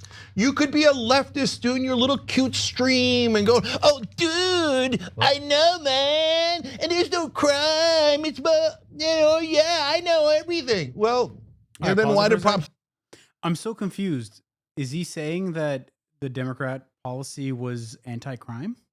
No. I know, I understand he's, the stuff about the streamers, but like. No, he's saying that like people don't like crime and they are noticing a lot of crime happening around them, and that leftist streamers are stupid for saying that like crime rates are down and this is a purely media created panic. And he's saying like, oh, I know everything. I know all the facts. Well, what happened to your facts? People are stupid and they're voting against the reality with overwhelming amounts of propaganda, including but not limited to the Young Turks, it seems, on this issue. Yeah, I'm staying out of this. Are we going to see him later? Oh, you're coming? Now I kind of want to see him. All right. Report this to Anne. No, Anne's in between, okay? Anne's in her own world. She's in her own world. She's not a part of this.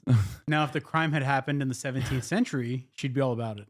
He's also beefing with a Vanguard right now. It might not be you specifically. Vanguard? Who's that? I don't know. I think it's like another leftist outlet. Like the private equity group? No. Vanguard is like a leftist podcast or something. You should review his debate with Jordan Ewell on TYT if wokeness cost the election. Wait, he is not saying that wokeness cost the election. Please tell me he's not. Is Cenk saying wokeness cost the election? We wrote him in and this is how he treats you. Yeah, that's really fucked up. We were deeply, you wrote him in for president? Yeah, we were deeply invested. Yeah, this entire community. Once the votes are tabulated, you will see. Cenk is going to win. Cenk is going to win California. He said trans rights cost the election on PBD election stream to 200,000 people. Yeah, Kamala Harris was running on a big pro-trans agenda. Does he mean whenever she said, I'm prosecuting transnational gangs? Is that what he thought? Because the only time I heard her say trans was if national and gangs was coming right after it, okay? Yeah. So there's trans crime now? No. I don't know, man. You said it. I heard it. The Vanguard is a pair of streamers from MO. He called them Silly and Billy. He's got so much swag. Unk's mocking you, Putin and Cenk. Let him cook. Yeah. All right. Well, I just wanted you to see that. I wanted you to watch that.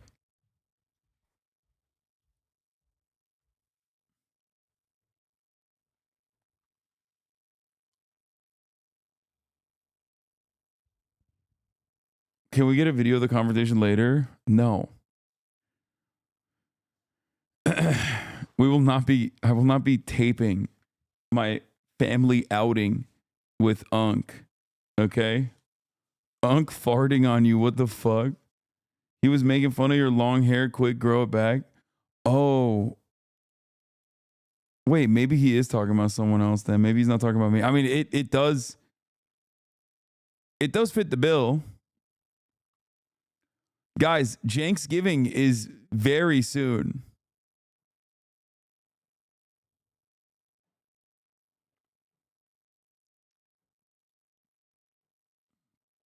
It's coming up soon. Like, it's gonna happen. Oh, God, I'm so excited. I love Janksgiving. I love Thanksgiving in general, but Janksgiving is like one of my favorite parts. r/I'm the main character. Dog, this is my uncle. Talking about streamers. Like, it's not that crazy.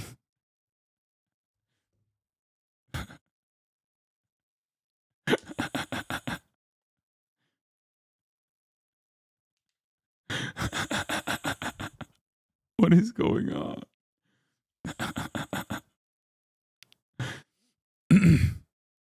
What are we doing anymore, man? I don't know.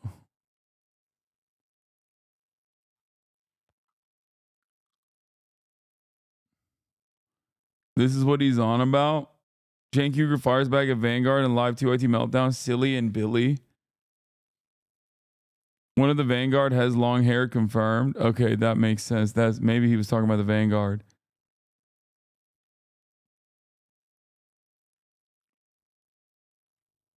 No, don't confront him off camera. No, I still, yeah, okay. I'm not going to talk to my uncle off camera because content.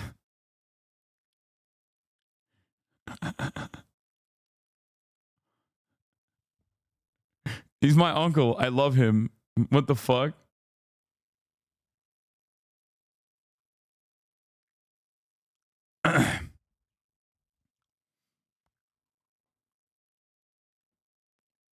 Wear a wire. Oh, Jesus. All right. Well, let's get back to another man, just like myself, who is unk-pilled. I told you, John, this was the first time in my life that I heard people in my community, black people, brown people, having those conversations. So that was going to be an issue. They felt like things were safer. They felt like the border was safer, under Trump. And by the way, it's not like the Democrats didn't want border security. They just didn't know how to message it right. Build the wall may sound elementary, but you know what that signals to people? Border security. That's it. Yeah. Nothing more, nothing less. Don't complicate it by saying, we got to have the most comprehensive border. I used to always talk about how, like, I don't have an immediate family member who is, like, radicalized by the things that he has seen in the media into having, like, reactionary positions. And it's kind of cool that, like, it's kind of cool that now I do have one. You know what I mean? Like, not across the board, but definitely on an increasingly concerning number of different issues.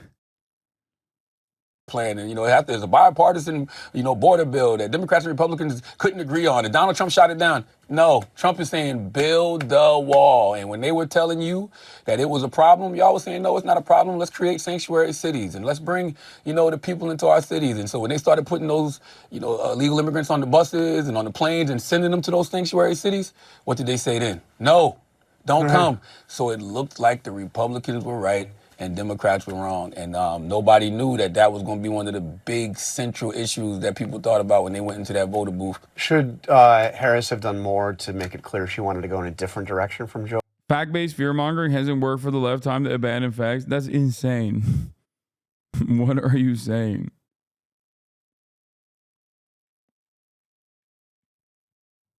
Joe Biden? Or did she want to go in a different direction? I think that If she wanted to go in a different direction, she should have expressed that. And once again, that goes back to messaging, that goes back to communication.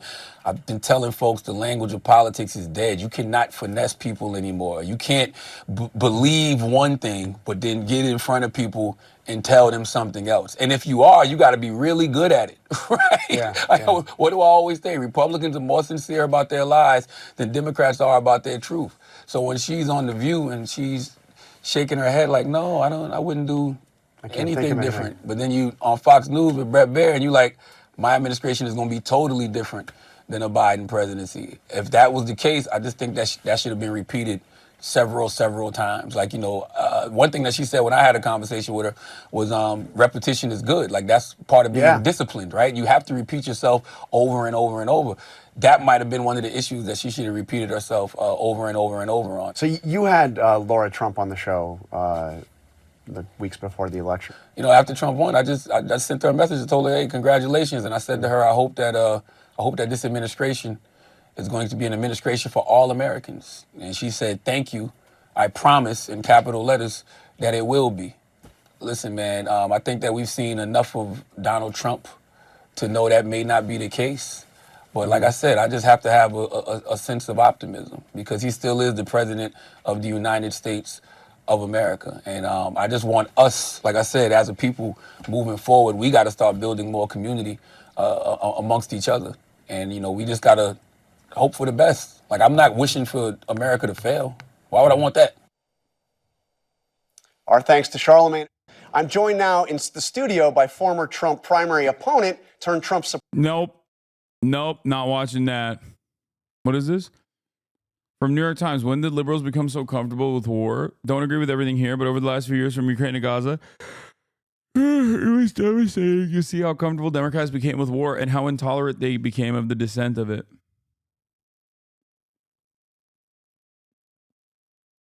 Duke stole your whole flow. I like this dress though. Thank you. Listen. Wait, what? What are you gonna say? You're gonna say right now? I like it a lot. You like it a lot? Like. Not take off my jacket. Yeah. I wanna clip this somewhere else, cause.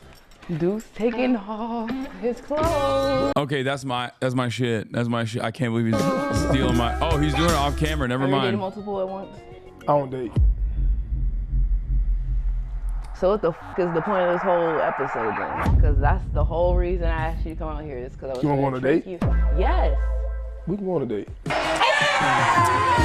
like I'm saying, like casually dating. Do you want to see my house? Yeah. Okay. When do you want to hang out and see my house? Are you free? Anytime. Okay. For you, anytime. Okay. I'll clear the calendar. All right, bet. We stand you. Listen, I don't. Hasan washed. Yeah, it's over. It's over for me, boys. I'm done. Isn't he like 40, bro? Well, that's not a problem for him, I guess. I don't know. His content, chat, is not serious. And with the outfit, though. Thank you. It's really nice. This could be you if you weren't autistic. Guys, I'm a 33-year-old man who covers politics for 10 hours a day. This is what I like to do, okay? Everybody needs to calm down. Yo, look at the outfit. I don't have time for anything else. And from behind. There's no comparison here. Is it so cute? It's nice, right? Yeah, it's nice. Yeah.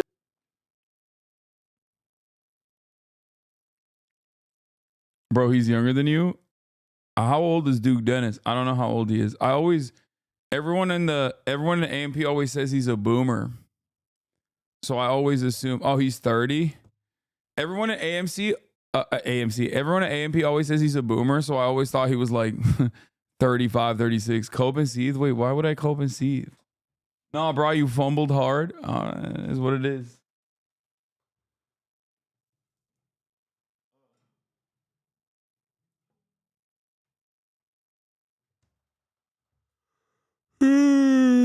It is what it is.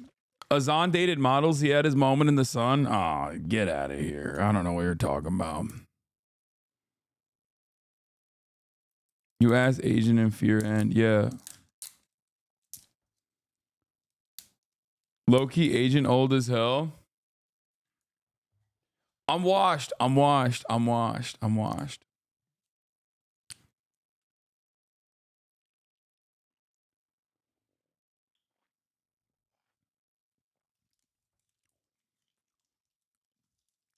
HasanAbi would never clear his schedule to get laid. The proletariat of the world is awaiting his education with necessity, and he knows he's too important to the cause to take a break.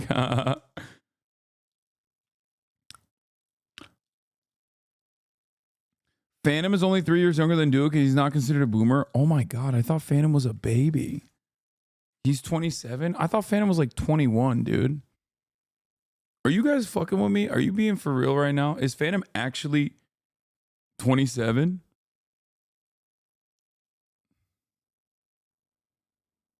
Am I? Maybe I'm just really old.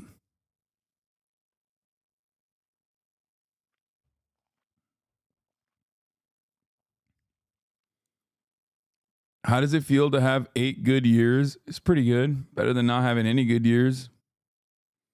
You know what I'm saying?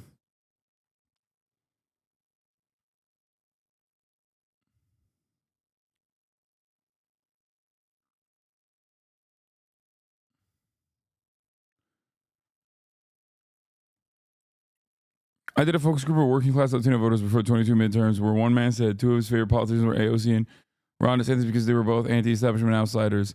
People do not fit neatly in the boxes pundits put them in. That's true. But you can't just be like, yeah, voters are fucking stupid. And then just move on. You know what I mean? Trump only picking non-whites for Secretary of State. That is my woke goat. Donald Trump has narrowed his Secretary of State search for 4 candidates. Vivek Ramaswamy, Rich Grinnell, who led Trump's Muslim outreach, are on the list. Rick Grinnell, his former ambassador to Germany and acting director of national intelligence. Marco Rubio, the Florida senator, running up to be Trump's vice president. Bill Hagerty, the Tennessee senator and his former ambassador to Japan. Vivek Ramaswamy. Losing Rubio in the Senate would harm a Trump domestic policy agenda because Rubio is populist curious. Yeah, but DeSantis is more of a Reaganite.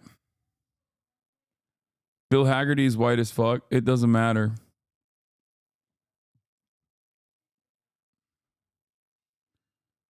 It doesn't matter. It's DEI. He's no longer white because Trump is putting him into that position.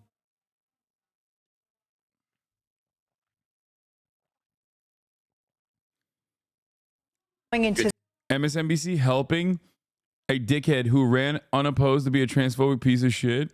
I mean, how much could they be helping him if this was the fucking original screenshot, the thumbnail? Do you see the thumbnail of this? It doesn't look like they're helping him that much. Look at his face on this thumbo, dude. My dude looks like shit, okay? Absolute shit.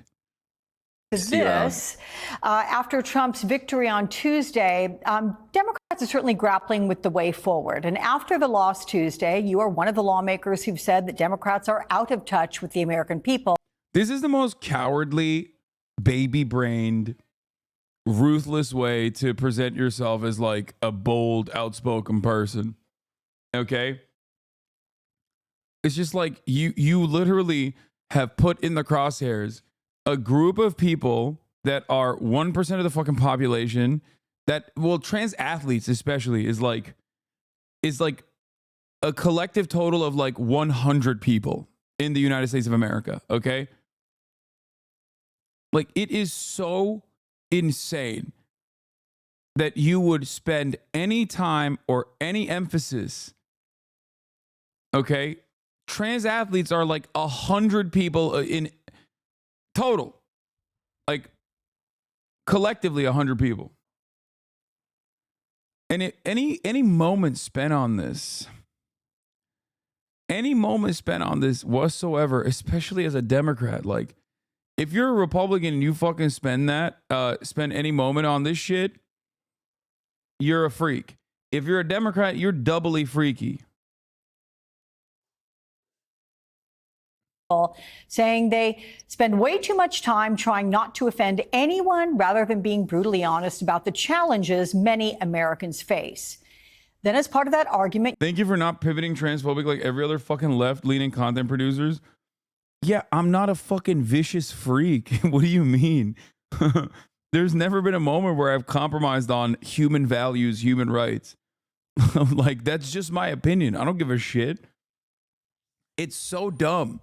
And people will say, dude, you're pandering, or you're like audience captured. It's like, what are you talking about? Have you seen the fucking internet? Being transphobic, whether you're leftist or overtly right-wing, is infinitely better for your content, okay? It's infinitely better in fostering an audience because a lot of people fucking, especially online, openly hate trans people.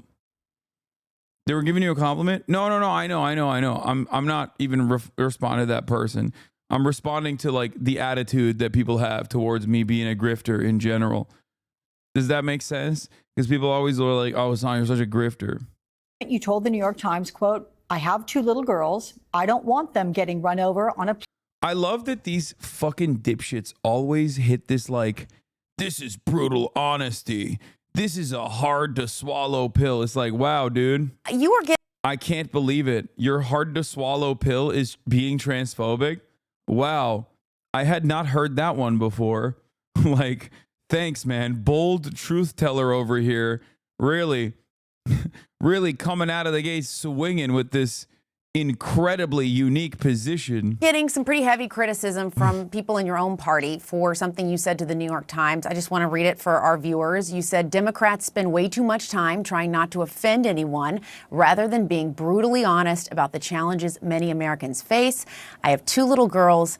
I don't want them getting run over on a playing field by a male or formerly male athlete. But as a Democrat, I'm supposed to be afraid to say that. And your fellow Democrat from Massachusetts, Congressman John Moran, who is gay. Yeah, by the way, this is straight up Fox News shit. Like, they're hitting the Fox News route pretty aggressively. Like, this is indistinguishable from Fox News. Said on social media, quote, the only thing we here in Massachusetts shouldn't be afraid to say is that you should find another job if you want to use an election loss as an opportunity to pick on our most vulnerable. A councilman in your district called those remarks hate speech. You're getting quite a bit of pushback. I just want to hear. Americans be like, oh, I hate the CCP. They're one party. They're not. I hate the CCP. It's a single party system. And then we'll have one Republican Party, like one media that is always dominated by the interests of capital, one party that only represents the interests of capital. And it's like, what? Kaya, come here. Please.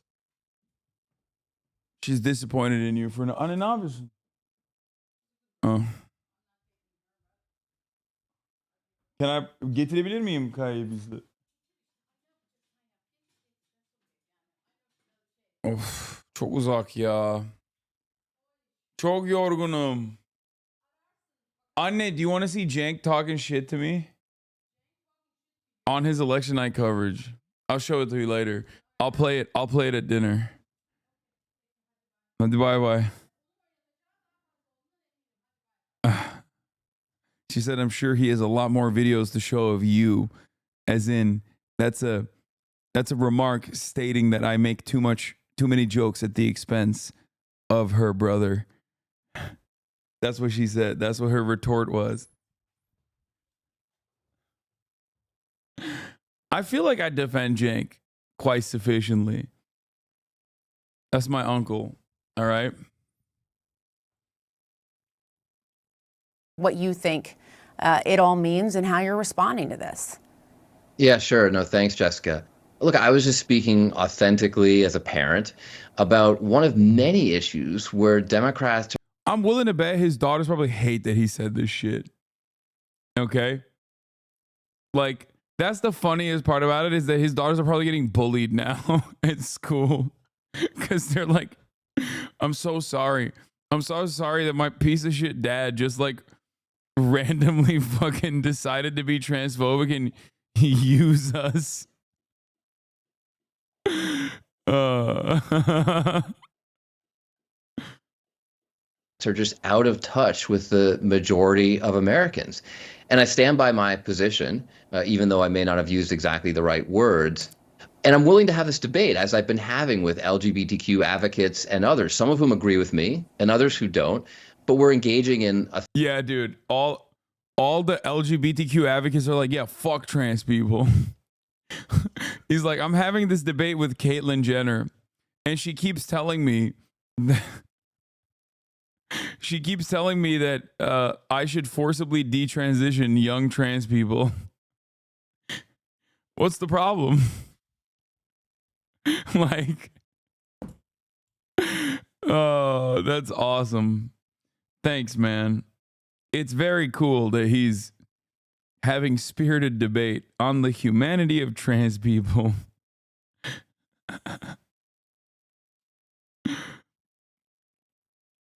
Ay, ay, ay.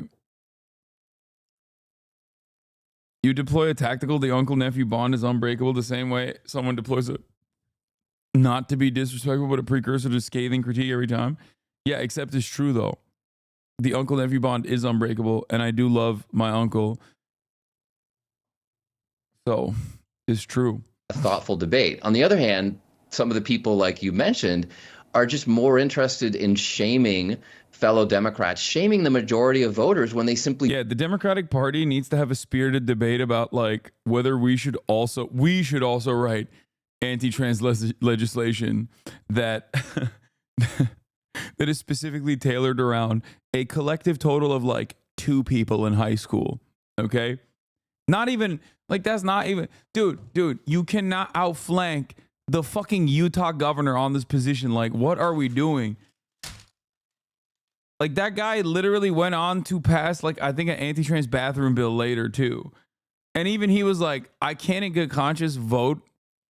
Like, I can't in good conscience sign into law this bill that is specifically designed to bully 4 people in this state. Okay? It's so weird. There's, yeah, literally one 13-year-old in all of Kentucky.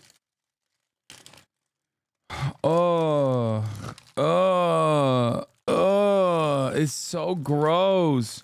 These people would literally start talking about how we need to do lynchings to black people before they arrived at fucking Medicare for all. That's what this is.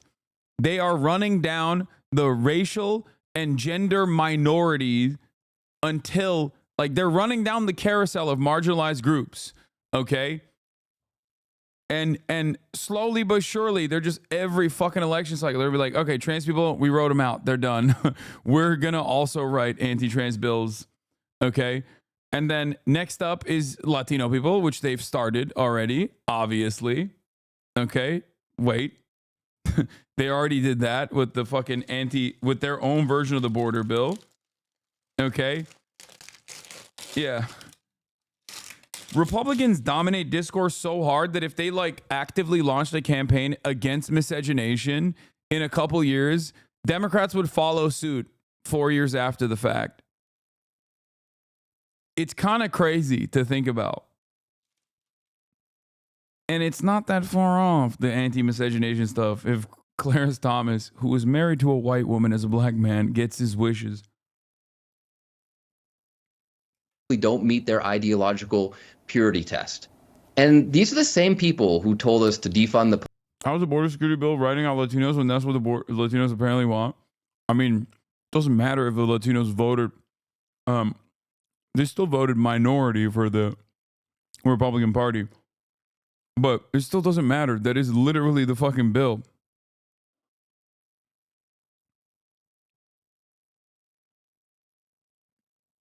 That wasn't Dobbs' decision dissent. It was every single fundamental right except miscegenation. Oh shit, my bad. Clarence Thomas is protecting miscegenation. Police who told us that there wasn't a problem at the southern border, who told us that inflation was transient, whatever that means. And the same people who attacked me when I said that Biden should step aside because he was going to lose this election. So we have to be willing to have these debates as the party. I mean, the Republicans are banning books. Democrats are banning debate. And if we don't have this debate now and come up with a winning strategy going forward, then the Republicans are going to wipe the floor with us in January, just like they did last Tuesday. But there is so much, to your point. Yeah, it's called defending trans people and exposing the fucking silliness of the Republican Party. The Republicans do this with everything. They do this with abortion. Trans rights are damn near identical to the conversation surrounding, the Republican conversation surrounding abortion access. There is well-established scientific precedent or scientific consensus on allowing people to have this medical process readily available to them. It's life-saving, just as abortion is. And yet, Republicans have decided, I don't want that anymore on both of these issues, and they are actively stopping people now. And the Democrats are like, yeah, you're right, actually. Sorry. I agree. It's fucking insane. There is never a moment where you have to cave on this shit. You just have to always be like, why do you care about this? Why? Let him explain how fucking stupid they are. Let him talk about how, like, the kids are being trans. No, they're not. That's not how this works. Show the fucking graph of left-handed people. That's it. Like, you have to attack the root cause of where the root cause, quote unquote, which is not a real problem to begin with, but you have to get them to explain to you why it's a problem. And because there is no real problem there, okay, as long as you walk them through the steps of describing to you what this real harm is, they're always going to look like fucking silly little monsters. That's it. Oh. If you detransitioned forcibly every trans person and caused them all to commit suicide, America would not be better off. Okay? It would be worse off. That would be ridiculous. Like, that would be unnecessarily and unimaginably cruel. Okay? And besides that, it's not like all the transphobic people are automatically going to get money in their pockets. They did this with the border too. These kinds of fucking idiotic concessions are so stupid. There is a lot of pushback from within your own party, and there are reports that your own campaign manager resigned. Can you shed it? They're not saying that, dude. What? Yeah, they're not. They're saying that 4 trans people competing in fucking high school level athletics in each individual state is the singular most important problem. If you stop them from competing, and they're not dominant by any means. If you stop them from competing, what changes in your life? Are things better? Was there any immediate material improvement in your life? No, you just wrote legislation to dunk on 4 teenagers. Congratulations. That's it.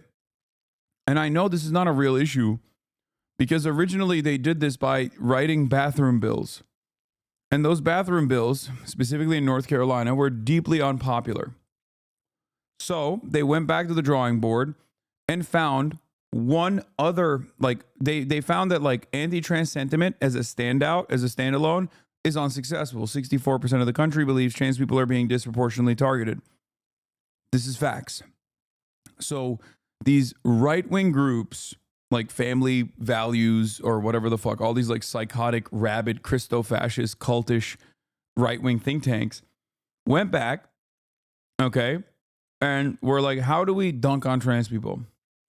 And they found in their focus groups the most successful narrative that penetrated to the broadest group of Americans was not if you just openly were like, yeah, fuck trans people, we should just stop them from being trans. But instead, if you associate it with one concept that Americans do believe is a meritocracy. Sports and children. Okay? Children's sports. This was all done in broad daylight, mind you. Like, this isn't a secret conspiracy. The New York Times actually has some pretty solid reporting on this. Like, they openly covered exactly, I think it was like Family Values or whatever the fuck the name of like the Christian group is.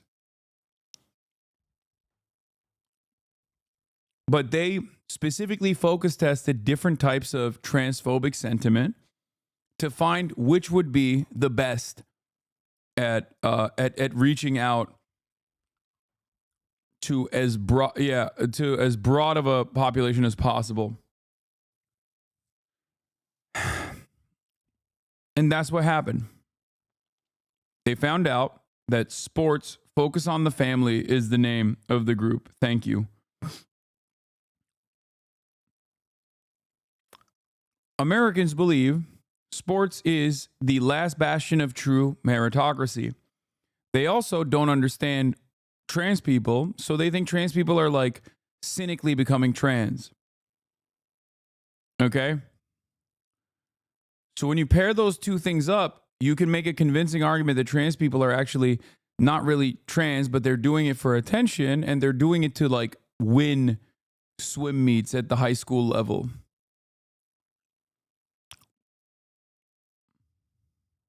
Okay? That's it. It wasn't necessarily because like Americans fucking want to kill trans people. Many Americans just don't give a shit about trans people. They think they're weird, but they don't care. But when you basically present trans people as like cheating in sports, then they do care because they're like, oh, I care about sports. And if you especially do it, especially paired up with like children's sports, that is the most prescient way of doing transphobic commentary. There's also a reason why I never talk about that, because, you know, it is something that polls at like 80%. It's a stupid fucking argument to have. Especially because, like I said, the collective total of trans people participating in sports in each individual state would come to like 100 people, okay? All trans people make up less than 1% of the population. The number of like athletes that are doing that is so low. And there is no immediate advantage. However, due to the way that people look at due to the misogynistic way that people analyze the situation where they're like, well, men are on average stronger than women, right? And there is like, I guess, biological truth to that to a certain degree. They package this up as like, they package this up in a misogynistic fashion as well. Or they're like, oh, it's just like a man that is trying to beat a woman. So all of this works, all of this works in unison. And this is how you arrive at a successful anti-trans campaign. Okay? I think the funniest part about it is that these are people who like openly say they don't care about women's sports every other day of the week. But God forbid, when it comes to trans issues, they're like, oh, well, what about women's sports? Like, but you don't care about women's sports. The fuck do you mean? I've heard you say nobody watches WNBA. They don't deserve any money whatsoever. So how the fuck are you going to act like you care about women's sports now? The fuck? You never have and you never will. They don't care about women's sports at all. They're just using it to cynically dunk on trans women. That's it. It's not a real problem. However, it is successful enough as a media narrative that it certainly causes people to immediately get on board with it, Talk to any normie who's never met like a trans person, or even like normies who know trans people, about this issue, and they'll be like, yeah, I don't think trans women should participate with cis women. They'll say that. It's at 80%. Okay? It polls at fucking 80%. The only goal of this messaging campaign is to basically be openly transphobic. That's it. That's it. The only goal of this is to straightforwardly just find a way to talk about trans people in a negative fashion. So when Democrats like Seth Moulton eat that bait and hit the issue from that right-wing framing, I lose my fucking mind. It's so frustrating. Nobody gives a shit about this. Please stop, okay? Let people live.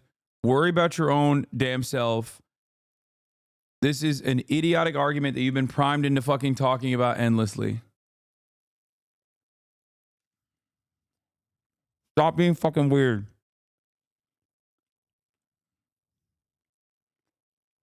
Those are God's children.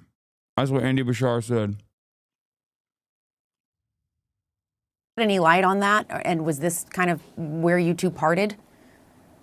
No, I mean, the reality is that there's some very public pushback, while the vast majority of messages and emails and texts and conversations I've been having on the street are actually incredibly supportive.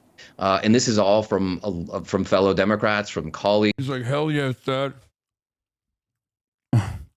Keep it up, brother. In Congress, from some pretty senior members of the party and whatnot, who just say, you're exactly right, Seth. This is our... Yeah.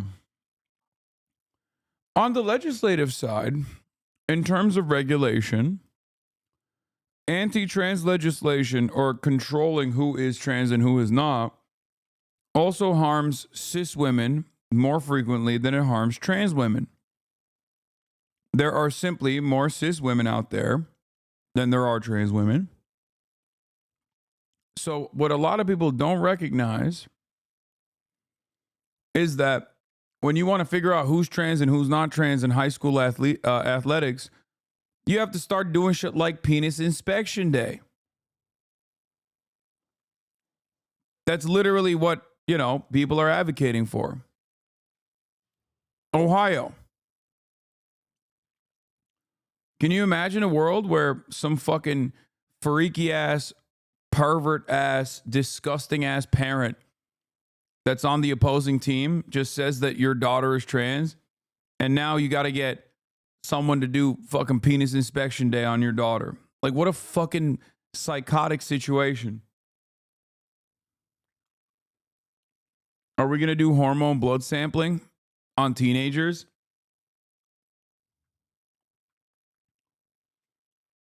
Now, the thing is,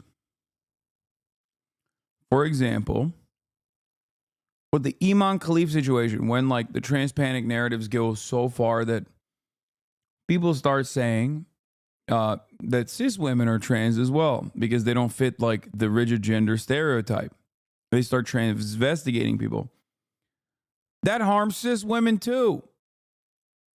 Problem is, a lot of the fucking transphobes are misogynistic, so they don't give a fuck. They don't care about hurting women. Cis or trans, doesn't matter.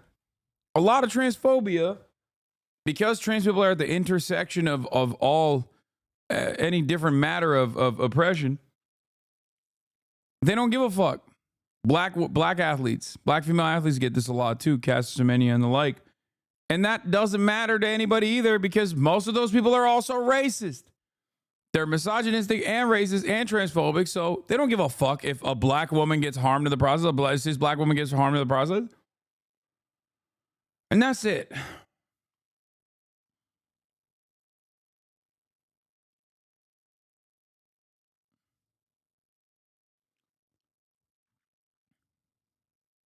That's it. our problem. We try to cancel people rather than actually having debates about issues that Americans care about. And this is much bigger than just trans issues. I mean, this is about the economy. How is it that the Republicans are doing better on the economy, are more trusted on the economy, when Trump just wants to cut taxes for his billionaire friends and put massive tariffs in place that will raise prices, will increase inflation for everyday Americans? I mean, how is it that when Trump just wants to break up millions of families and communities across America by having these mass deportations, the Republicans are more trusted on the border? We've got to be willing to get back in touch with the majority of Americans, and we can't do that if we do all this preaching and not listening. We got to listen to American voters, engage them in this discussion. And what does it say to American voters if people in our own party can't even have this debate? Well, and so, but to that end, did you lose staff over this debate? No, I mean, there's this, some people have been critical, and that's fine. I am someone who always encourages people to be critical. In fact, one of the interview questions I always ask is, what are you going to do if you disagree with me? And I want people to say, I'm going to disagree with you. I want to have a debate. I think we get stronger by that debate. It's a value that I live upon. I value, and it's a mission. It's one of the critical values that we have on our team. I literally hire people who are going to have different opinions than me. So that's fine. Like, we have these debates all the time on my team, but the concern is that we're not willing to have them as a party. And we're just going to keep losing elections if we can't do that. Do you think this specific issue is a big part of why Trump won? I mean, look, the sad reality is that there's polling out that shows that, at least in one poll among swing voters, it was literally the #1 issue. And you can say that was because the Republican ads were effective or whatever else. But I think there's another important point here, which is that Trump is going to try to attack trans people. He is going to attack minorities across the board. The Republican agenda is legitimately dangerous for a lot of people in America. And So when he was talking about the border bill, like the right-wing border bill that the Republicans are presenting, mass deportation, why does he take issue with it? It seems like the majority wanted that. They voted for it. So why are you standing against that? If you don't have issues with the trans stuff that Republicans are presenting, and you're literally using their talking points for the trans panic narrative, why don't you start talking about how we should do mass deportations too? Perhaps it's because you do agree 100% with the transphobic narratives, and you agree 70% with the anti-border shit.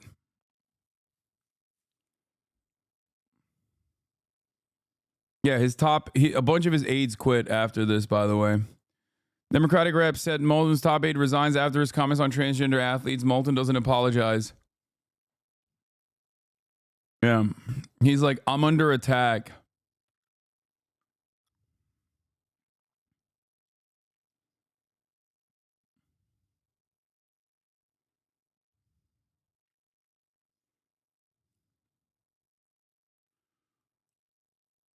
Why is this uneducated idiot on TV? Why are they platforming him? Because he's a congressperson who's being transphobic. If you're a congressperson who's transphobic, they won't shit on you. Transphobia does not disturb the existing hierarchies. Anti-capitalist sentiment does. Anti-imperialist sentiment does. That's why when Rashida Tlaib comes out and says, free Palestine, from the river to the sea, Palestine will be free, everyone universally dunks on her, okay, in mainstream news. But when a white man, a congressperson from Massachusetts comes out and says, fuck trans people, nobody dunks on them at all. They actually present it as bold truth-telling. They're presented as hard to swallow pills. The real hard to swallow pill that requires bravery to speak is going against the grain, going against something that every outlet takes for granted, American imperialism. That's the real hard to swallow pill, but nobody wants to swallow it. Transphobia is an easy to swallow pill. Super easy. We're not going to be effective at defending these people and their civil rights, their access to health care, things that are really important to them, as I've heard from many advocates in their community over the past several days, if we don't actually put ourselves in a position of power. Because God knows the Republicans aren't going to stand up to Trump. They're not going to protect their fellow Americans when he goes after their rights. I mean, just what about women and reproductive freedom?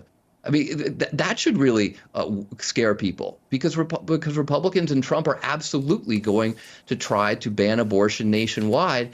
And we're not going to be able to stop that if we don't start winning elections and get back in power. And I want to ask you, because you did. He's like, we got to start winning elections by being transphobic so that we can defend trans people. Okay. Majority of Americans voted for Donald Trump. They don't give a fuck about abortion, dog. So what's up?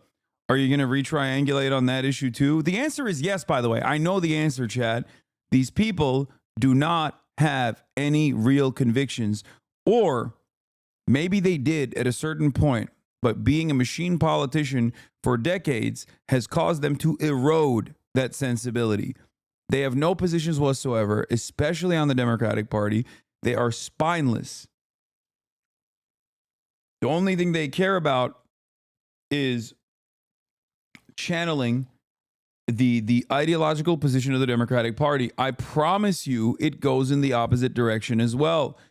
If there was a Trumpian style figure that magically was able to overtake the Democratic Party and show every single Democrat that you can win with left economic populism without abandoning any of these fucking marginalized groups, and put up LeBron numbers, put up Donald Trump numbers, put up better numbers than Donald Trump, every single one of these Democrats would be talking like they are part of the regime. These people are simple placeholders. The problem is, due to capitalism, due to the oligarchy, due to corporate interests being represented by the Democratic Party for years and years, they're just stuck in this hole. I promise you, Seth Moulton, if there was a Donald Trump style leftist that dominated the Democratic Party in the same way, obviously there's more material issues, more material hurdles that get in the way of such a thing. But let's say it did happen, he would be talking like Bernie Sanders. The problem is, those material hurdles that I mentioned, those material hurdles that I mentioned get in the way of a person like Bernie Sanders winning.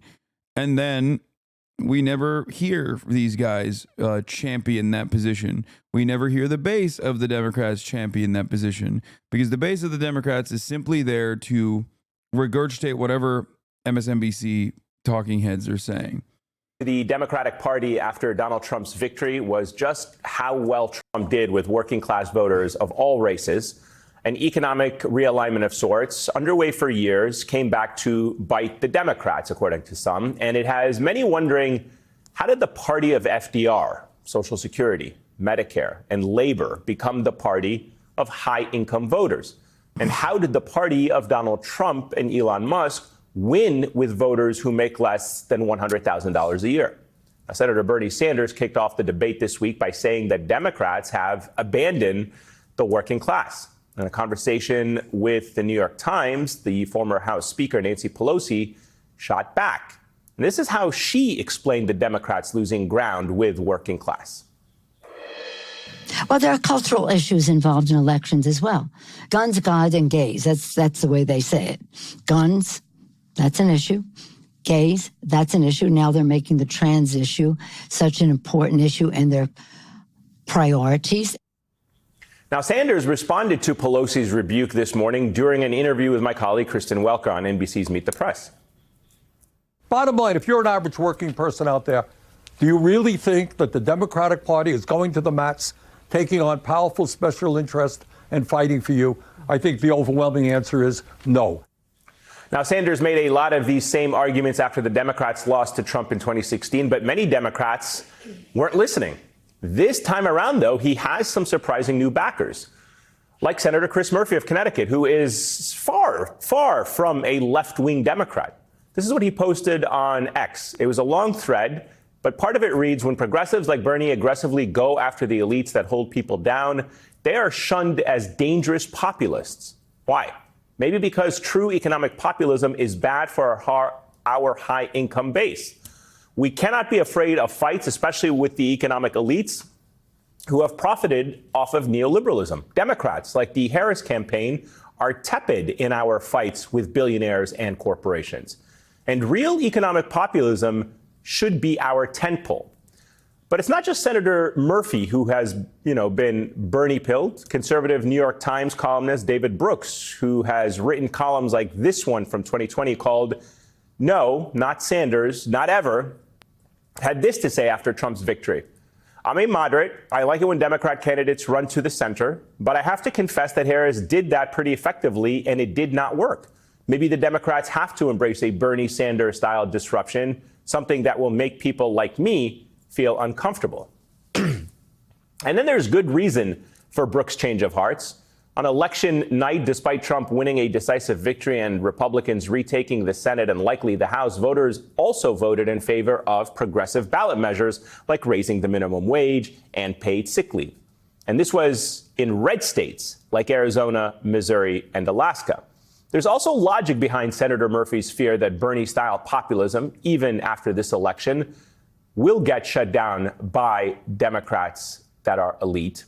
If you can remember, early on in Harris's campaign, she briefly took a populist tone and went on the attack against big business.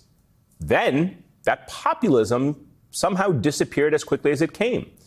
Well, according to The Atlantic, Harris's brother-in-law, Tony West, who also happens to be Uber's chief Thank God for Tony West, dude. He really saved the republic. Legal officer, was behind that change in tone.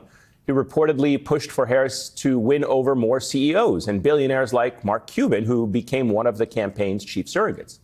Now, this tracks with reporting late in the campaign where Harris's team was bragging to the New York Times about how Wall Street was shaping her agenda. So even if Democrats do come to their senses and try to start adopting Sanders-style populism, how do they free themselves of big business when it's become so intertwined with the party? Political campaigns require gigantic sums of money, regardless of or in spite of the ideology of its candidates. And the Harris campaign did that. They raised and spent $1.8 billion this cycle.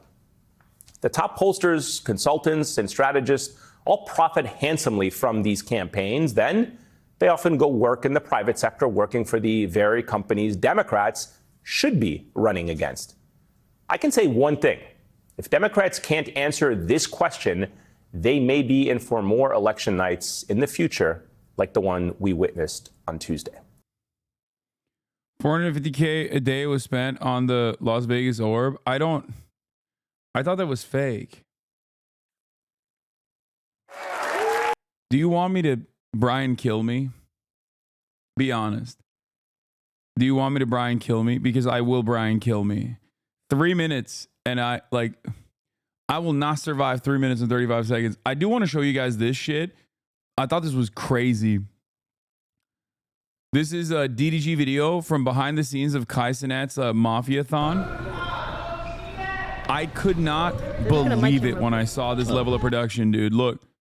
And I think that's another room of like servers and computers as well. Do not press play. Oh, you're talking about Bill Maher. Bro, this is television. Like, he's doing reality TV with one man. Show us your production, dog. Show us your production. This is it. 3 monitors. 1 camera up there, 1 camera here, 1 camera there, and that's it. This is my production. It's wild. Weird ass angle to have. I know. We were looking for a place to put the camera. Isn't that crazy?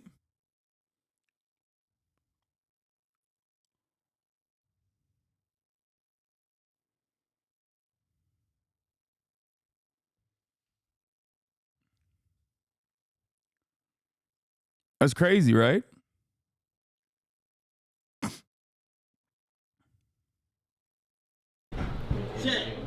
Like that's in, like this right here is straight up reality television. Like the only time I've ever seen this, the only time I've ever seen this many monitors and like this many producers shit is like reality TV. Can you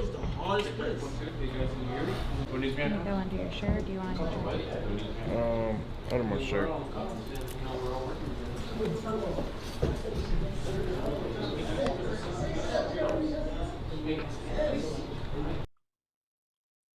It's wild.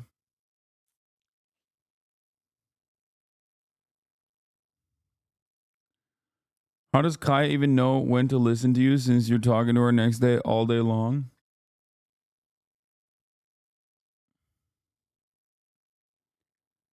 This is you at the DNC in 2028? No, it's not. I think if I'm going to the DNC in 2028, it's going to be the exact same setup that I have. I've got it down to a science. Also, I'll probably be dead by that. I'll probably fucking be kicked out. Kai's best guest. Wow, Griffey, 29 months is amazing. Thanks for resubbing.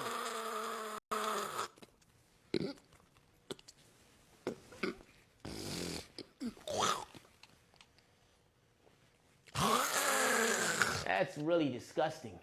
Jesus Christ. It's crazy. NPC Miles Morales has been popping off this whole time.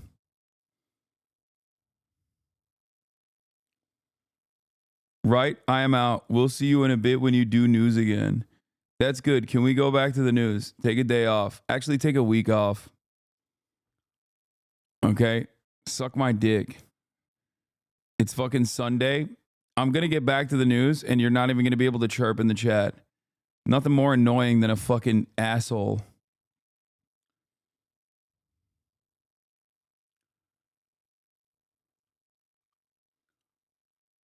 Bro's got more monitors than an NBA officiating room in Secaucus, New Jersey. Yeah.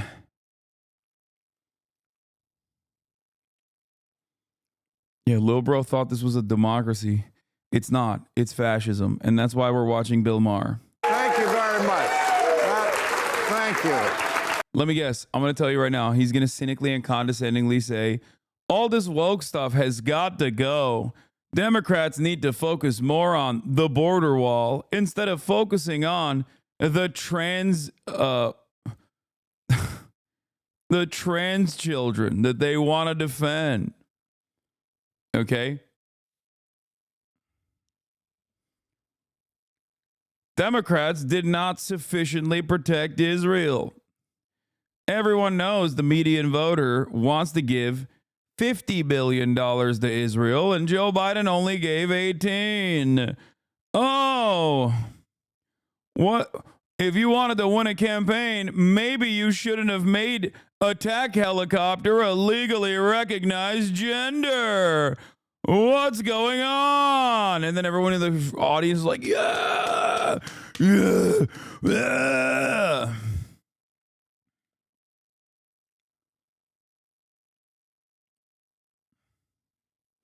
Bringing out Liz Cheney was great. The real problem is you didn't bring out George W. Bush.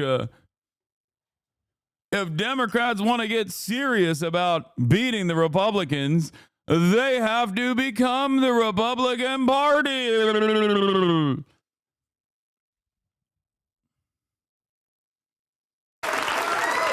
I appreciate that more than I could tell you. That is the right attitude. We're still going to have fun. Okay, you know what? We had it. Please. Chat, it's time to come clean. I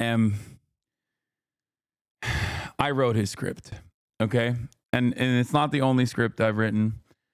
I have been the head writer for the Real Time with Bill Maher show.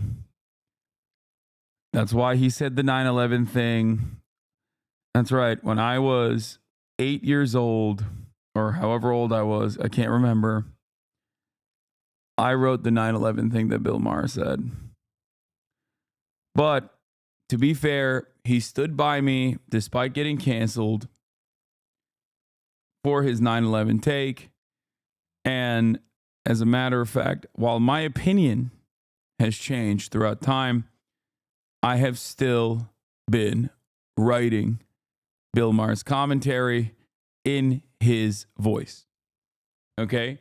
And the only reason for why I did that is because he showed me loyalty and I had to show him loyalty. Okay?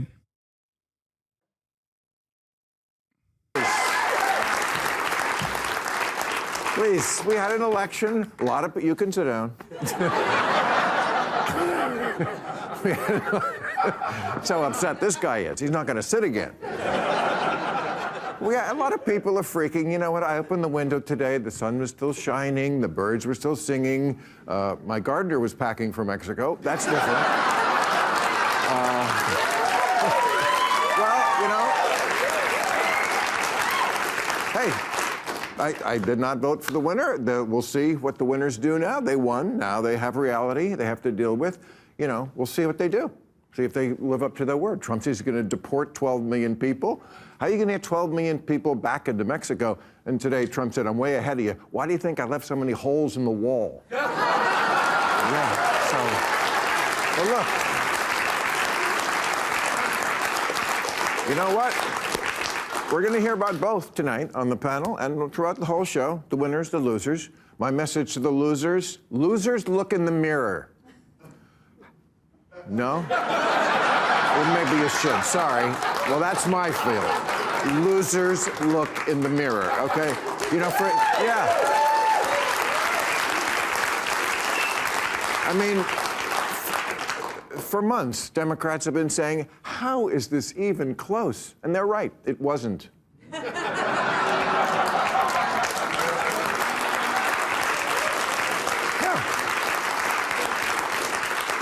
They could not conceive of a second Trump term, but they should have. When does America ever turn down seconds? I mean, come on. Look, this is just the facts. It's just the facts. Trump won all the swing states, all 7. I mean, he ran the table. Trump won so big. Today he called the Secretary of State in Georgia, and he asked him to lose him $11,000.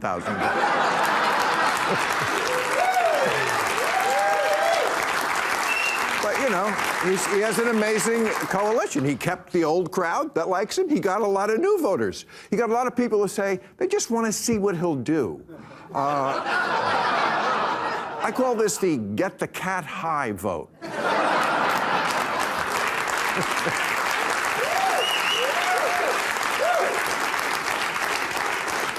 But, I mean, he did better, like, in every demographic. The exit poll said he grabbed 52% of white women. He also got their votes.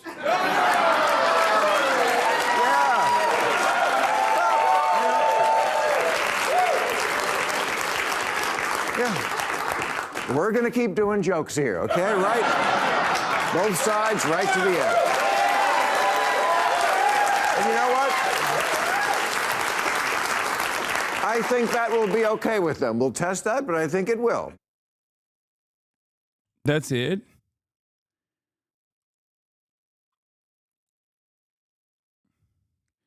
Oh, he didn't. Oh, this is the real. That was just the intro. And finally, new rule now that the great garbage election of 2024 is over. Let's talk about actual garbage. You know, when the aliens who are currently living amongst us and watching us slowly annihilate ourselves, when they write the history of Earthlings, they will note that this election ended with an impassioned debate about who was garbage, starting with Trump's insult comic who said, I don't know if you guys know this, but there's literally a floating island of garbage in the middle of the ocean right now. I wonder if he's going to agree. This is interesting because there's not a racist comic that Bill Maher doesn't agree with, but Bill Maher also hates Trump. Hates Trump, even though he agrees with a lot of the things that Trump has done and will do.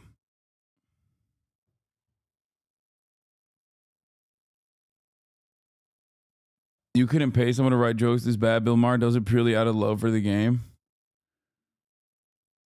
Oh, yeah, I'm a HBO writer. That's right. I also write not just for Bill Maher. I write for John Oliver too. So my conscience is clear. You know what I mean? I'm doing a carbon neutral shitty political take initiative. Okay.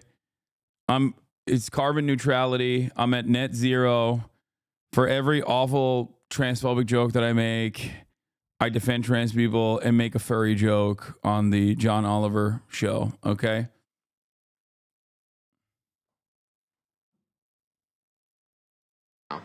Yeah. I think it's called Puerto Rico. Well, then it was on. Liberals said that was racist, and the Trump's people heard that and said, oh, then I like it. But here's the thing. There actually is an island of garbage in the ocean. But the only person who mentioned it during the whole campaign was the insult comic. I don't know what AI would say if you asked it what was actually the most important issue of our time, because I don't want that nosy little bitch in my phone.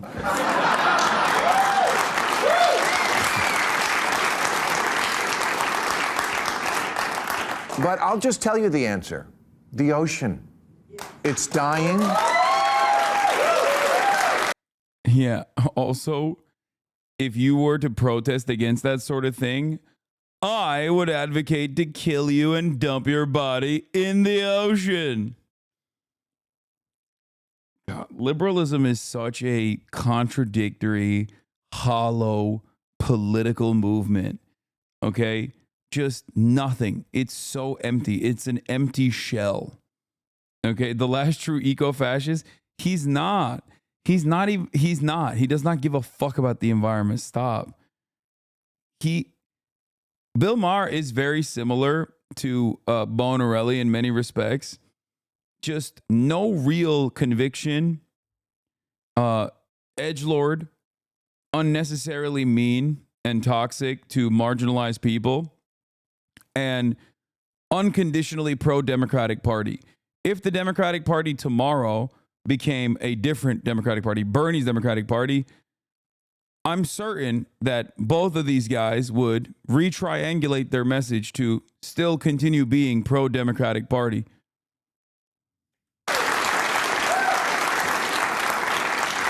It is dying, we're killing it, and we can't live without it. We might be able to invent our way out of the mess that we've made of the atmosphere. There are promising new technologies for capturing carbon, but the oceans, that is a whole other kettle of dead fish. And this island of floating garbage that politicians dare not speak its name, it's actually two. The Great Pacific Garbage Patch, which is 3 times the size of France, a country large enough to accommodate Gerard Depardieu.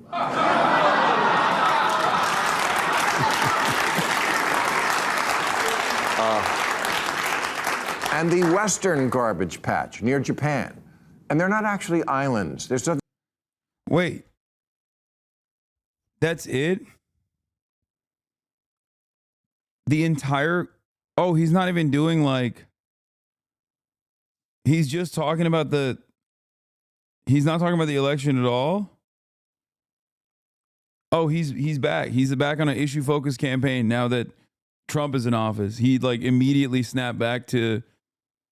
Trump is coming back to office, so he snapped back to like being woke again. Is that what it is? Or at least like, how else is he going to show that he is different than Donald Trump?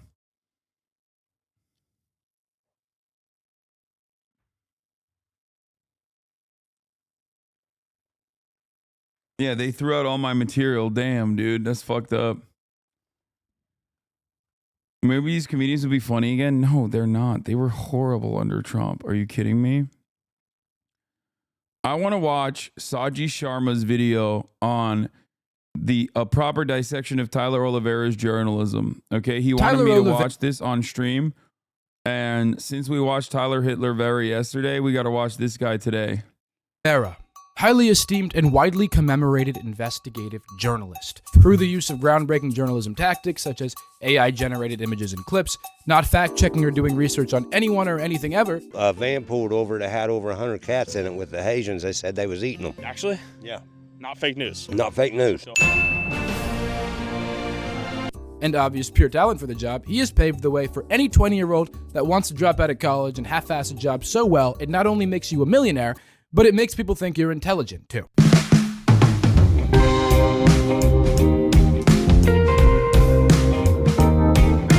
Now, we've talked about Tyler on the channel once before, where we looked at and discussed these tactics used in a specific video to fearmonger and incorrectly stereotype the people of Jamaica. We identified the obvious bias in Tyler's unbiased journalism, but now thanks to time, it's only gotten clearer. And today, I want to take a more in-depth look into Tyler's work and really confront the harmful reality of surface-level journalism. Tyler, you don't know who I am. And in fact, I felt really left out when you made a tweet that shit on YouTube video essayists, and I wasn't included. I'm a humanoid mass born out of the hive mind of Twitter that echoes what I think my audience wants to hear. And today, I'm gonna echo what I think you need to hear. Here. See, Tyler, you and I are actually a lot more similar than you may think, and I want to admit, we both dropped out of school to pursue YouTube, we both probably regretted doing that at some point, and we both shifted our content to focus on more societal and political discussion. Except the main difference here is that although I try to remain palatable to all audiences, my work is intentionally catered to a specific demographic and centered around a specific political perspective, and always kind of has been. Your content, however, started off as unbiased, and is now quite quickly taking shape of your current newfound bias. This normally wouldn't be such a big issue except for the fact that you attempt unbiased investigative journalism and very clearly draw inspiration from Channel 5 News. It's okay, everybody can tell. And also, you have the ability to influence and change the mind of the entirety of the Latin American country of Nicaragua, and yet you still deliver extremely biased, sensationalist, and surface-level journalism. And sure, you talk to real people and ask them about their lived experiences in an unfiltered form instead of sitting on a couch all day. But you also did a collab video and borderline Dude, every fucking video that he does where he's doing unfiltered truth seeking, he always finds like the most fascist guy he presents as a journalist. Like, it's always like, okay, we went somewhere. The method is always simple. The method is, we went somewhere, we asked leading questions. Some people didn't eat the bait. Some people did. Okay. I add a whole bunch of like insane right-wing propaganda in the front. I front load that shit. Then, lo and behold, at the end of it, I end up interviewing one of the most rabid psychopaths you've ever fucking seen. Okay. Who is going to show us around.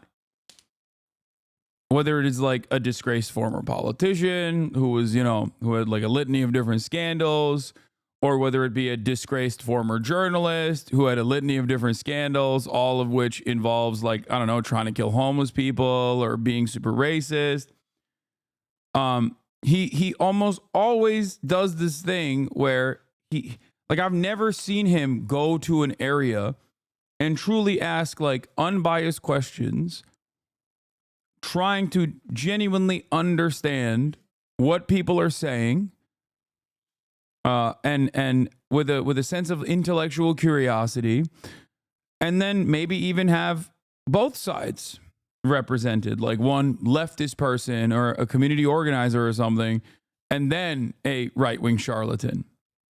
If he were to do that, and this is Tyler Oliveira, by the way, I'm not talking about this guy, okay? This guy's good. He's great. If you were to do that, even then, I'd be like, ugh, why are you having a fucking neo-Nazi on your show? Would be my question. But he doesn't even do that. He just straightforwardly is cutting right-wing propaganda. Promotional piece with an alt-right Polish politician who advocated for the now active law that allows Polish Border Patrol to shoot and kill immigrants. Yeah, I'm sorry, but the at least I touch grass argument doesn't work for that one. Now, I know my use of the word racist may have elicited some groans. That word doesn't even mean anything anymore. We can't say anything anymore. I don't want to look like this anymore. And I'll cover your concerns in a little bit. Do not fret, my beautiful viewer. Because here on the Saji Sharma channel, Although we are of specific sound mind and body, I will always attempt to kindly and gently explain to you with my reasonable yet strangely seductive tone why I'm right. And you're gonna listen because I have a pie for you. A pie.org, that is, the sponsor of today's video. Pie's mission is to rebuild the internet around people so that everybody gets their We're fair doing share. ethical Hence the pie, reacts. everyone gets a slice of the pie. You getting it now? They offer an ad blocker where you can watch your ads disappear, never having to work back rewards with Pie Ad Block, giving you promo codes, coupons, and much more cash back. Now, you might be concerned and thoughtfully wondering, Saji, I don't want to use Pie Ad Blocker because if I block the ads on your videos, then you can't make any money. Well, have no fear, my beautiful viewer. Pie has added me to the Pie Creator Network. So anytime you watch my videos, not only will I still get paid, but so will you. You're also going to be earning cash back for viewing those ads. So if this is something you're interested in, use the link in my description to add Pie to your browser for free and start earning today. And thank you, Pie, for sponsoring this video. Now, my biggest and honestly only complaint regarding Tyler Oliveira and his YouTube videos are how just like bad they are. There are lots of different ways in which they are bad, and I'm going to try my best to get through all of them. We talked about this a little bit in my first Tyler video, but if you use AI to any degree in your journalism, you are not a good journalist, point blank, and shouldn't consider yourself one. I don't want to repeat myself too much here, but Tyler has a history of using AI to over-dramatize and frankly just lie in his thumbnails. Tyler, your confirmation bias is showing. While he constantly makes claims that he's trying his best to go on the ground to interview people's real lived experiences, he overtly and specifically tends to exaggeratingly stereotype whichever marginalized community Tyler chooses to prey on for that week's video. I investigated London's knife stabbing epidemic. Tyler, that's a fucking sword. Now, people recently have called him out on this, to which he has responded by saying, "This is an accurate visual and demographic representation of those perpetuating violent crimes per capita in America's most violent cities, according to the FBI." To put a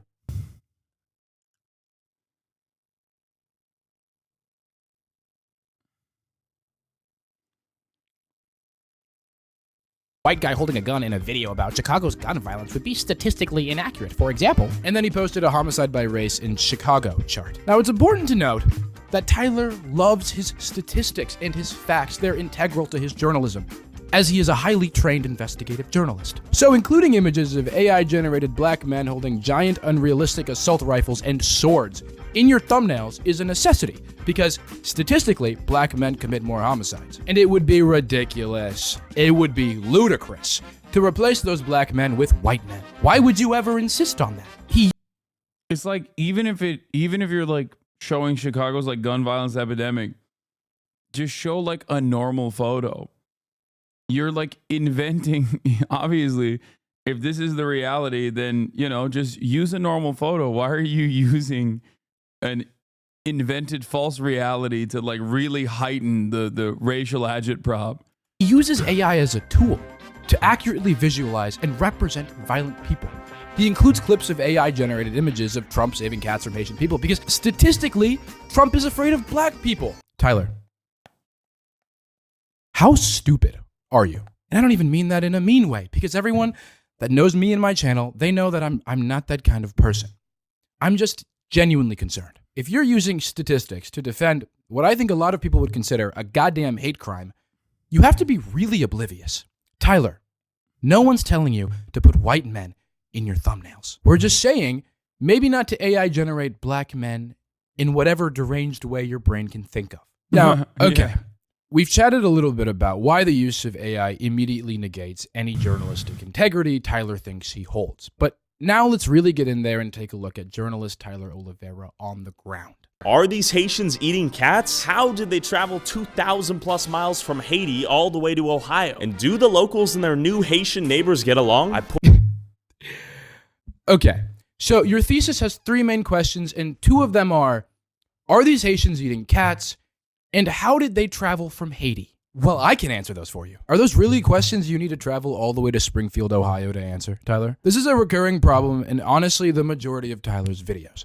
They just all tend to be very surface level. He finds a popular claim and travels to whichever place to interview people about said claim. But instead of trying to figure out maybe where the claim started or how the rumors became so widespread, he sticks to very broad and amateurish questions. In this video, Tyler travels to Springfield, Ohio because of the stereotypes and conspiracies surrounding Haitian people and eating cats.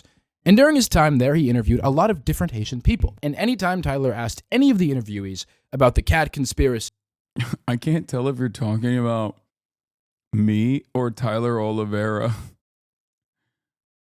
I assume you're talking about me.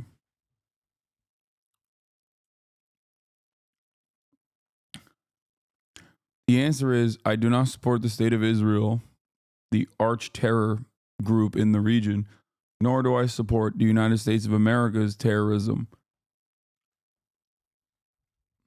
So calling me a terrorist would not be accurate.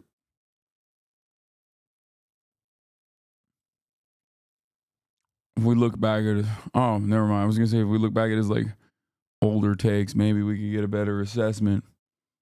But nope, he just recently came over here, called me a terrorist. see, they were genuinely so confused. Like it was their first time hearing of it.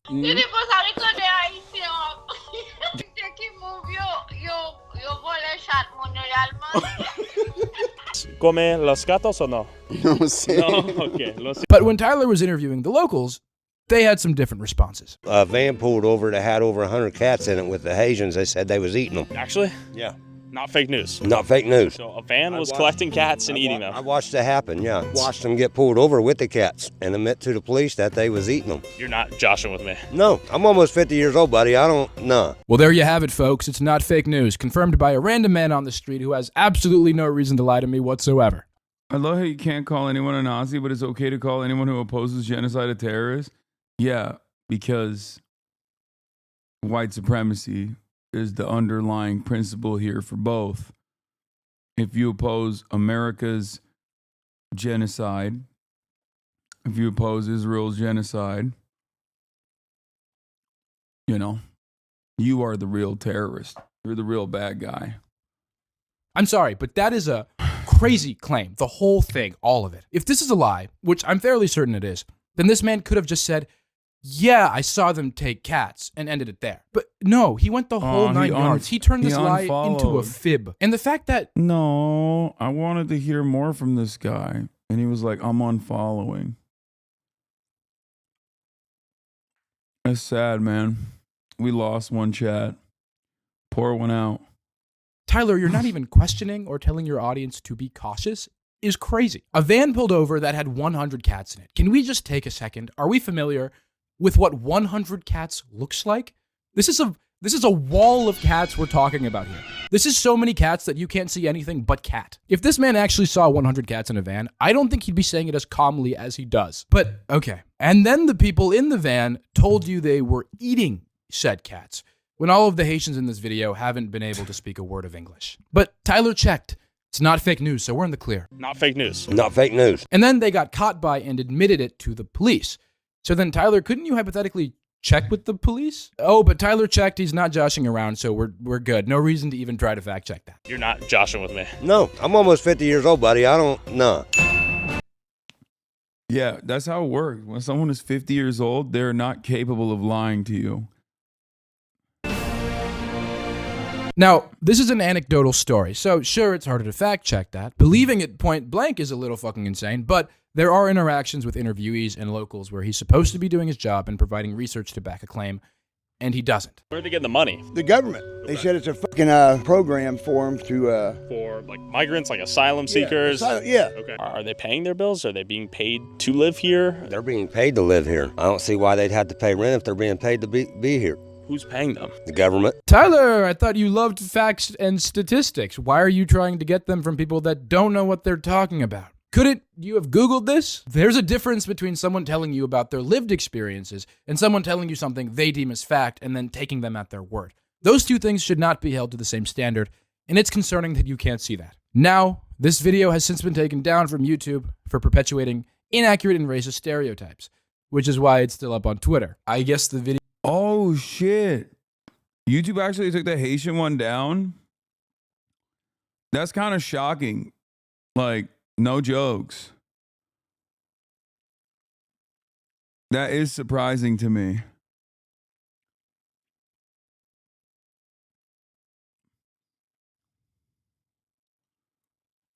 Video is back up on YouTube now. show, I could have taken this Never mind. I was. Oops. joke out. But I think it's really good, so I'm leaving it in. But amidst election season, Tyler has found it imperative that he do his duty to the former great leader of this nation, Donald J. Trump. And it looks like I was wrong there, too. Trump is the new and current president. 0 for 2 today. 0 for 2. With whom he has no shame in hiding his love for by uncovering the real problems of immigration. You see, although the Springfield video got taken down, during the time it was up, it performed incredulously. And I don't use that word very often. In fact, it performed so incredulously well that since then, 4 out of 8 of Tyler's most recent videos have been about immigrants. Now, why is this an issue? Why? Yeah, he is so like content focused. He's so like algorithm driven, which is always funny when these guys, these fucking assholes will be like, "Oh, dude, you're captive to your audience." What? You've gone way too far left, though. Israel's a genocidal state, but the rhetoric you're spreading has people saying death to all Jewish people, and as a mid-30s grown man, you should know better and recognize it's a problem, dummy. If what you are saying was true, then you would be 100% correct. If there was ever a moment that I thought that that was acceptable, even remotely, to wish death to all Jewish people, you would be 100% correct. It wouldn't actually be just me apologizing. I should Brian kill me if I was doing that, okay? Anyone that says that should Brian kill me. Do you understand? Problem is, I've never done that. I've never allowed that. You are personally fantasizing about it because you most likely want to clip something out of context and then post it on Twitter.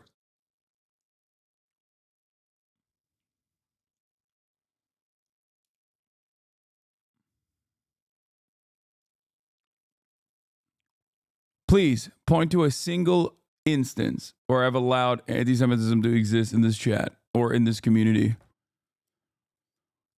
You can't. All you have is clips out of context. Okay? It's kind of funny that, ironically enough, our moderation works so well that you literally tried to write it out and was banned from writing it out. You got auto-modded. Okay? You got auto-modded from writing it out. So you had to literally get around the auto-mod yourself.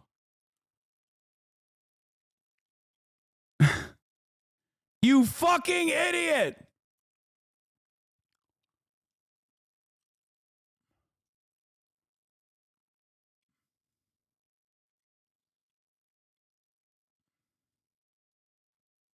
Why should we care about this? Oh, my beautiful yet naive viewers. It's okay. Like, in the process of writing that out and getting auto-modded twice, perhaps you could have come to the recognition that, like, well, this is of course not allowed in this fucking community. You know what I mean? It seems like I'm literally, it's so not allowed that I'm not even allowed to write it out. In the process of trying to catch you. Like, your very existence disproves your point. I love how Destiny's community tries to say you're old when Destiny's older than you. Yeah. Older than me, 2 divorces, has a fucking whole ass child, should be worrying about him. Instead, he's over there online fucking being a weirdo. It's crazy. Okay. I'm here to take care of you. Immigrant coverage is an over-politicized epidemic that seeks to divide the working class at its core and strengthen the fabricated bond between you and whichever political candidate you decide to idolize. It's already been established that Tyler has an inherent bias that he cannot help but bleed into his work, so all of his immigration videos are going to have the same intent. And on top of that, we've also already established that Tyler doesn't know what he's doing. He never provides information, and his claims and questions are so broad and unspecific that he can still find a way to squeeze his subconsciously predetermined messages into his videos regardless, leaving little room for nuance to explain itself. His video where he visits a small town in Pennsylvania is a perfectly realized outcome of how drawn out this immigration issue has really become. Charleroi, Pennsylvania has become a hotspot for media coverage regarding Haitian immigrants and their effect on the town and ultimately on the country. Tyler is consistently met with hostility. What? What is this? But they were trying to call you a pedo yesterday. So some kids are really They hot. dug in deep. Oh. It happened in the same day that I was getting accused of wanting to kill babies, like wanting to snipe them or whatever. Fucking Israel. Some babies are really annoying. But it's like, how's it that we're both aligned then? If like you want to fucking rape the kids and I want to kill them. I'm a necrophiliac pedophile. That's the holy fucking standard. After you kill them, I have my way with them. Man, these guys are so edgy, bro. They're so fucking edgy. Again, married and divorced twice, has a child. This is the type of commentary he's engaging in. Now, I know he's obviously baiting, dude. I know. I get it, dumbass. The point is, this only fucking tracks if you have hugboxed yourself into thinking that like every single person is a sweaty loser, 40-year-old IT guy who spends every waking moment on fucking anonymous forums online where they talk like this. Okay? Most normal people hear someone even joking about this shit and go, this is the grossest thing that you could have joked about. Jesus. We could have had a better response there. We could have said it's incompatible. Like, how can I be killing them? Like, you're directly 4chan brain rotted. That's it. That's it. I'm 25. Isn't this too childish? I don't even find it boring, just lame. Yeah.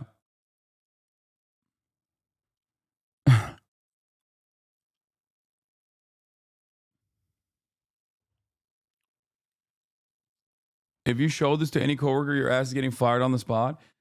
The point is, I just don't understand, like, I don't understand what the purpose of it is. You know what I mean? Like, what point are you proving? You know what I mean? Like, oh yeah, I can say these things. Like, sick, man. So cool. That you can present yourself as like an edgy lunatic. It's, you know, weird. Okay, or that. Oh well, fuck it. Sick. Damn, dude.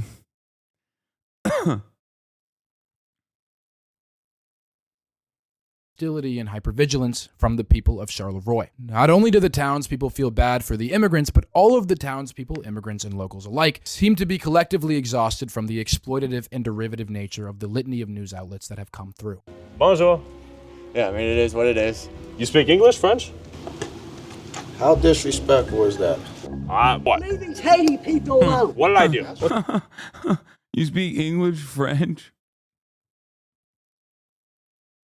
Just random black guy. Random black guy on the street of the United States of America. He went on a rant about why the DNC should, if my people like him, to the DNC and not you, lol.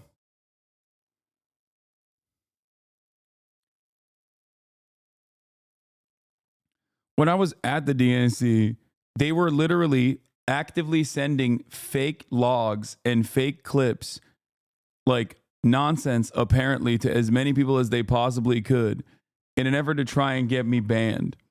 I saw that video. Yeah.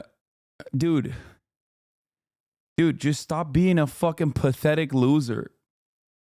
And maybe you'll get invited too. It's not like the end of the world to be invited. It's not that sick. I just don't understand how people don't recognize how much of that anger and resentment just stems from like Destiny's own personal jealousy. Like, I don't know how the fuck his audience does not track that at all. Like, it is always shocking how so much of this masquerades as like political disagreements. But it's just one man's jealousy. And it blows my fucking mind that it's like, no, actually, there's a moralistic reason for this. There is a real moral reason behind this. You don't understand. I'm fighting an ideological battle. That's why I've spent 6 years going after a progressive voice, while I now find myself sometimes agreeing with Ben Shapiro. I think it's the other way around. His community is way more rabid and jealous than D is. I just don't get it. I don't get it. I don't know why they're so invested in another man's project, in another man's envy. What's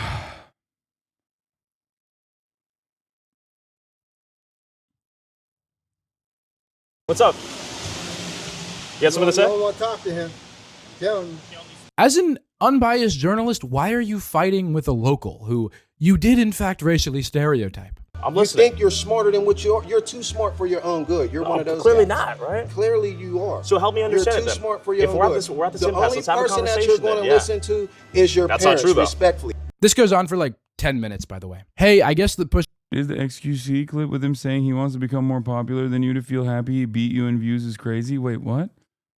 There's a clip like that out there? What? That's so fucking sad, bro.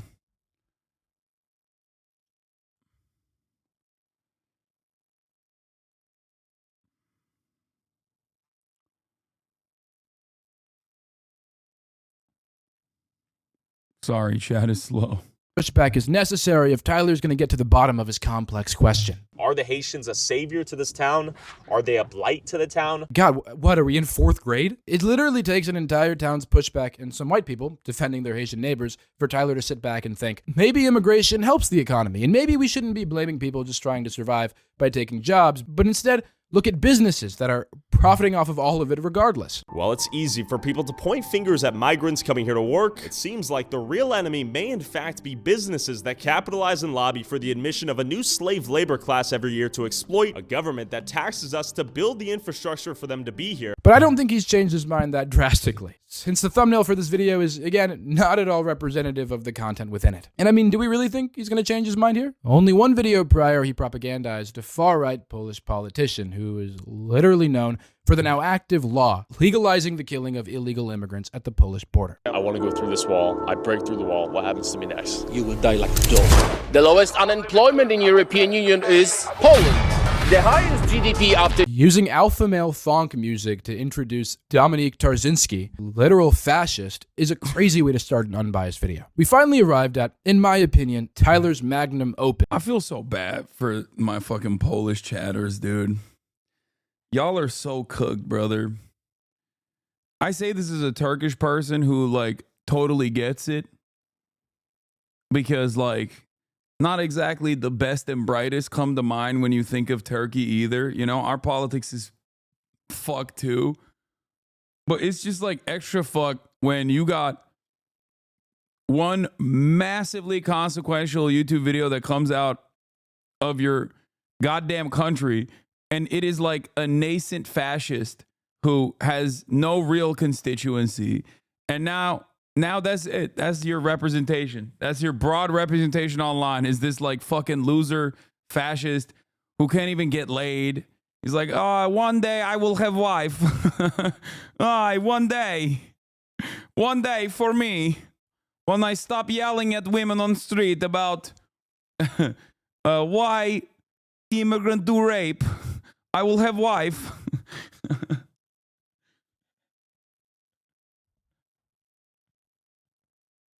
That sucks, dude.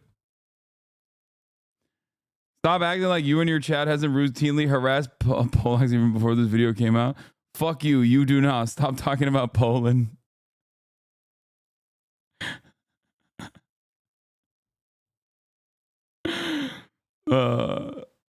Why do you hate Kaz the Turkish man? I don't know. You're one Polish chatter? Yeah, this guy's left the building. Thank you. Your anti-Polish racism is excused. Yeah. We have a strong no borders team. I'm here. No, I'm saying like my one Polish chatter has left the building is in like, wait, what? Everybody loves progressive policies. Then why did Cali vote majority against ending slavery? I can't tell what this one Polish chatter is saying. He's giving me inconsistent messages. Here he is making fun of Pegida, and here he is also hitting the Cenk line. If everybody loves progressive policies, then why did Cali vote against majority vote against ending slavery? Yeah, you know, I didn't say everyone in California loves progressive policies. Okay, calm down. He's about to hit you with a Polish proverb about Jewish people. That was another bad moment for Polish representation. That was not a good moment for Polish representation. When we banned that one Nazi.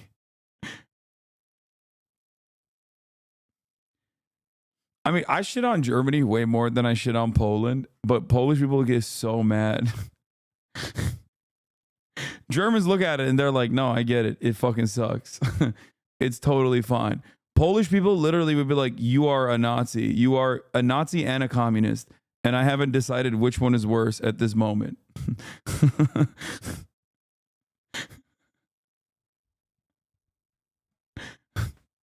God forbid I say some shit about Poland. Holy fuck.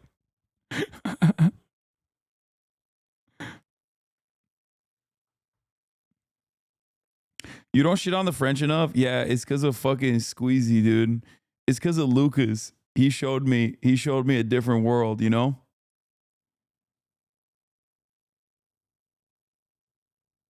Oh my God, they're actually mad.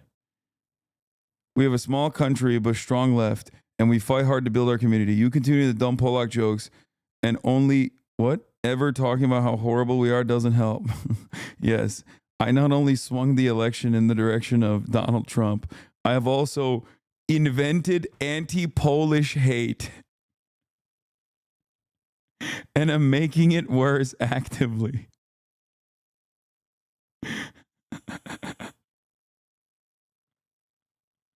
This is...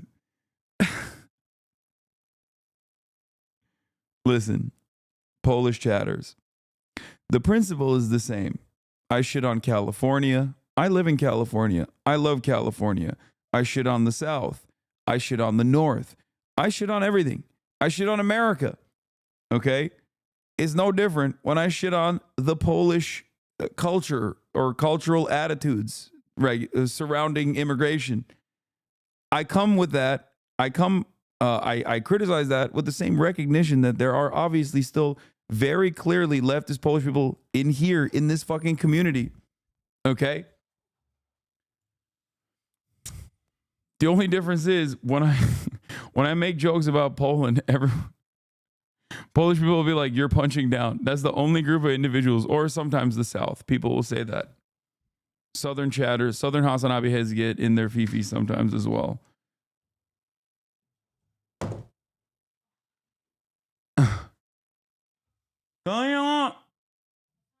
Huh. Almost done. His creme de la creme. Literally, the white of the white. Because they behave like animals, unfortunately. They don't behave like civilized people. We are the ones with this border. So we are protecting the whole... Polish people are actually mad at Hasan, like for real. They're actually angry, no joke. For real, it's actually becoming a problem.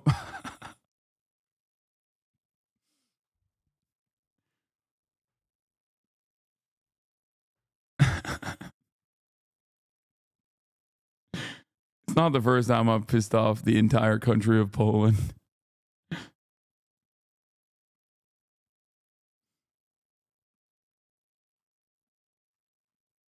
Europe.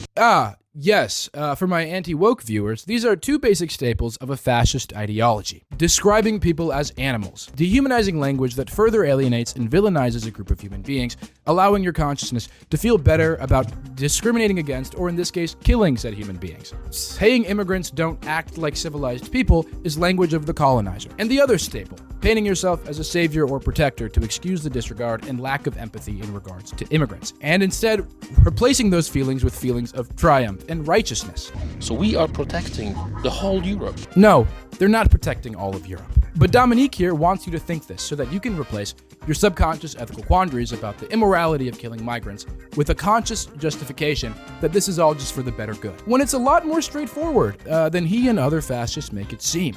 They're really all just racists. Our soldier was killed with a spear by the illegal. Terrible. So that would happen on the streets if we would let them in. So this killing is the catalyst for the passing of the law that allows the border guards to use firearms in self-defense. But why would that happen on the streets? I don't know, that seems kind of like a crazy generalization. The killing of a guard is not a good thing. But if you let them in, your words, then you're giving the migrants what they're seeking. So why would they have any reason to retaliate? Unless, of course, you just think all brown migrants are inherently violent. They found out that those who came illegally, they don't want to work. They don't want to work, but there's much more crimes. Sure. Okay.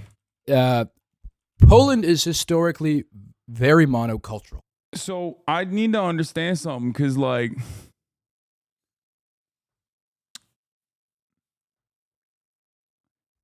that they're not mad about that. Well, I guess some might be actually, but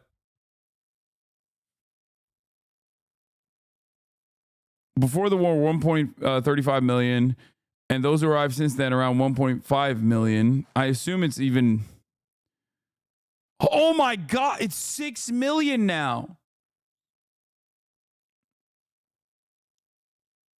Yes, some of us are, not me. Oh no, man, a lot of Polish people are mad about the Ukrainians. Jesus Christ. Oh. They're mad, but less mad.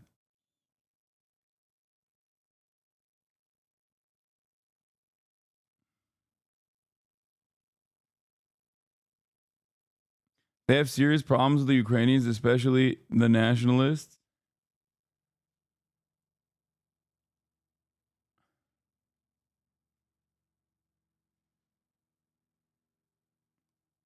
Since January 2024, 6 million refugees from Ukraine have crossed the Polish border.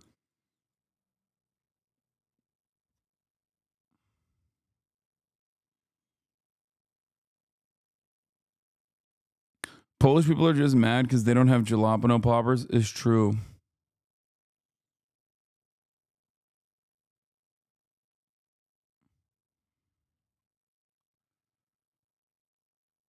That's crazy.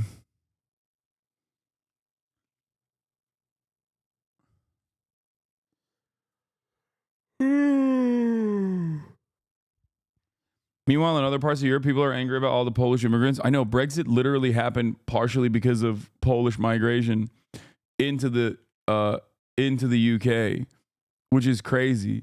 Like, that's a fate that, like, no matter how much I make fun of Poland, I don't think Polish people deserve that terrible fate of having to live on that dog shit island. Okay?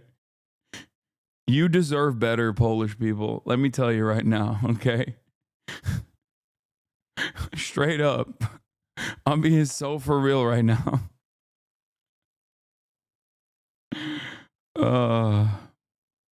Punching down again? Okay, if I can't make fun of England, what the fuck can I make fun of, you know? Holy shit.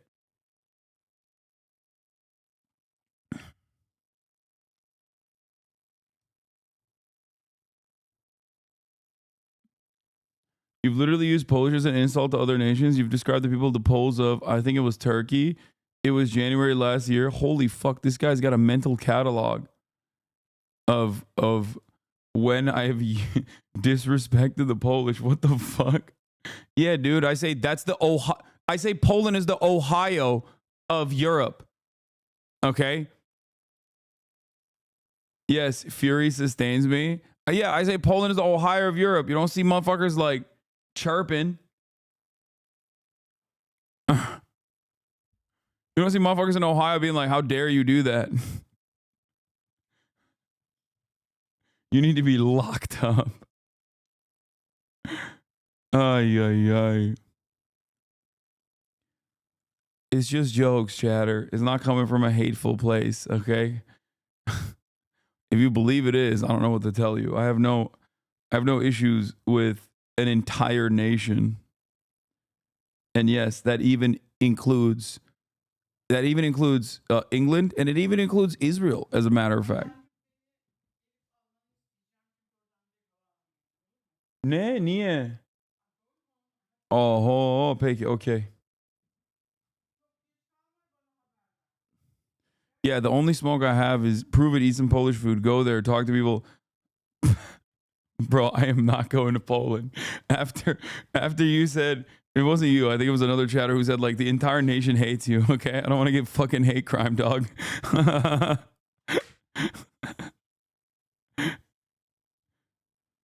Polish food is not very good. Pierogies are pretty good. Pierogies actually they're pretty good. Yeah. Pierogies kind of carry Poland. See, maintains that all Poles are the same mind. No, man, it doesn't take all Poles. It takes just a couple. A couple enthusiastic Polish people.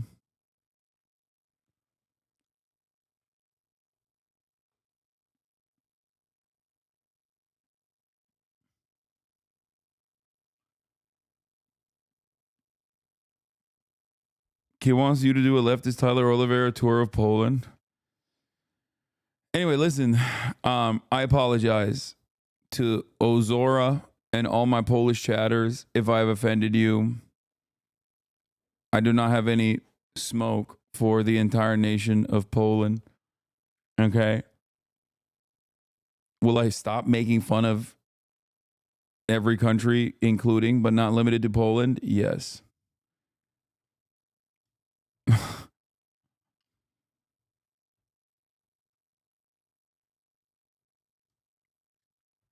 Poland got pierogies, boiled cabbage, steamed cabbage, cabbage too. See, guys, stop making these jokes.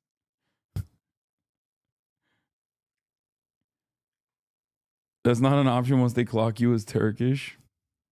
It's still very white. So the majority of Polish people's exposure to different cultures is really just based in what's on the news. And that happens to be very anti-immigrant sentiment. Beliefs that immigrants are incapable and violent. European racism is very different than American racism. America has racism, but we've always kind of been a mixing pot of culture and identity. So our racism tends to be more subtle, like microaggressions, for example. European racism, on the other hand, is often just blunt and ignorant because people tend to experience more seclusive and homogenous environments. Dominique just made a statement saying that all illegal immigrants don't want to work, and that separately, immigration also increases crime. These are both very general statements that root from Dominique's lack of experience with and around diverse cultures and people. They're reacting like you were planning the next partition of Poland. Yes, I do not want to do that. I do not want to partition Poland.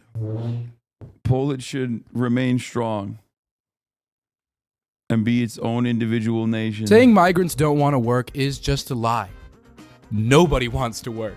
But migrants will take the most difficult and least paying jobs not because they want to, but because they have to. And immigration doesn't have a direct correlation with crime. Sure, statistically, if you have an increased population, then there will literally be more crime. But poverty is really the main link to crime. And actually, in the US, studies have historically shown that immigrants commit crimes at a lower rate than US citizens. Several studies compared US citizens and immigrants in Texas, the only state that keeps immigration. This guy is really good, by the way. Records on people arrested and convicted of state crimes. They overwhelmingly found that non-citizens are less likely than citizens to be convicted or incarcerated. And there are some examples listed on this Al Jazeera article, which I will leave in the description if you do want to check it out. Dominique and the people like him are really just not good at veiling their racism. And honestly, I don't really think they care. Rather than risk our own life. Okay. And look at the streets now. Do a pan? There you go. What are you panning to? There's like 5 people in this shot. Ah, yes, the ideal city. Empty. And white. Pretty sure you're a revolution. You should really be the poster child for do as I say, not as I do. Pretty sure your revolution involves flexing on Twitter while the rest of us are working. I like that my biggest haters still have to admit that I look fucking hot. And I'm yacked out of my mind. Thank you. Yeah, it's a revolutionary act when I flex on Twitter. I always present it as such. That's cool, man. Thank you. Here, kisses for you. Okay? Why did they call you an Islamophobe? What happened there? First of all, it's not true. Why, I wonder? One of my closest friends is from Syria. Ah, okay. Oh my God, he did the thing. I'm not racist. I have a Syrian friend. And we are very close friends. And he's from Syria, and he says, never ever let them come in. Yeah, I'm sure your Syrian friend told you that verbatim. Tell me about the live bullets, the fact that you can now kill illegal immigrants trying to enter the border. I love it. Every time you open your mouth, it's like you're auditioning for the role of... Wait, what? What is he saying? I can't even... What?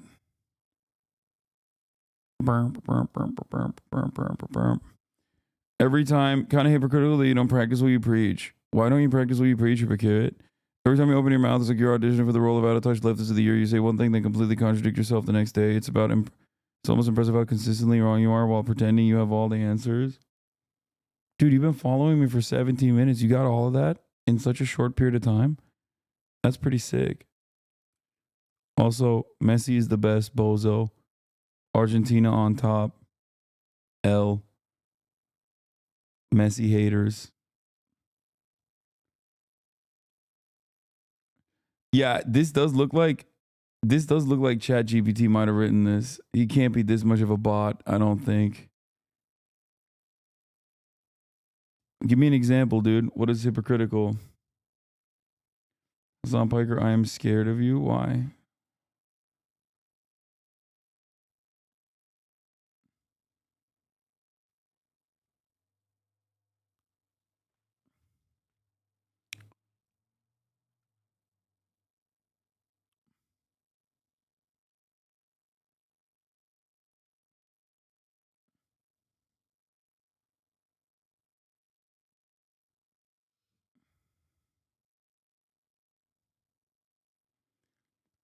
Actually, you've done something revolutionary. You're a bit famous in some parts of Saudi Arabia for those who are learning English as a second language. In other words, you are their first exposure for many Saudis in regards of English political coverage and leftist politics. That's crazy.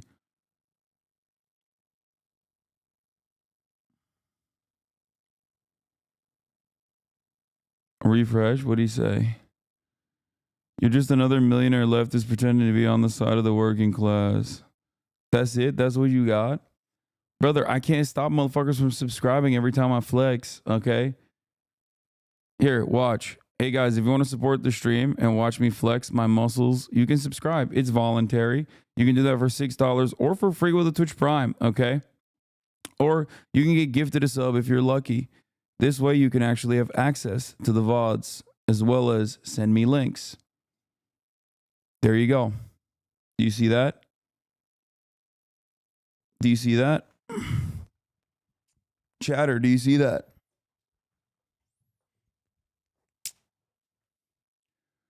Was this an exploitative process for you? Was this inherently a hypocritical exploitative process or what? And here I'll do a little bit of that revolutionary act that you were talking about before. There you go.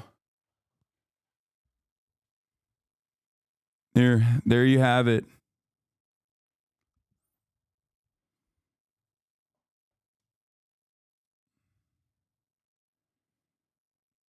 It's honestly hilarious that you preach about dismantling capitalism while making bank off of Twitch and YouTube, hypocrite.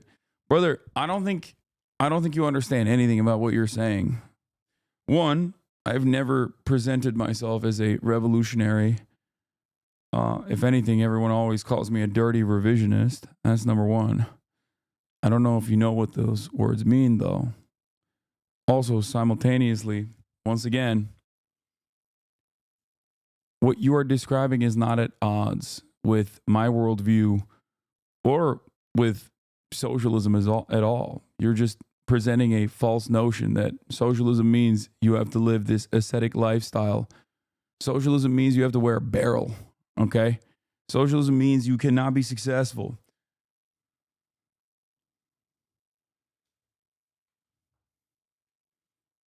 Do you personally have an issue? Maybe that's what the problem is here. Feels like you're just mad that people are voluntarily giving me money because they like the content and they subscribe to support and also to avoid the ads when I run them. When will you apologize to Israel? When they abolish their apartheid. But even then, I'm not going to apologize.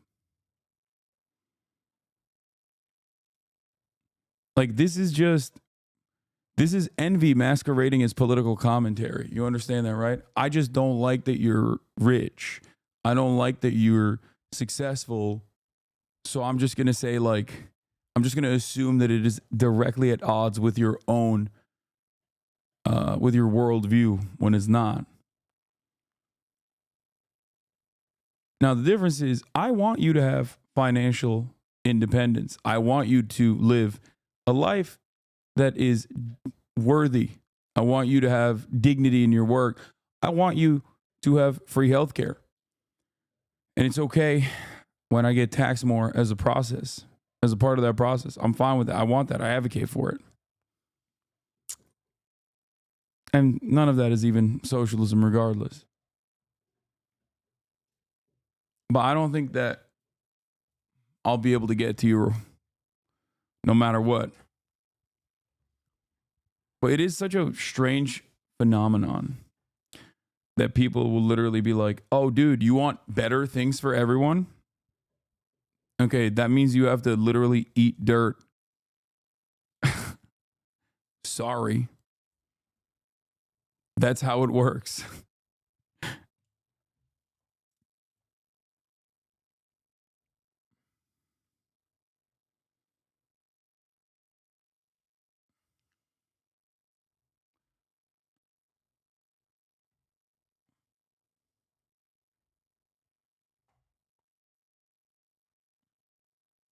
Does this guy have anything else? The issue is the system, not the individual. People can critique capitalism and want systemic change, even if they've benefited from it. Hell, it's the system itself that rewards those who get in the game, whether they like it or not. You're not going to just completely escape it by being a good socialist and living in poverty. That's ridiculous. Wait. Okay, I think I'm talking to a bot. No, this is literally ChatGPT. That's a bot. I love that we can kill immigrants. Cue funk music. What? If you are trying... It's a bot, and it agreed with everything I just said, which is kind of scary because there's a lot of chatters that do this thing where they act like they are opposing my viewpoint while they're just simply repeating my viewpoint. And I think we bricked the bot a little bit. I think the bot broke.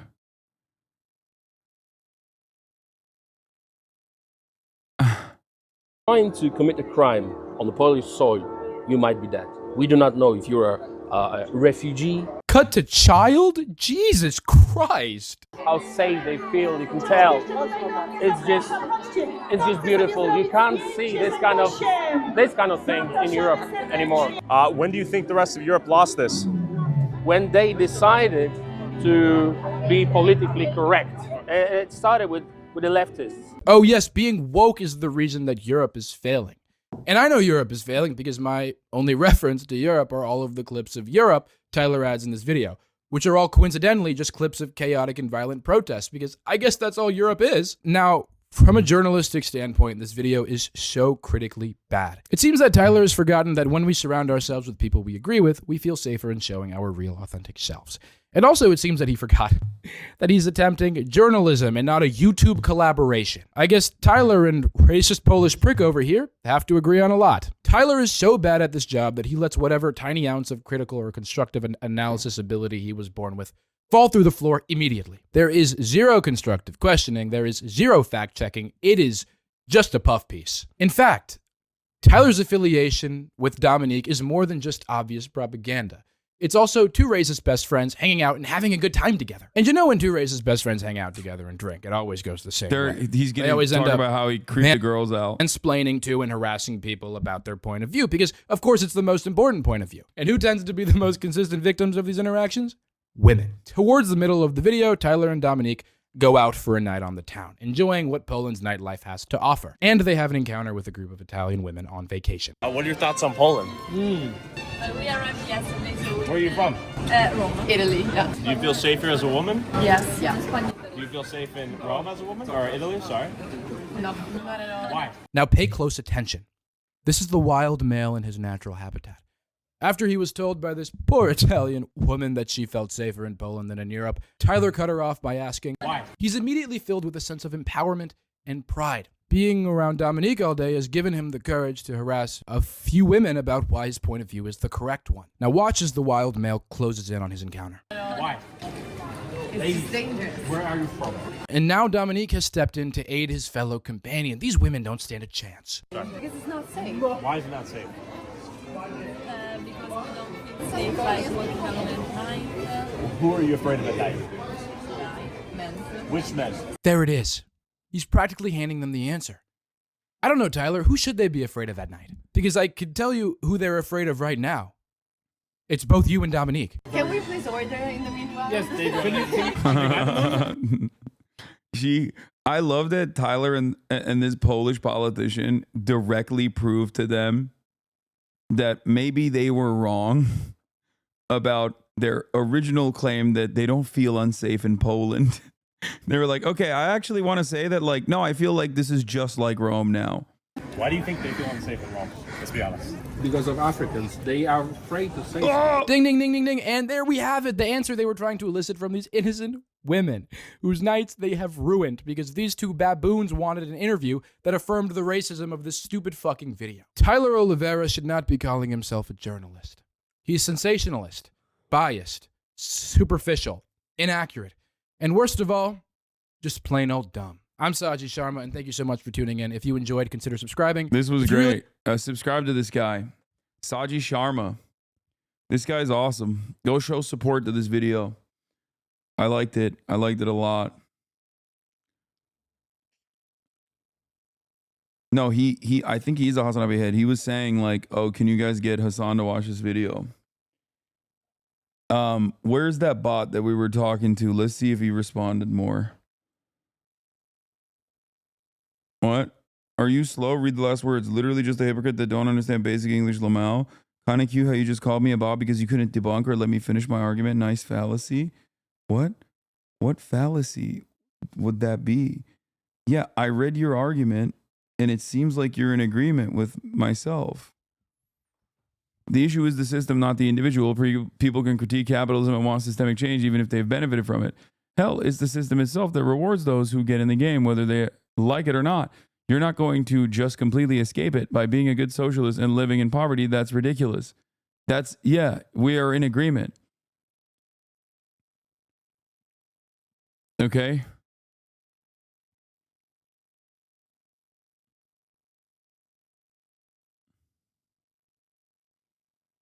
What's the disagreement? That's my argument. You're making my argument towards me, but that also ultimately means that I'm not a hypocrite in the way that you understand it. So either you copy pasted this from someone else.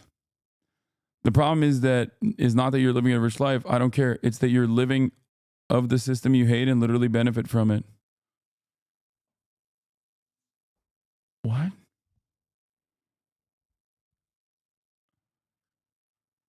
Okay, this is at odds with this, okay?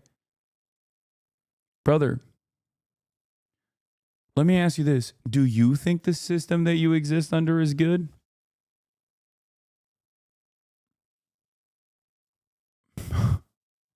Like, what are you saying?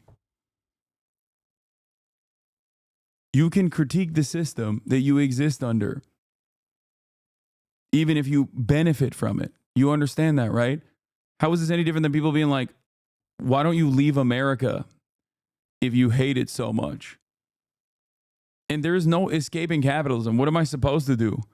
Oh man, if you critique capitalism, why don't you fucking literally live outside of it? There's no way to live outside of that structure. No, that's not hypocritical, dude. You're fucking stupid. Originally, that's the point I made to you, that you're dumb and you don't understand it. Brother,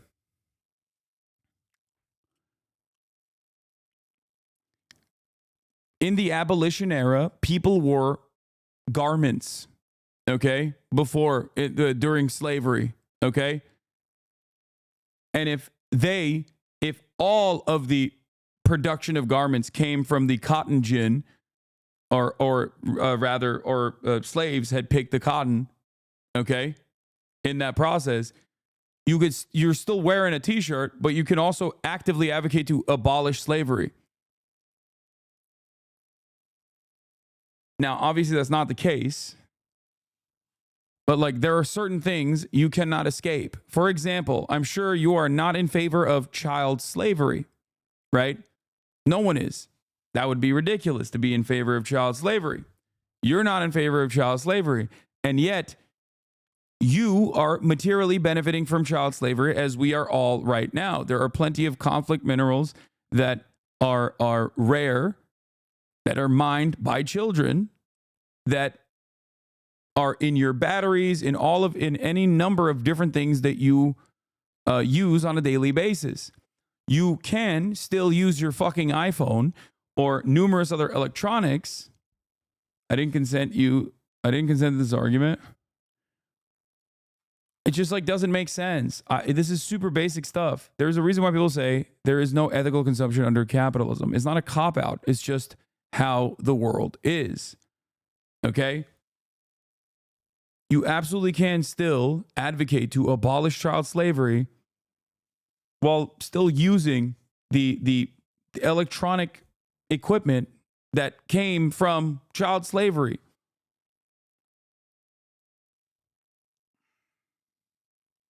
This is like when people say, you work for Amazon, you piece of shit. Why don't you start your own website? And it's like, there's nothing I can do in that process. I would still need to use AWS if I were to manage my own website. I would still have to use Amazon.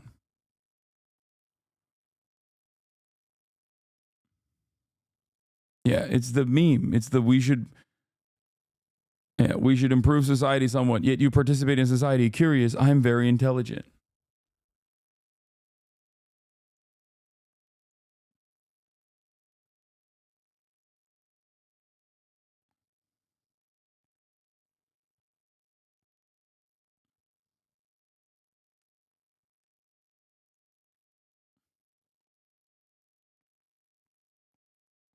This meme is older than dirt, and yet people still don't understand it.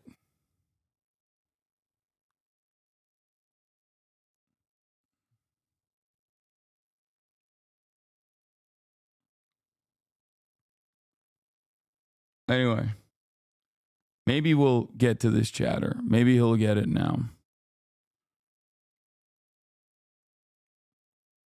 Like, the inverse of this is also weird to me because, like, people will come in here and they get mad and they're like, why don't you advocate for the shit that rich people are supposed to advocate for? Like, that's what I don't understand. I would make a shit ton more money if I was doing that, you dumb fuck. Like, that's why this argument holds no weight. There is so much more sponsorships that I could take on, so much more money that I could make if I was just simply a right-wing grifter. Steven Crowder does not have the same level of fucking motion that I have, and he was getting a $50 million contract from the Daily Wire. It doesn't take much to be like a solid, reliable, incredibly wealthy Republican commentator. This is what I don't understand. What do you want me to do? Advocate for the opposite positions that I'm advocating for currently? Dog, you're rich. Why do you want to fucking look out for people who have less than you? Is an insane argument. Like, what do you mean? What, you think that's my only avenue? You think this is a grift? Yeah, I chose the hardest route. I was like, you know what? And by the way, suspiciously enough, I had the same exact opinions when I was broke as fuck too, mind you. Like, I had the same opinions when I was broke. I have the same opinions in my current financial situation. And and sometimes chatters will come in here and be like, why don't you just advocate for the things that rich people advocate for? This makes no sense. And if you think like this is my only avenue to generate income, you're a fucking idiot. Like, I have the gift of yap, okay? I can use it for reactionary right-wing commentary as well, trust me.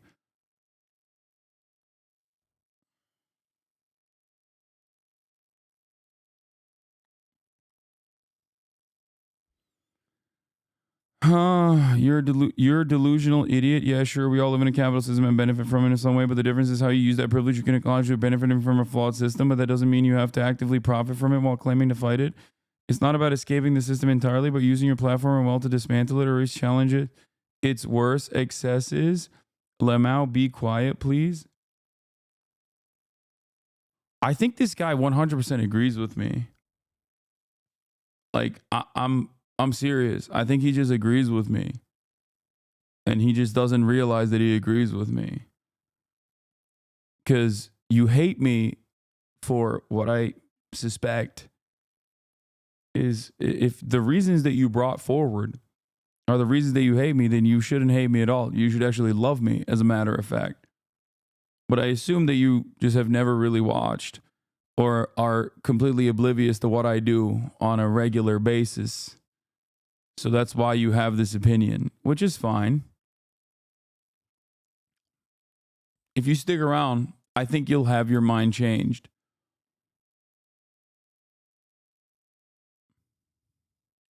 Getting you banned didn't work, so they're back to the same 3 arguments is sad. I think after years and years of trying to hit that over and over again, it doesn't make sense anymore. Bad time to make this argument when you just stop running ads? Yeah, I know.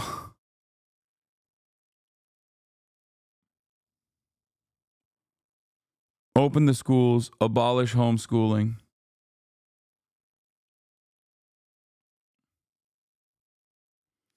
I think there's something to be said about people whose only investment in this process is simply undermining someone like myself by lying. And there are so many people who I think would probably agree with me and would be way more charitable to what I represent and to what I do if they weren't originally primed by people who just want me to go away, by people who just want me to take an L and just stop making content. Nah, you're too controversial and a hypocrite. Why would I be here? This is just one example of how you're one. You're literally dangerous. No, okay, yeah, no. This person has been like negatively polarized. It's fine. Brother, listen, stick around, you know, watch every now and then. I think you will realize that you've been lied to. You know what I mean? It's wild because I'm well aware I'm a 6-year sub. I'm well aware that I've gifted a ton of subs. I'm well aware that you can use that money however you want and give it because I believe your message is true and good. I want others to see it. Yeah. I do wonder if this is an EU chatter since it says following since 11/11. Probably. A lot of EU chatters fucking... It's ironic. There's like a shit ton of EU chatters who would probably agree with my worldview if they like watched my shit first instead of like watching a drama farmer who doesn't understand what they're talking about. You know, clipping shit out of context.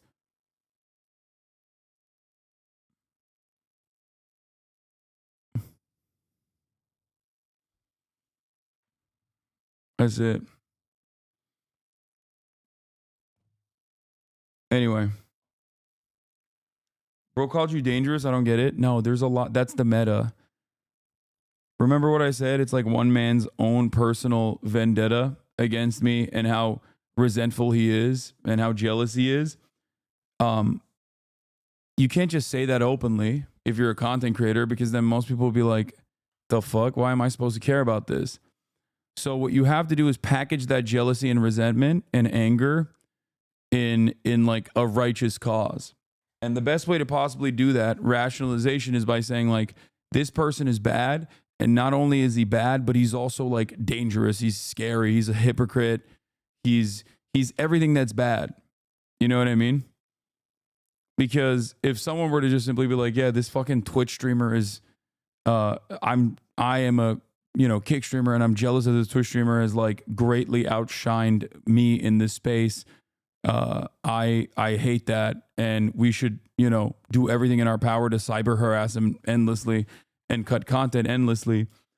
Most people will be like, okay, this is a little weird. Maybe you should give it up. But if you say that I'm ontologically evil and you have to do anything and everything you can to take me down, then a lot more people who are ideologically opposed to what I have to say will join the cause. You know?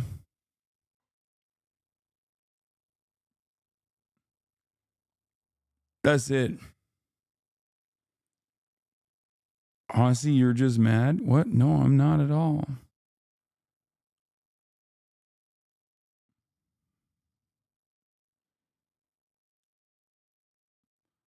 I was too someone who originally found you through controversy and people shitting on you, and it intrigued me, but I've come and stayed along to make up my own mind, and it made me realize how so many people simply give you shit because they need someone to be mad at or jealous at, want clout, etc. Sadly, not enough people feel free to do that. Yeah.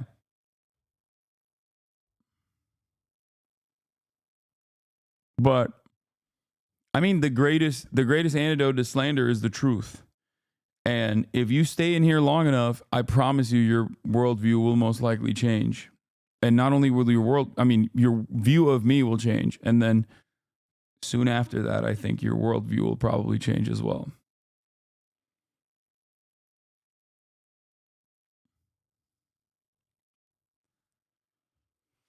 And then you'll start going to the gym. And then you'll become more confident. And then you'll get pussy. And then you'll be healthy. All right, that's it for tonight. I gotta go. I'm gonna go spend some time with family. See how they start swarming in after showing their daddy is a pedophile? I know. I mean, he's fucking at least someone who doesn't mind making jokes like that, which is still pretty gross. Anyway, love you guys. See you tomorrow. Tomorrow is Monday. Peace, everybody. Love you all. Bye. Sunny Los Angeles, California, says Hasan.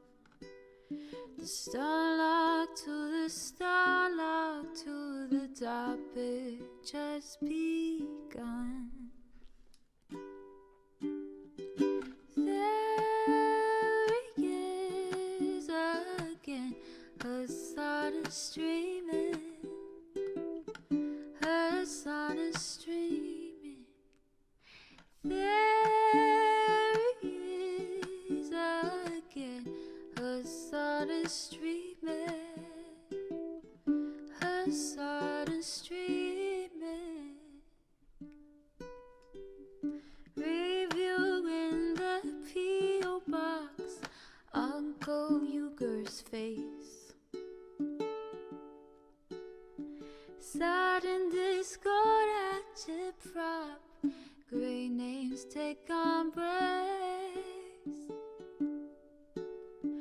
Tiny Bernie Sanders, LGBTQ Air Force. The whole left at your fingertips, Ane at your door. H3 crowded debate, the Young Turks online show. 3 full fucking years of this, plenty more to go. 90-day fiance talks of champagne bourgeoisie. A Trump rally live reaction, a mass riot at DC. There he is again, Hasan is streaming. Hasan is streaming. There he is again, Hasan is streaming. Hasan is streaming. Reading live stream fair comments, Austin show chat advice. And all the ways the right-wing pipeline can suck you in online. JCS react, Lord frame gets broken, cover blown. A full-blown mass pandemic monster streaming at your home. Total radicalization coming out to find. The system you were taught to trust in was broken the whole time. All these daily streams, whether big or whether small, have helped me and so many find the meaning through it all. There he is again, Hasan is streaming. Hasan is streaming. There he is again, HasanAbi. HasanAbi.